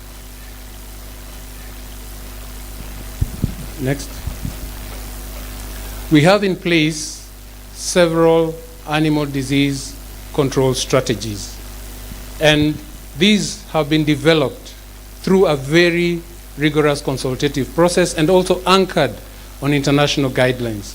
So we have strategies to control foot and mouth, strategies to control PPR, strategies to control rabies, brucellosis, and which is the last one there, prevention and control of anthrax. And then we have the animal health surveillance strategic plan. Let's move on. Now, the market access approach is, for now, we are focusing on 2 key diseases. That is foot and mouth and PPR. And these are guided by the disease control programs that are premised on a progressive control pathway. Currently, Kenya is at stage 2 on the control pathway, with the ultimate aim of getting disease freedom. And therefore, to move on to the 3rd stage, 2 things must happen. We must aggressively undertake vaccination, and more so with the approach of compartmentalization, we apply it within the compartments, and then also present these plans for endorsement by the World Organization for Animal Health. That gives us credibility when we are focusing to undertake bilaterals with countries with the objective of getting to access markets. These are what we ensure we capture within our agreements so that we are able to unlock different markets. Currently, the agreements with the UAE, EU, capture the fact that we take the compartment approach, and that would enable us access those markets, even if there is an area within the country that has reported foot and mouth or PPR. Now, this market access approach will enable us eradicate disease within the compartment and also ensure that our partners who we are trading with are guaranteed that the source of animals are coming from an area that is free of diseases of transboundary nature. Currently, we are focusing on starting off with compartments in Narok, Kajiado, Taita Taveta, Lamu, and Laikipia. That's just a sample, but it does not preclude other areas, especially where we really we find need to ensure that we have these compartments established. Next. Now, our control plans are anchored on a risk-based approach, and we have specific risk maps. Like for FMD, you can see the white with the dotted red dots. These are high-risk areas for foot and mouth, and primarily these are dairy-producing areas. Further up, less risk of FMD. However, these form critical control areas for FMD. The other map on the extreme left is the risk map for PPR. The red areas are high-risk areas for PPR, yellow, medium risk, and the blue is low risk. So our target is to do compulsory vaccination for FMD in the high-risk areas, 2 shots per year. To control FMD, we get freedom with vaccination. With PPR, the advantage with that virus, 1 shot, you're done. So the next round, we'll look for animals that are below 1 year so that we can be able to eradicate the disease. We are focusing on eradication of PPR. based on the global pathway. Next. Yeah, now, the vaccination program is not just an activity, it's a scientific process. And this, you must score it. If you don't, you'll just be doing an exercise in futility. So an adequate surveillance program is in place. Coupled with that, the surveillance program itself will enable us, first, ensure that we know the disease prevalence in the country. Two, it will tell us the success whenever we do our vaccination, how many animals have acquired immunity. Not just numbers, but what percentage of immunity has been acquired. And we are targeting 80% acquired immunity so that we have a complete herd immunity. And at the same time, if you have done your 80% coverage, then you manage to get 80% immunity, then you're succeeding. And if we manage to do that within 3 years for FMD, we will be ready to seek freedom with vaccination. And that is supported by a robust laboratory network. However, we have a big challenge with capacity of our labs. As you can see, we have 10 national laboratories spread across the country, and these support clusters of counties. And therefore, our ask is to have all counties establish biosafety level 1 laboratories to support the surveillance system. This will ensure that we can quickly detect and respond to diseases. Two, we are able to determine whether we are succeeding in our vaccination programs or not. And finally, we will be able to show due diligence and evidence whenever we are seeking recognition of either freedom or discussing with our partners whenever we are seeking markets. Further to that, sorry, just back, there's something. The coordination mechanism is critical because this is where it all matters. We have the National Coordination Committee with the county clusters and then the county coordination up to the sub-county. This will enable us continuously engage our success and the challenges that we face time and again. And this mechanism is one of the key aspects that ensure every level of government is able to deliver on what they are required to do. Next. Now, the other approach is a herd health approach to the animal health. This approach will enable us focus on ensuring that we are able to strengthen the county animal health and extension services and provide a clear platform for deployment of subsidies as what is currently ongoing and is, as you can see, supported by NAV CDP and FSRP programs. So far, the deployment, this program is actually anchored on the ward cooperative model where the farmers aggregate their produce. They are enabled to literally offtake the animals and also pay for whatever services that can be provided by the ward cooperative. And this brings together private and public sector animal health service providers to provide for disease management services, AI, vaccinations, and also pest and internal parasite control.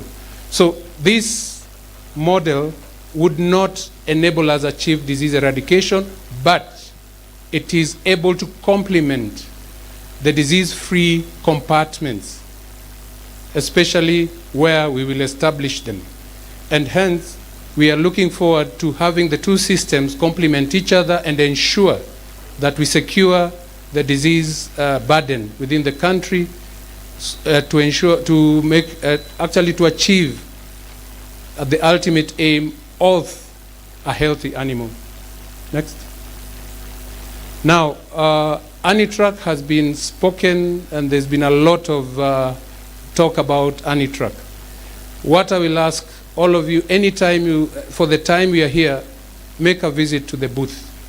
There's a lot you'll understand more about Anitrack. But for now, I just want to request for 5 minutes we play a video which would now just give an overview of Anitrack, and then I just close. Please.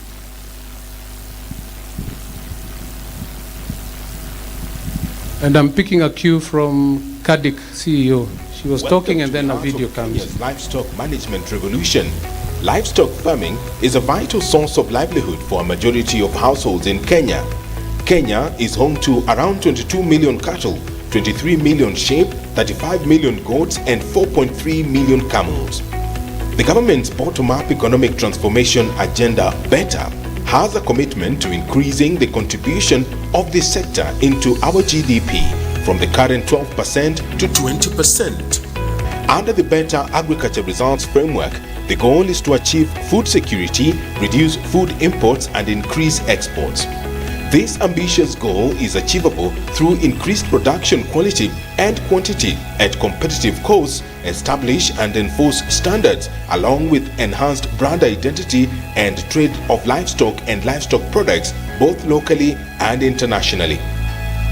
However, we have a challenge. Accessing continental and global markets is difficult due to stringent international traceability and food safety standards. That's where the Animal Identification and Traceability System Anitrack comes in.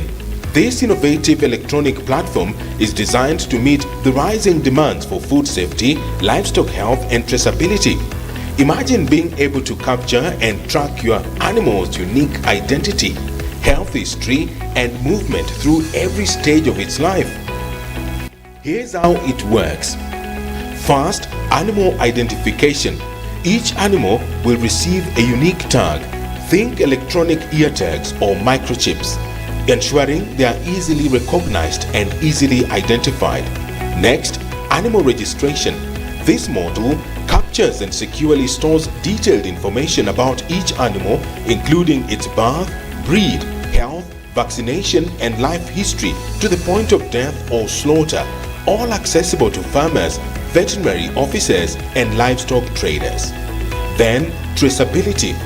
Anitrack tracks animals from farm to slaughter, ensuring that animal production value can be tracked back to their origins and through their production and life cycle. Real-time tracking.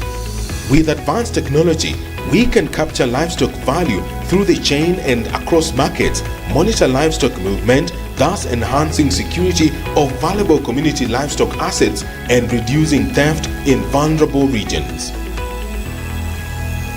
The benefits of Anitrack are enormous. By ensuring animal and product quality, we can increase Kenya's brand equity and competitiveness in the global market, enhance asset value and financial inclusion for livestock farmers and pastoralists, improve disease control, and strengthen food safety.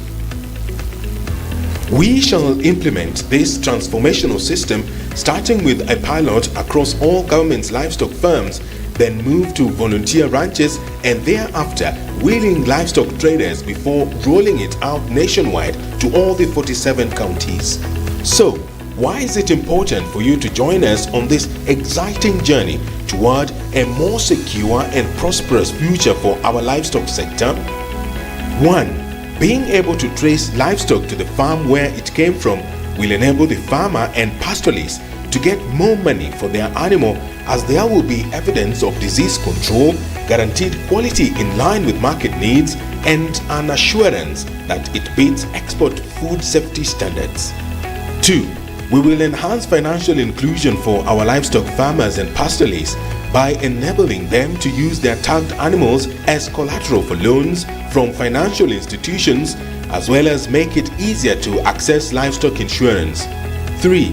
The system's ability to track animal movement will ensure livestock farmers and pastoralists of safety of their animals against theft, cattle rustling, and illegal sale. Anitrack is not just another system. It is the key to sustainable livestock production and commercialization in Kenya. It will ensure that all our livestock farmers and pastoralists get more money in their pockets by producing high-quality livestock and livestock products such as meat, milk, and leather in the quantities and consistency that is required by the local and export markets. The Ministry of Agriculture and Livestock Development asks for your support as we implement this program that will transform our livestock sector.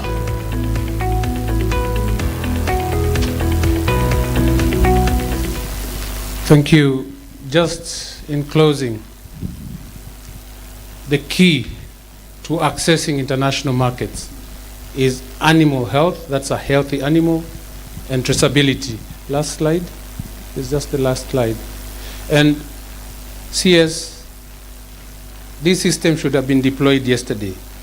And I have a proposal to make it sustainable. I need seed money to deploy it free of charge to livestock farmers, but I will recover through transaction. Similar to when you buy a car, you must transfer the car to the new owner, and somebody must pay the transfer fee. So the transfer fee will be equivalent to the cost of that tag. And that will ensure that we recycle the money that we have put in and grow the system. And it will not only cover the tradable animals, but will also do the cats and dogs. So my last ask, please, it's on the last slide. I hope Treasury will agree with me if you lobby. Are you able to get me?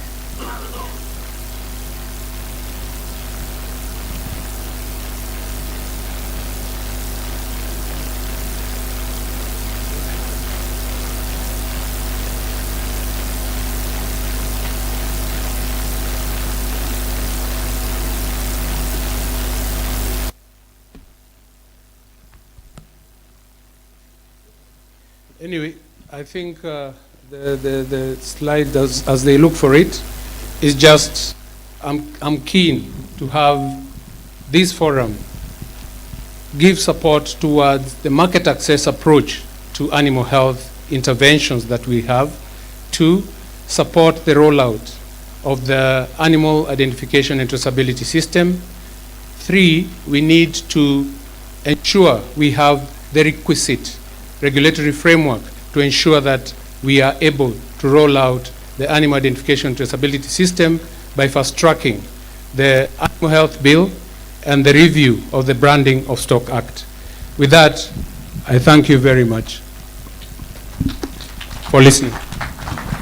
Thank you, Dr. Zegele. Let's appreciate him once more for the pitch, of course, and for sharing a little bit more about ANITRAC and how important that is. All right, to our final speaker, I'd like to welcome Dr. Bernadette Misoi, Managing Director, Kenya Animal Genetic Resources Center, to give us a short presentation on breed improvement programs. Karibu, Dr. Misoi. Let's give her a warm round of applause as she takes us through that.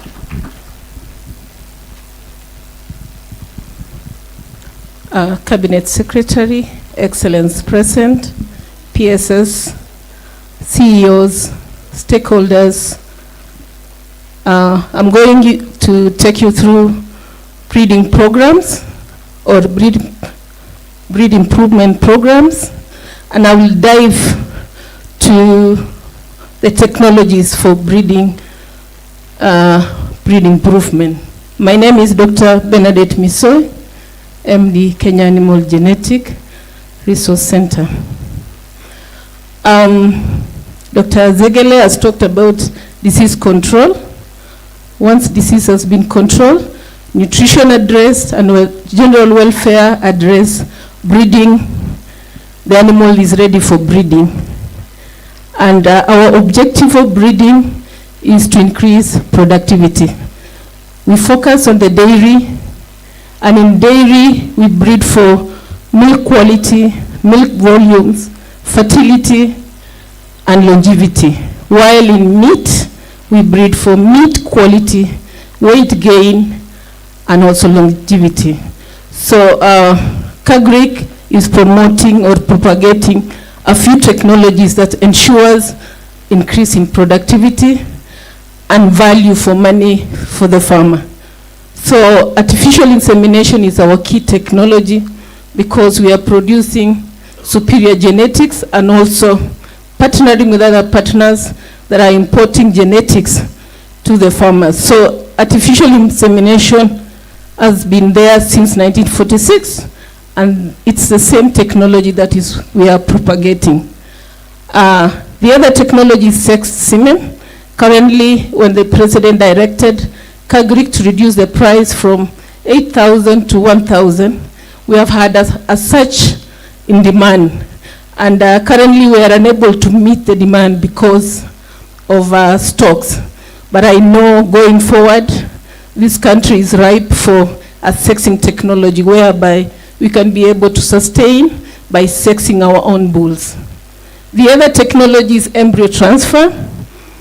That is, we have just begun. We have a mobile embryo transfer that is moving around the country, and our lab is almost ready. We are about 90% complete, and soon we will upscale the embryo transfer technology.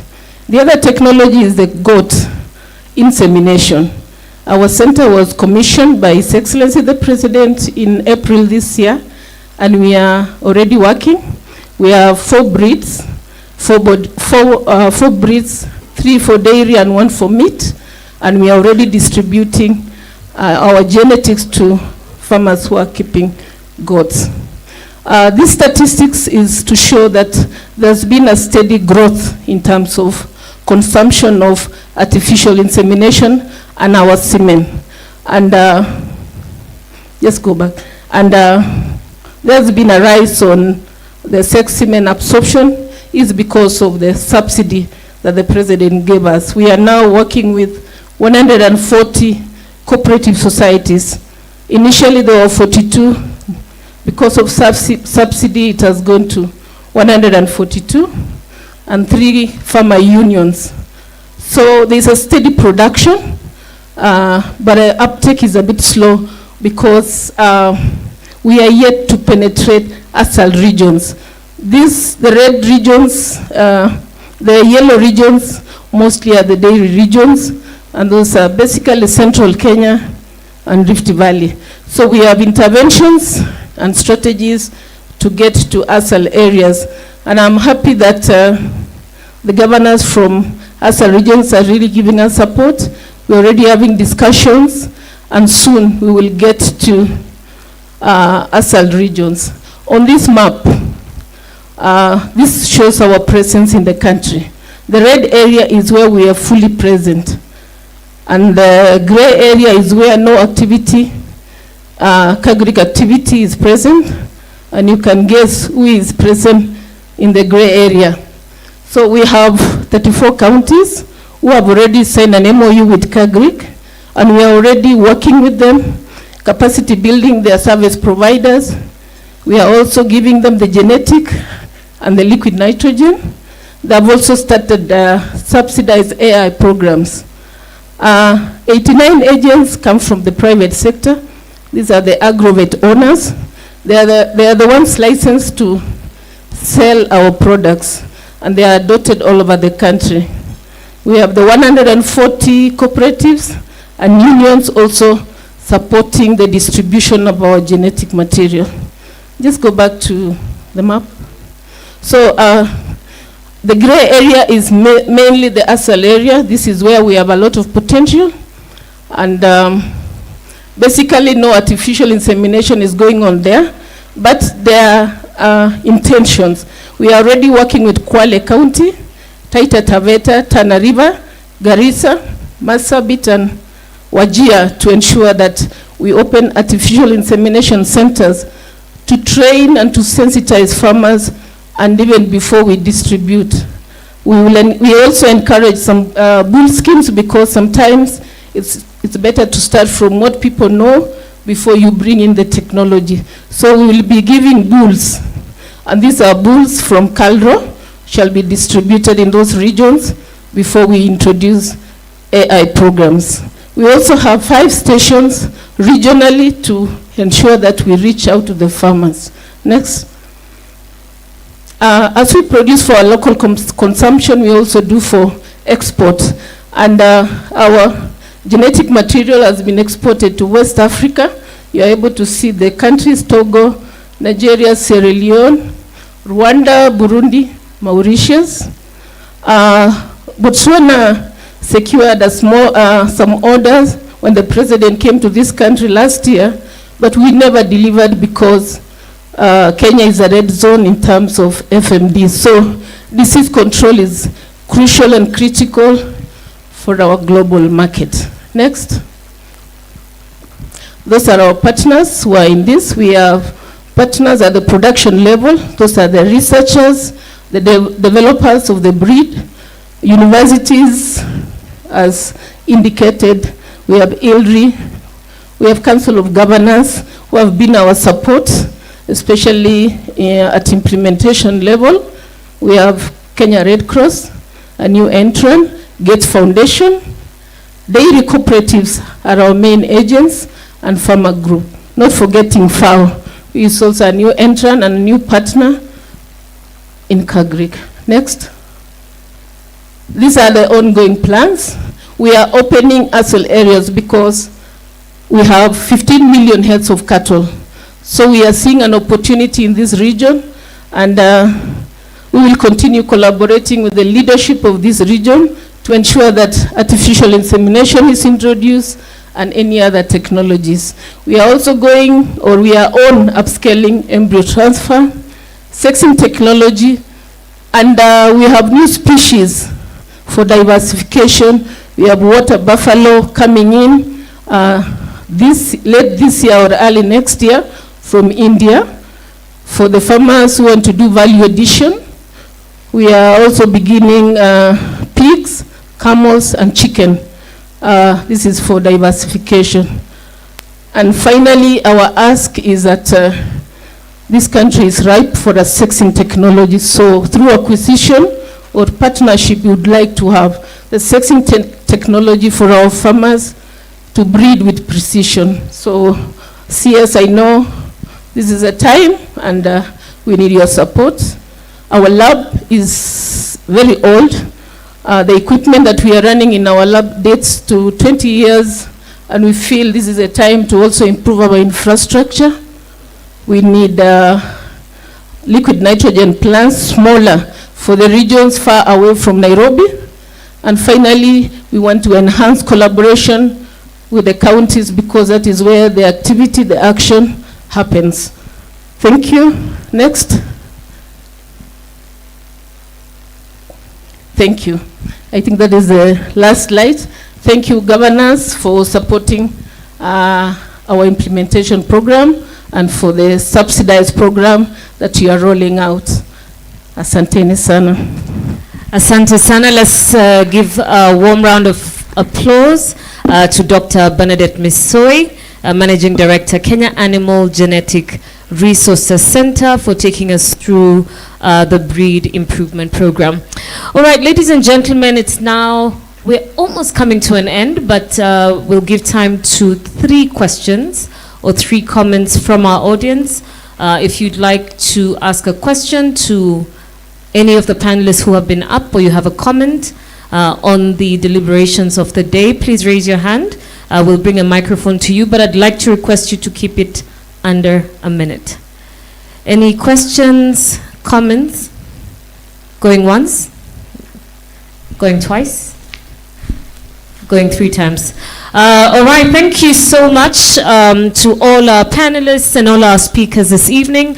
And we're now going into another important ceremony, which is an official handover of the Kenya Integrated Agricultural Management Information Systems. And for that, I would like to invite our Cabinet Secretary, Senator Mutahi Kagwe, to come and join us on stage to tell us a little bit about the importance of the Kiamis project. Let's give him a warm round of applause.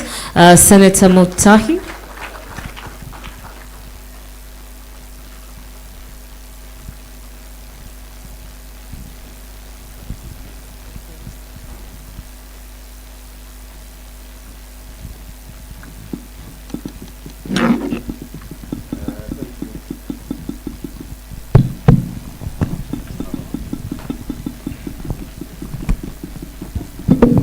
Thank you very much indeed. We are closing the day today. We are coming to an end. As we do so, and as I wait for my colleagues to come up, let me just make one or two announcements. First and foremost, I really wish to thank you, today for your attention. It is clear from the numbers that are here. I've been to very many of these meetings, and about this time, you find very few people in the room. So I'm glad that you are all here and clearly paying attention. We are, a few of you, or many of you, including some of the governors who are here or are just around, have requested that we try and consolidate tomorrow's program to allow them to make, some of the people are saying they are new to Naivasha, they have never been here, so we would like to give them time at some point to see around. I don't know who they are talking about, but it's there you are. So we'll try and do that. We'll work on a program this evening. So to that extent, I want to request that the team, the organizing team, we are going to meet up at the dining area straight after this. The second thing that I wanted to say is that tomorrow, when I think we are beginning, is it 9 o'clock?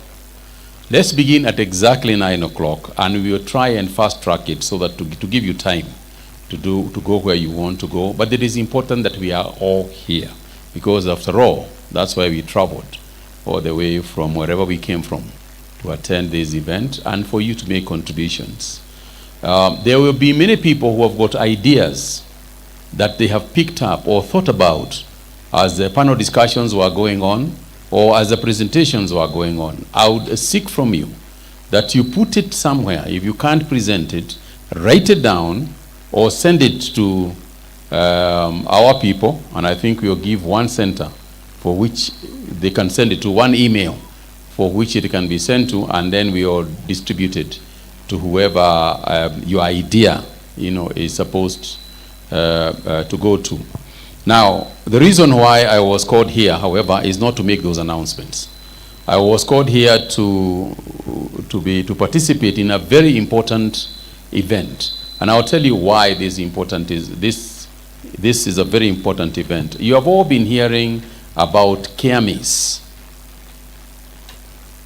And KEAMIS, is the Kenya Integrated Management System, is so important because it is the one that has been a game changer in the fertilizer subsidy program.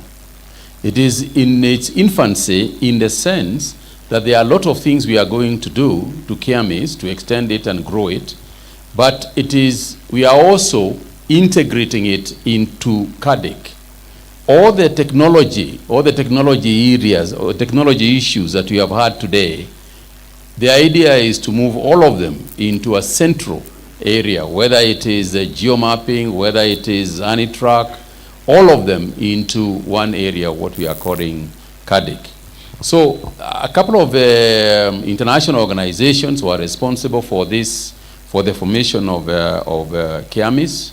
The World Bank participated in it.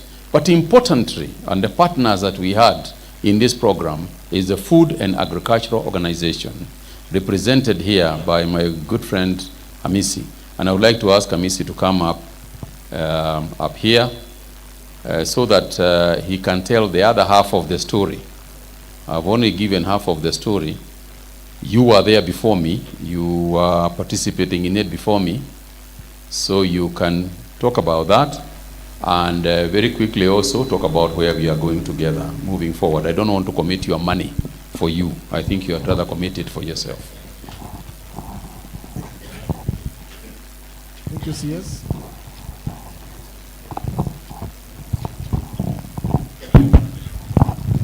Thank you so much, CS.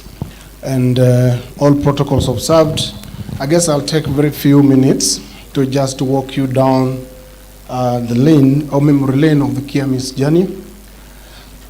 CS, it's just that Governor Muthomi Njuki has left, but we met in the morning and exchanged some pleasantries because when in 2018, the devolution conference, FAO was asked to lead the process of ensuring that we consolidate various attempts and initiatives on digitalizing the agriculture sector.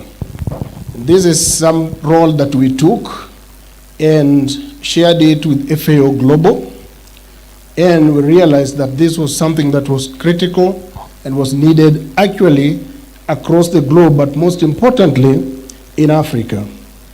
So during the Devolution Conference 2018, we had a presentation which counties committed to, and we still have the paper with us, that governors signed. We dubbed it the counties that count. And the signatures are still there. We went to work, and FAO gave the first seed money that started the research around KIAMIS, integrating the data in the agriculture sector basically.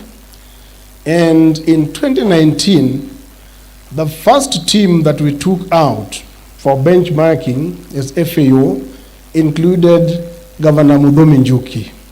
To Zambia, we had the Ministry of Agriculture officials and also officials from the county government, from the Council of Governors. And when we came back, we embarked on the pilot process which we did in the counties of Nyandarua and Uasin Gishu. And fast forward, CS, is that the pilot was very promising, that when they were presented with the FAO and the ministry, we went to mobilize more resources so that we could roll out the Kenya Integrated Agriculture Management Information System throughout Kenya. And this was successful, and thanks to Sweden, who came in handy and supported that process. I'm actually giving just the roadmap for that. Now, the process has been going on, and it is a modular system. A modular system means that we needed, first of all, to have the database. That is what we've been building. Now, beyond the database will now be those other initiatives that will ensure that we provide services to the farmers in an innovative way. The database is ready, and I think that's what so many people know as KIAMIS. But that's just the database that we were building. Now with 7 million plus farmers, I wanted to be very proud of it, CS, because as FAO, working together with the ministry, 8 countries now have come to Kenya to benchmark on what we've done. Interestingly, one of the countries that have come to benchmark CS is Zambia, where we went first to benchmark. And when they came to benchmark, they found, like as typical of Kenyans, we had done a little bit more, actually quite a bit, over and above what they had. And interestingly, as FAO, this has now been taken and is being discussed at the AU level so that this type of work is rolled out to all the African governments and farmers. And we are working with so many other governments that we are discussing with on how this can be rolled out. You have again another 30 or so countries that are coming even beyond Africa. Bangladesh has been here to benchmark on what we've done. Going forward, which is the most important bit, is that the database is ready, and the database is what we're handing over today. We have done the technical handover, and I'm so glad that CADIC has been created right in time, so that this is going to sit at the right place.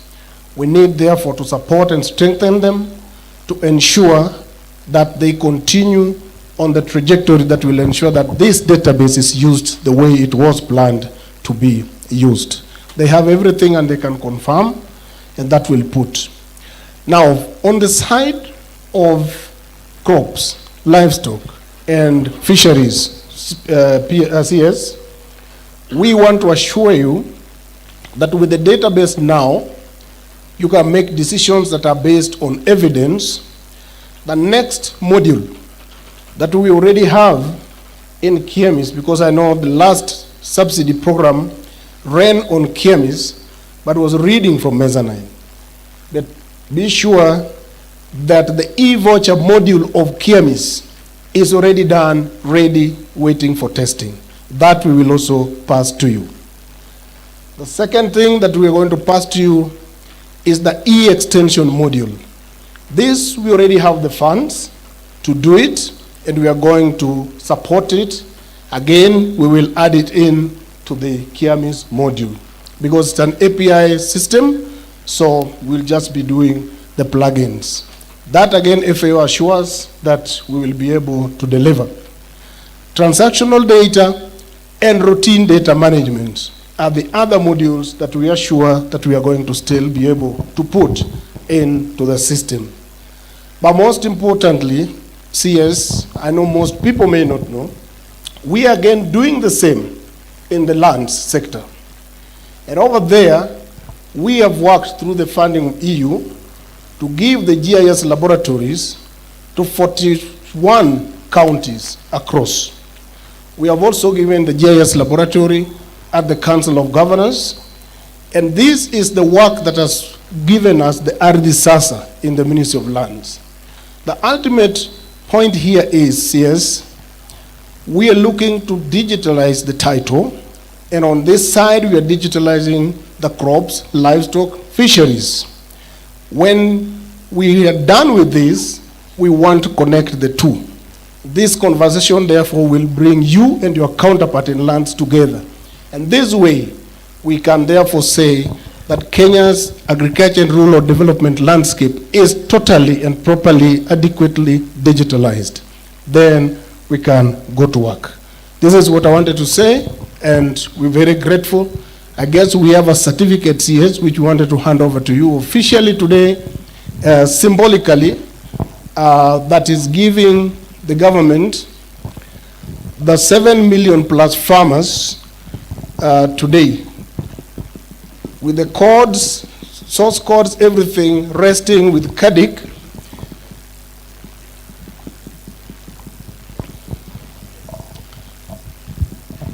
I think that those of us who are not really in the technology field may not quite appreciate what's happening here. Because originally, KIAMIS, even though had registered 7 plus million farmers, that register, those names, that data was not owned by us. It was owned by the people who developed the system.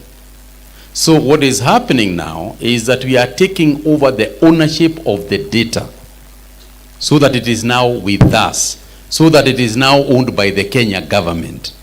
So it's a very significant thing that, and I cannot say thank you enough to FAO for that support that they have given to the ministry, and indeed continue.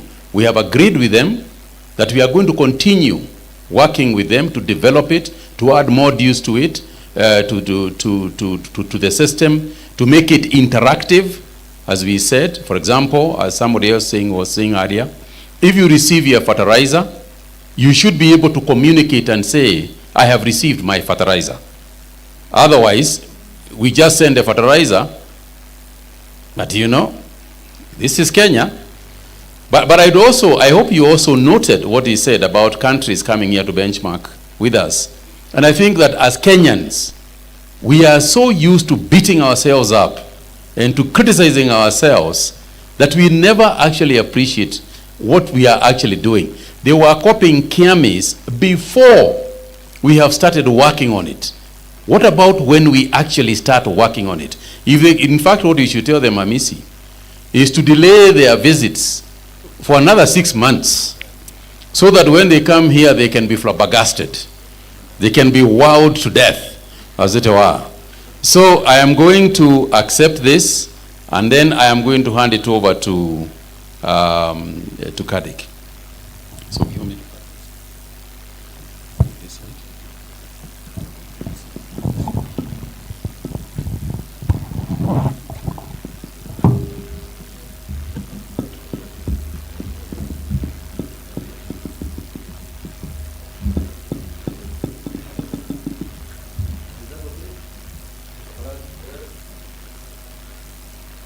Thank you, Hamisi, and I accept this with gratitude on behalf of the Ministry of Agriculture and on behalf of the people of the South Africa.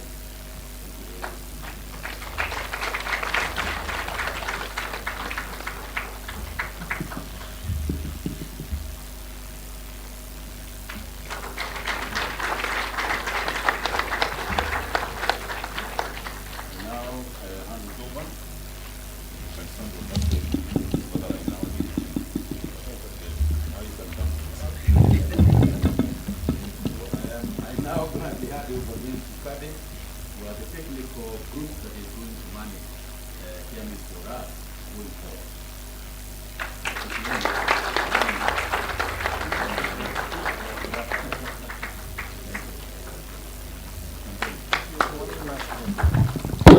Sorry.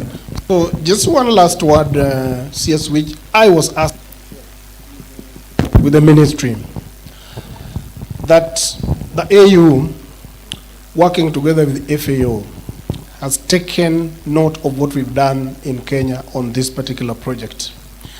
And they are asking that we roll the Kenyan model to the rest of our African jurisdictions or governments. But what is critical with that, which I wanted to pass, is there are so many initiatives on the digital platform. But what I think is critical is for us identifying the major platform and being consistent about it. We can build the system, we can enhance it, but it is important that we stay the course. This way, our support will be assured, and we'll continue rallying also other members to come onto the fray. Thank you so much. Just quickly, in response to what Hamisi has said, you know, I come from the business community. We don't have bureaucracy.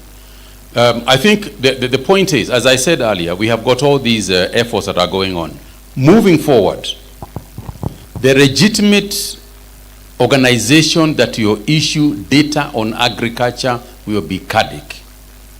If you get data from anywhere else, it is not true. What will be true and what we can verify and vouch for is the data that will come from CADIC. Therefore, what that means is that those of you with technology ideas that you want to integrate into the agricultural sector, you come to us and we work together in one house. And that is the house I think that Hamisi is talking about supporting. So just by way of donor addressing the donors who are here in the technology space, don't fund anybody else. Just come. Yeah, it's true. It is true. If you fund anybody else, we are not there. But we are there in CADIC because that is where we are going to centralize. And if you have data, we are going to eventually download it into their system. And we are looking for donors and we are looking for partners to help us make this a real success. We have got commitments from certain of our partners, and we are very, very grateful for that effort. And indeed, we are very grateful for all the partners and the donors who are here with us this afternoon. I'm very grateful.